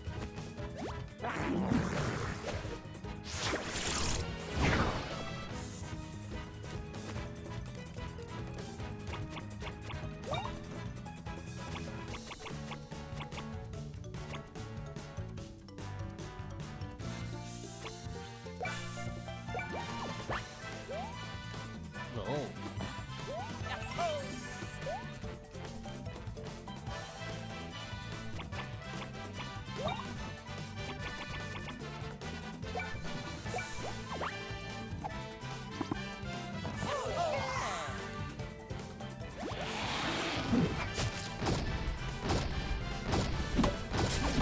Oh, man. That really hits hard. Holy cow.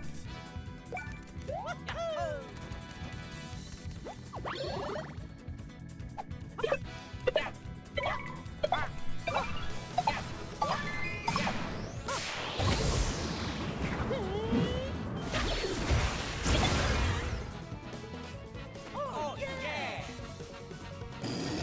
No.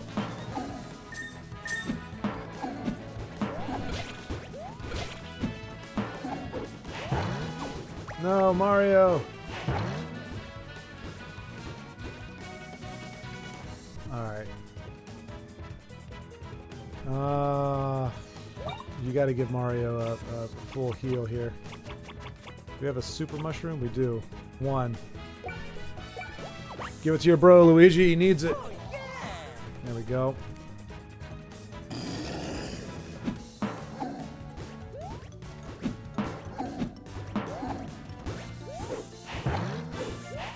Oops. No.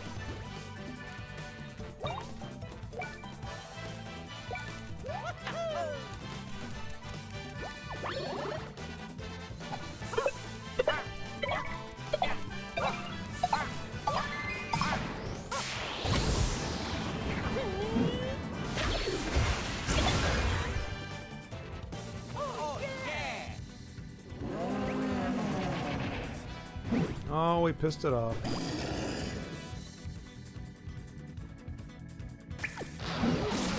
What the heck?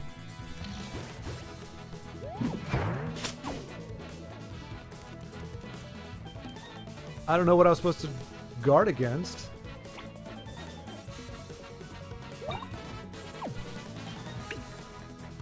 Wow. Well.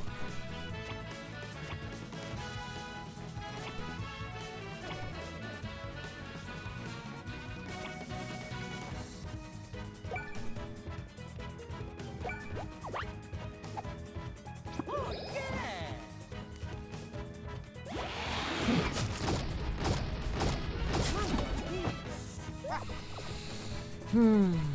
I really start to hate RPGs. Boy, howdy. Gotta go all in. Oh, yeah!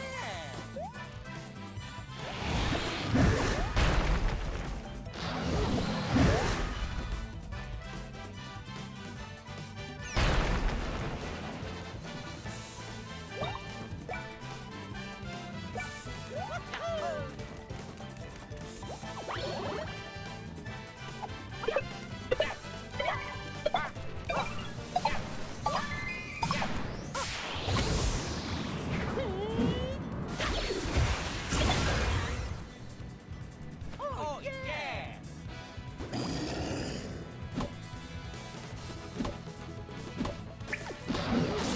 I mean, what am I supposed to do about that? That is like insta-kill. Holy crap. That's some bullshit. I didn't think I was gonna have to say that in a game like this, but man, that is an absolute crap. Mario! I got it!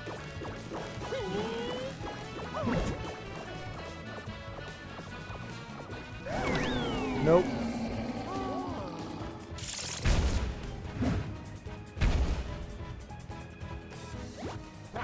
We really needed that to hit.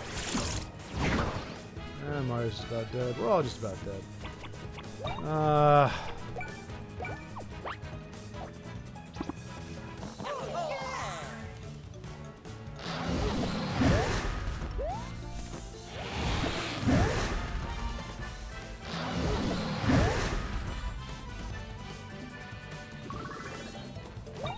Let's give a shot at it. Mario! I got it!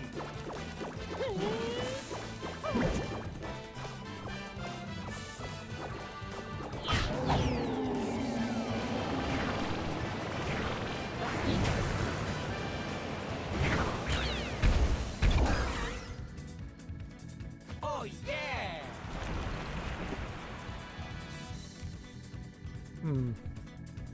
Alright. I mean, here's the thing.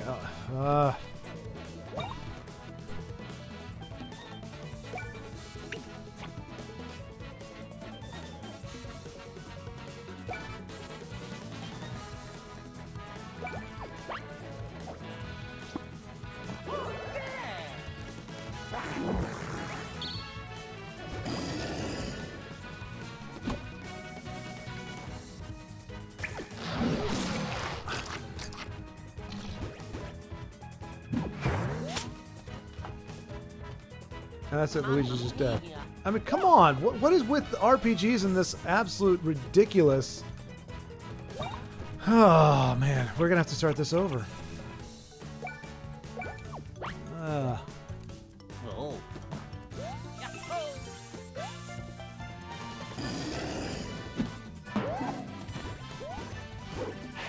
See, anything that I can actually dodge, I can... Well, I'm getting owned by it, but at least it's possible.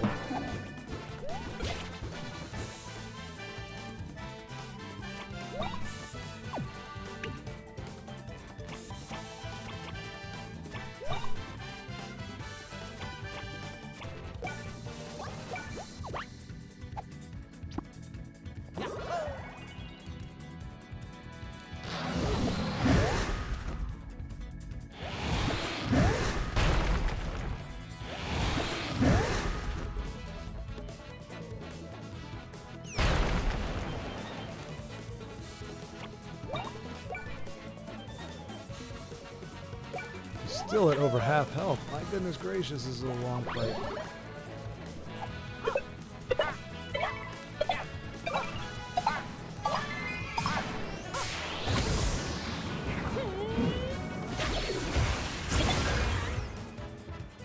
Oh, yeah.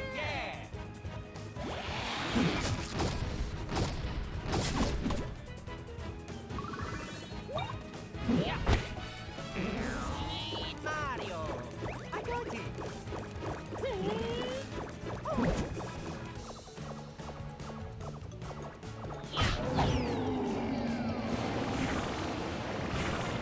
If you can dodge a wrench, you can dodge a goblet. You are not wrong, Buddy Bag. You are not wrong. Oh, yeah. I guess I can't dodge a wrench. That is my problem. Okay. I mean, golly days, just got so much freaking health. See, I'm worried if I don't... Whoa, whoa. Alright. It says for a while. Like, how much is a while?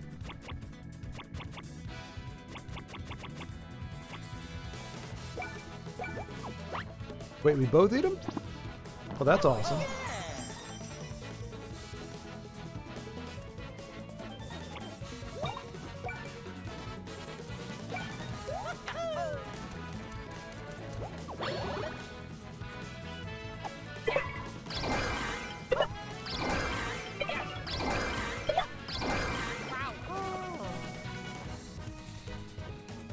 Wish you could save state and come back tomorrow. Yeah, I wish I could just stop whiffing on all the major attacks. Like, he would be pretty much dead now if we didn't do that.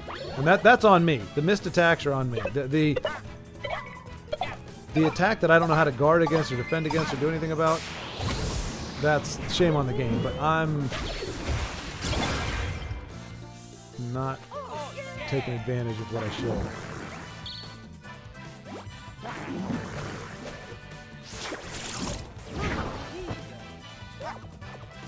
Gotta love that OTK. What happened to the... Wow. Wow. What an absolute freaking travesty. Well, folks, that's what we're going to have to leave it at, because I ain't going to mess with it right now. Now I know what we're getting into. That is absolute crap. I don't know, man. I'm losing my faith in RPGs. Losing my faith in RPGs. I used to think they were good fun, but now they're just cruise through the main thing and then get to the boss and get wrecked. That's kind of what, so far, my lesson with RPGs has been. Like, you're bored for the actual game, but you get to a boss and you just can't win. I mean, we would have gotten closer if I'd been able to connect on what we was like 4. I'd say 4 or 5 big attacks. If we connected with him, we would have had him like to this. But if he's OTKing us with every attack, it's like I can just kill you in one attack. And trying to dodge those is a pain. Yeah. I might abandon the genre, but I mean, I'll at least give this one a try again later. But unfortunately, we have to leave it on a cliffhanger today, folks. We are ending in defeat just because these battles are so long. It's not like, oh, I can go against the bad guy like 3 or 4 times in like 2 minutes, and just try. It's like, no, we start and then it's going to be at least 15 minutes before we end because his health bar is like out the wazoo. So anyway, I appreciate y'all watching. Thanks for hanging out. Let me check. I want to see the chat here because I know you guys were talking as I was while I was in the midst of chaos and the most painful moments when I needed the most support. People were talking about coffee. Let's see. I'm supposed to be asleep now, but I had a 4-hour nap, so now it's screwed. I feel you, Macro. If I take a nap, like right now I'm tired. If I were to take a nap, I wouldn't be going to bed till like midnight. Why did God curse us with not having to Why did God curse us with having to maintain a sleep schedule? I mean, or with insomnia. I mean, that's not much of a God thing as far as I know, but I mean, that's a theological question, I guess. But yeah, insomnia sucks. Well, here's the thing. Everything has a pro and con, right? If we're meant to have a sleep schedule, it means we're meant to function a certain way. And if humans design our schedules and design our institutions and stuff in such a way that we can't have constant sleep schedules, well, then we're kind of bringing it on ourselves. Because the upside is if you do abide by the sleep schedule, you're operating at peak efficiency and everything's great. So you have your high and your low. Like everything has a cost. So you say, okay, this is how something is supposed to work, and if it's working properly, it's going to be amazing. If it doesn't work properly, it's going to suck. So let's keep it working right, you know? But then we humans are like, oh, we know better. We can do it this way. And it's like, well, okay, go for it. But, you know, we just end up screwing ourselves over. Seriously, if insomnia was a person, I would do devious things to that person. Well, that said, Macro, I am really sorry to hear that you are suffering with insomnia. I didn't realize, I don't think. I just thought you were just staying up late because you're like a night owl. But if you are, in fact, suffering with insomnia, then I am truly sorry. It's like it's constipation, but for sleep, and neither one of those are good because you're in both cases your body's going, there's something I'm supposed to do and I can't do it, but there's no way to overcome it. You can't will it. You can't mind over matter it. Just drink nothing but coffee and never sleep again. Problem solved. Bodybag, you bring up a very apt and reasonable solution. Yeah, but if I did that, the problem would be gone. But after 3 weeks, I'd be gone too. YOLO, right? YOLO. Problem forever solved. Except I'll be in hell. I don't think drinking coffee sends you to hell, Macaro. Plenty of people go to heaven and still drink coffee. Not many people who drink coffee go to heaven, but there are some who make it. Do you drink it with sugar, cream, or just black and no cream? Because cream and sugar sound delicious. They do. Body bags, black, no cream, no sugar, 2 cups a day. He's got it down to his science. I like my coffee like I like my women. In a cup. Damn, bro, you in college or something? Nope, just old. Did you hate the bitterness at first? My whole life I added cream and sugar and realized one day that it didn't help the flavor, it just makes it sweet, and I started drinking it black after that. Okay, but did it take a while to get used to the taste of black, or did you just get used to it instantly? I think I just grew out of sweet drinks. I will say this, Macro, because coffee by itself, if you get decaf, and you sweeten it with stevia, or you just don't do anything to it at all, it doesn't trigger your not metabolism, your insulin, which is what like kind of gets the whole system out of whack. So so you can like drink coffee, just drink plain old black coffee or black coffee with stevia in it. You're not putting cream in, you're not putting sugar. Then it does help with weight loss. Like you can kind of drink that in lieu of, but it can't have caffeine in it. If it has caffeine in it, then it defeats the purpose. Well, not having caffeine probably defeats the purpose too, but you know what I'm saying.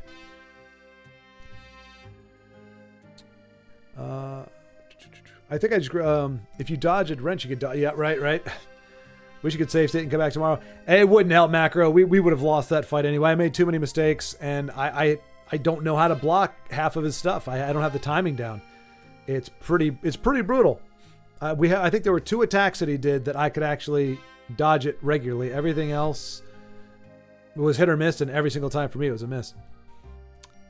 Oh, that's right, Macro. That's right. You enter your weekend now. Yeah. Let's see. Goblick, worse than Chaos. Well, in a manner of speaking, Bodybag, the only difference is Goblick put us out of our misery in like half the time that Chaos did. Chaos decided it was going to waste like an hour of my time every time I attacked it. I hate Chaos so much. I am going to next week, to put the game to bed, I am going to do that, go through and find all that crap and kick his butt just to beat it.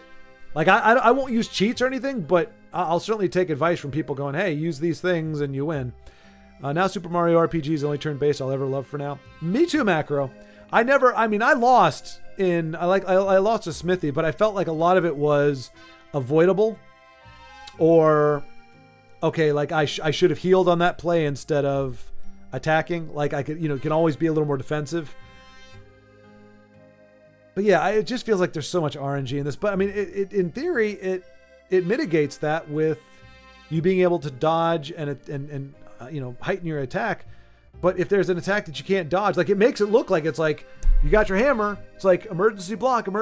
It's like, no, you can't block it. It just kills you. I'm only staying up late. No excuse. I appreciate the honesty, my friend. I appreciate the honesty. Well, yeah, because I mean, heck, I've got another hour or two typically before I jump on for Magic the Gathering, and that's usually when you're on. So you've got at least another 3 or 4 hours, I'm guessing. Yeah, I never stay up late because I want to. I just sometimes don't get the sleep hormones I need to sleep on the same time consistently. That's insomnia. Yeah. Yikes. Yeah. I mean, when I started working, doing the truck driving thing, or actually right before I did that, I was having that problem. I'd go to bed at 9 or 10, and I'd wake up at 2 in the morning, and I couldn't go back to sleep.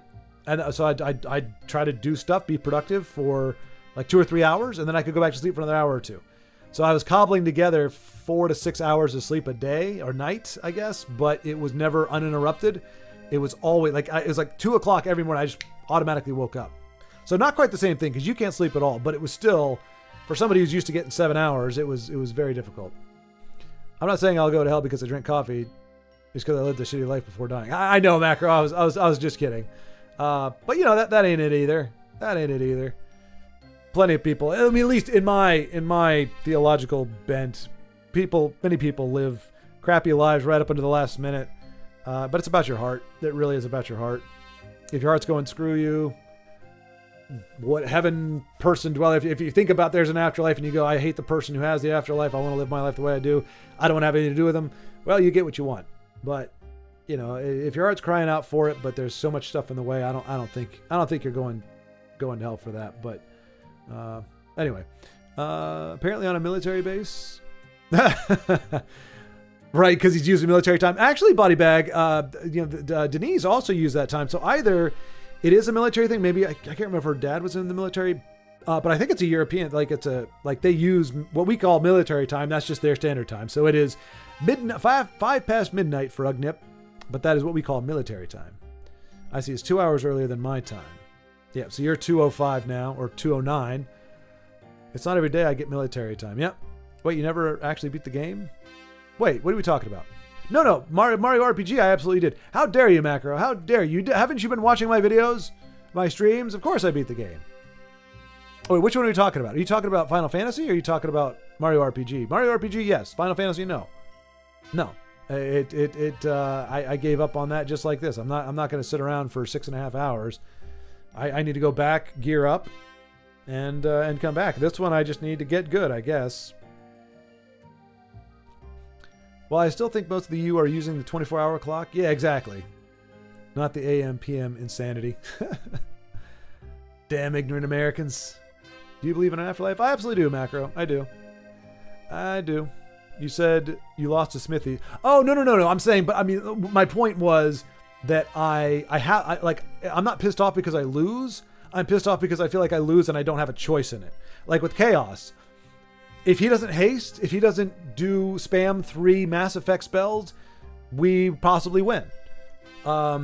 It's what the computer decides. And then the turn order. At least the turn order I think is pretty much, I think it's Mario, bad guy, Luigi, bad guy. I think it's pretty much staggered like that the whole time. But with Final Fantasy, it was like, who knows who's gonna. So I could use a Rising Phoenix, and I'm thinking, okay, you're gonna raise him from the dead, and you're going to heal him to full health, or give him 250 health. But no, she casts healing on a corpse, so it does nothing. And then they raise him from the dead, and he has 1 HP, and then the guy, all he has to do is fart in his direction, and he's down again. And once you're one person down, unless you're just willing to say, okay, we're just going to be one person down, which I don't know that you can win that way, you're in an endless cycle of trying to, stay ahead of the RNG to the point where, because like the RNG, like he had Blizzard, and there was some other one that was doing like 20 to 50 points of damage, so pretty much not a big deal at all. And there were times where he would attack one individual and leave everybody else alone. And when he did that, we were fine. But then he also has the attacks that are like Tsunami that just takes 200 damage or 250, 300 damage to everybody. Or then he picks on one person and does 800 damage to characters that only one of them has over 800 points of HP. So it's an insta-kill for anybody. It's a load of crap. It's an absolute load of crap. And then this one, he's got that one move that insta-kills and there's no defense for it. And then there's another one that there is technically defense for it, but I haven't figured out the timing yet. And since you can't really practice, you're just having to get wrecked every single time you do it. Now we know we need to stock up on candy, if we can, and a bunch of other stuff. But I don't think better pants or a hammer is going to help us. But yeah, so anyway, so what I was saying, Macro, is I have lost to Smithy. But I was like, okay, he's beatable. it wasn't broken. I just had to keep going. Maybe the very first time I played Mario RPG, I think I lost 2 or 3 times to Smithy, and then I finally beat him, and it felt right. When I played RPG this time, the remake or the remaster, I didn't lose really at all. I think I might have lost once, but I'm pretty sure I actually just beat it in one fell swoop. And this one, I'm okay with. I don't mind losing, but like right now, I'm thinking, okay, aside from spamming a bunch of candy to protect my butt every time he just does some bull crap, I don't know what else I'm gonna do. But like, you don't practice religion like you used to before. So you're sure you're going to heaven? Yeah, Macro. Just as a side, like I said, it's not about works. It's not about what you do. It's about your heart. And in my religious belief, for my personal thing, it's Jesus. Jesus is the Son of God. He's the way, the truth, and light. He is a bridge between humanity and God. And he says, hey, free gifts. Like, humanity, you're fallen. You're screwed up. You're always going to be. And that's not a bad thing. It's not. He's just calling it like it is. It's a world of sin. He says, I'm the gift. Like, I am, before the foundations of the world, I became, like, I existed. And I paid the price that for all the crap that you're going to do. If you accept that, if you can say, yes, thank you, Jesus, and I'll take your free gift, then you're good. Like, that's covered. The debt has been paid by, the Son of God, essentially. And that's extended to everybody. Every single human being. It says, I love the world. Every single human being is precious to God. He loves every single person and wants to have eternity with you. Some people don't want that. Some people say, screw it. I'm offended at the very notion of you, God. And he goes, okay, then you get a life outside of me. Or you get an existence outside of me, which is death. which is darkness and despair. So anyway, I'm not going to go too much theology, but no, it's not about following rules. There is a whole thing. If you love God, you obey his commands, you do what he says. But there's nothing about that says you need to go to church or there's things that in theory will help you, in that relation, but it's all about the relationship. It's all about the relationship. If your religion, I'm not pointing at you, but I'm just saying anybody, if your religion isn't getting you closer to God, isn't helping to, make that relationship stronger and better, and if it's actually dividing it, then it's not worth a damn. The religion is supposed to be there. It's a man-made construct, and it's there, in theory, to point you to God and to say, okay, here's how you talk to him. You just talk to him. Be real with him. Let him know what's going on in your life. Say, God, okay, I don't know what I'm doing with my life. Take over, please. And if you mean it in your heart, he'll do it. He'll do it. Again, I don't want to go off too much on a tangent there, but that's my belief anyway. So, I could, saying Hail Marys or, if I pray every night, it doesn't matter. Even in the Bible, it says if I do all these amazing things, if I do miracles and all these awesome stuff, but I don't have love, then I'm a sounding gong, and there's no life in me. So the whole love your neighbor as yourself. Well, the 2 commands: love the Lord your God with all your heart, and soul, and mind. Love your neighbor as yourself. Those are the 2 things. Everything else is dependent upon those, or everything else stems from those. If you're not loving your neighbor, if you're not loving God, you're kind of at a disadvantage. But that doesn't mean abide by religious rules and you have to eat this or not eat this or do this or not do this. Obviously, if you love God, you're not going to be going around killing his kids. If you understand he loves everybody, he's not going to go, this person has something I want, I'm going to kill you, but I love you, God. Now, that doesn't really make sense. So it doesn't follow that you will love God and also do horrible things, but there's nobody beyond redemption. There's not a single person in history. I don't care who it is. You can throw any name out there. There is nobody that is ever beyond redemption. It is their choice as to whether or not they go with God. Now, again, I would argue that if you're doing a bunch of crazy crap, then your heart's probably not for God. You can say, well, it's hurt, it's whatever, but if you're actively destroying people and ruining lives, you could say that there's really not a desire to reconcile with God, and he knows that. He knows that. There's no question. He discerns the heart. He knows. Despite what we say, despite what we do, I can go to God and say, I love you, God, and I totally want to be, I totally care about you and love you. He knows what my heart's saying. And conversely, you can have somebody that goes to God and says, screw you, God. I hate the fact that my life is like this, and I hate you for doing this. But he knows your heart is going, but I want healing, but I want help. Like, God, help me, please. I'm mad, yes, but I need you. So 2 things. Anyway, that's way too much for a stream like this. But yeah, that's my kind of thing. You first tried Smithy? Well, you also beat Katana Zero in like half the time that I did. So you're a gamer, Macro. You're a gamer. And I'm not saying that sarcastically. I'm just saying that's a fact. I'm not a gamer. I'm somebody who likes to play video games, but I'm not a gamer. A gamer who's somebody who likes to play video games and is good at them. I would say you are good at them. Body Bag and Ugnip from just based on watching them play Elder Scrolls Legends. They're gamers because they like to play the game and they're actually good at it. I am somebody with a deficiency in video game talent. I can be tenacious, but I'm not talented or gifted or have the hand-eye coordination needed. But I still can do okay, and I enjoy video games as a concept in general. Putting a big shell armor on Peach and giving Mario the big shell weapon is too OP. Wait, big shell armor on Peach and giving Mario the big shell weapon. I don't know if I found those. That might be another thing, Macro. Did you do it using a guide, or did you just do it straight up? And if you did, either way, like, so, I mean, it's very possible. Oh, by the way, Macro, not today, obviously, but bam, there it is. There it is. So this will be coming up probably next week. We'll give it a shot. It pretty much looks like a very bizarre version of Final Fight. Very bizarre, but still pretty cool. So looking forward to getting into this. I think you should follow the exact scriptures and teaching of religion and not just do what you think is right. Religion has all the guidance you need, so you don't have to choose what's right or what's wrong. All you have to do is obey, and the rest is up to God. Well, donkey. I found them on my own, I think. Okay, well, which is fine, but I'm just saying, like, so, but like, as we're seeing with Final Fantasy, I got my butt kicked because I didn't have two things that everybody said you're supposed to have. There's nothing in the game that tells you that. So if you happen to find it and you go, I beat Final Fantasy easy, and you go, well, yeah, if you happen to naturally do those things, then you're good to go. If you didn't know, then you're not good to go. But I don't think a game should be like that. Kind of like with your game, the whatever it is, Knight. What are you doing? Not Shovel Knight. You know what I'm talking about. But you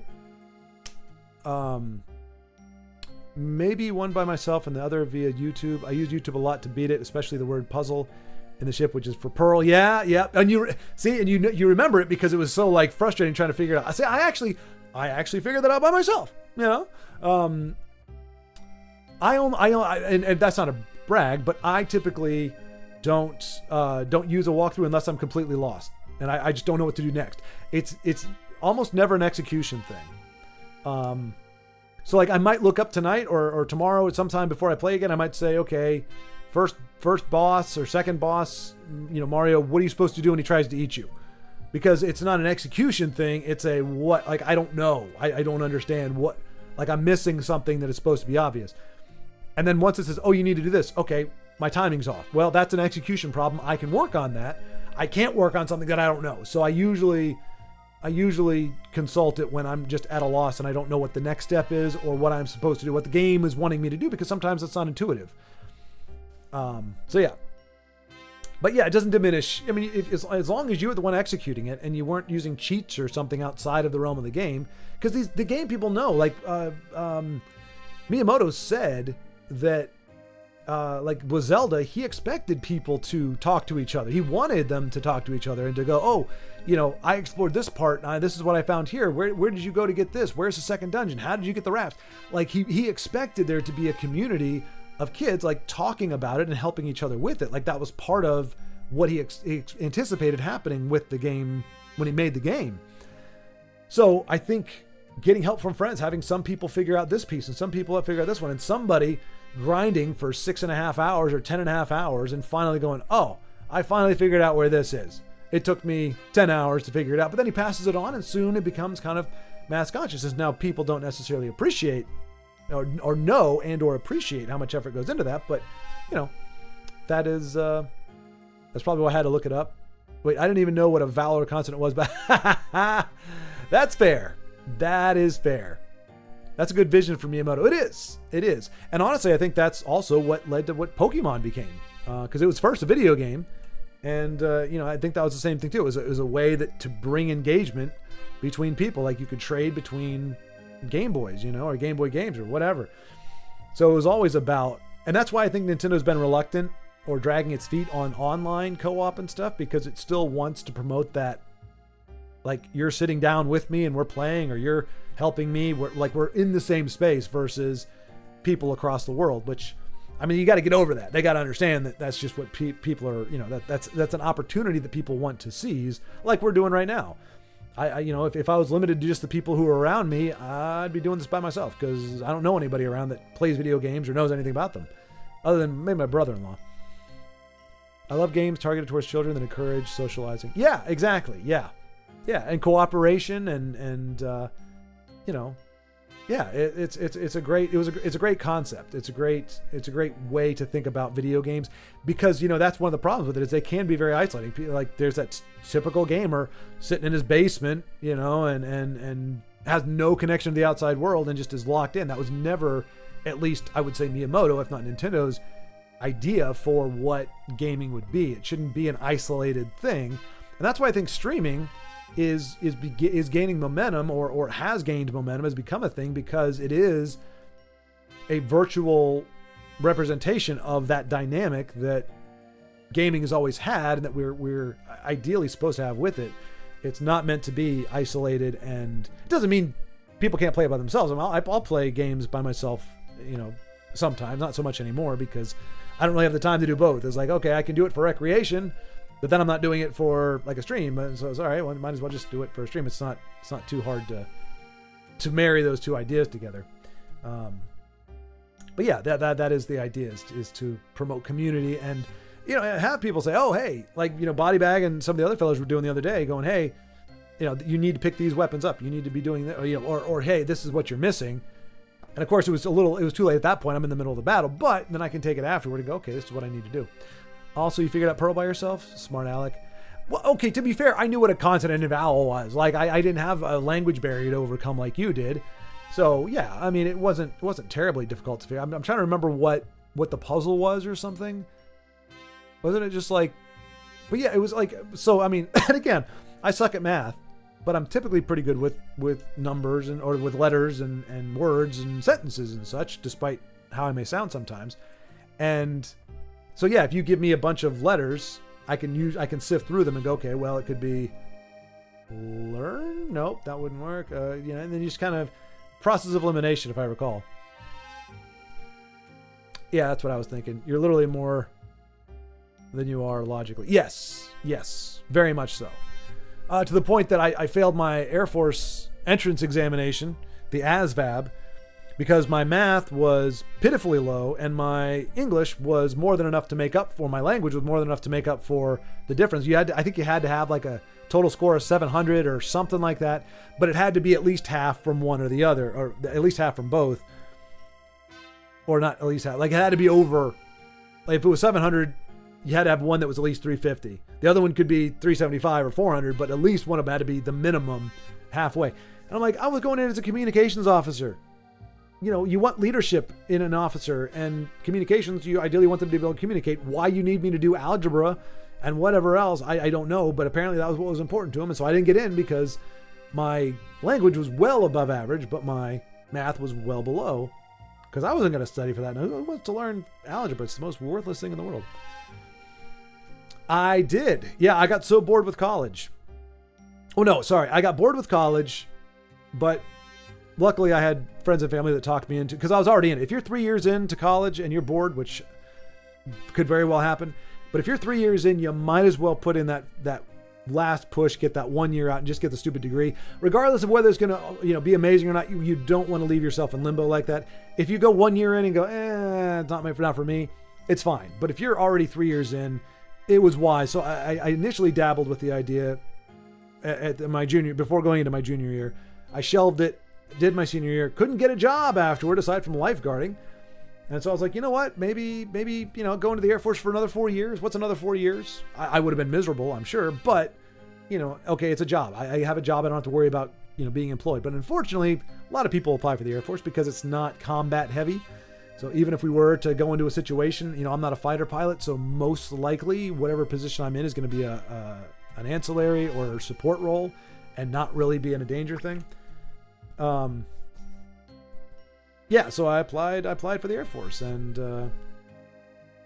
didn't even pass. But I'll tell you what, I saw the other people that I was in there with, and yeah, you got guys that probably were incredibly smart, no social skills whatsoever.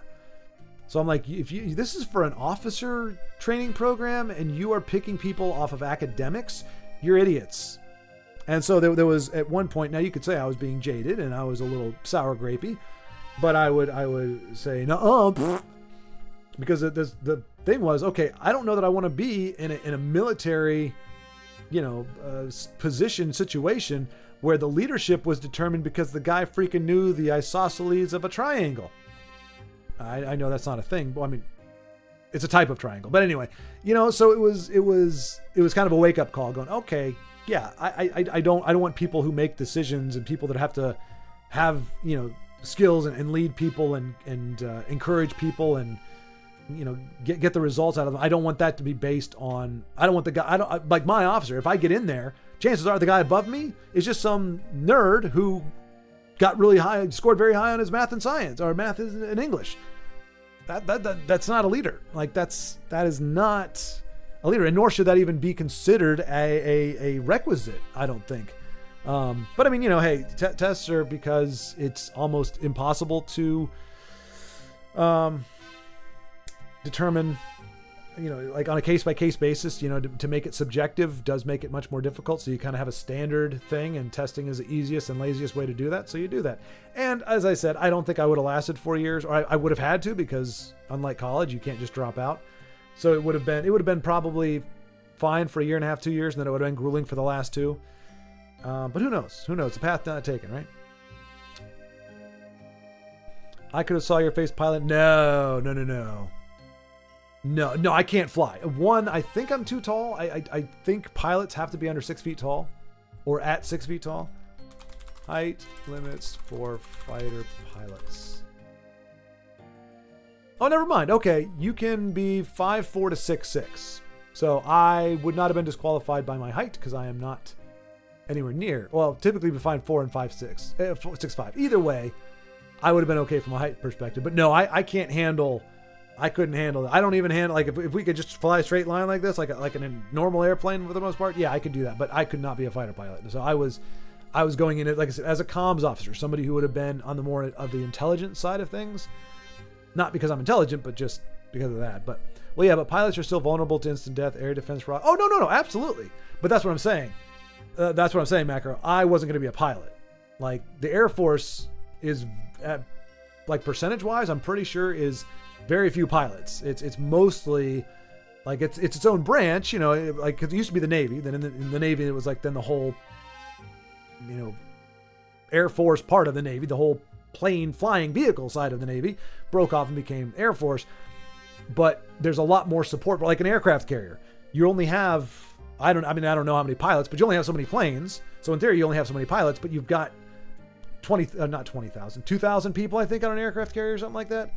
Most of them are support. They're cooks. They're, communications officers, as I was saying, people that, are working on the different things, mechanics. So there's a lot. Can you plus try again? I can, but I'm not going to do it. I mean, yeah, that's not helpful. I already know that. Wait, is it putting me in the battle already? Go time. Oh yeah. No, we're not. No, we're not doing it. I've had enough of you and your shenanigans.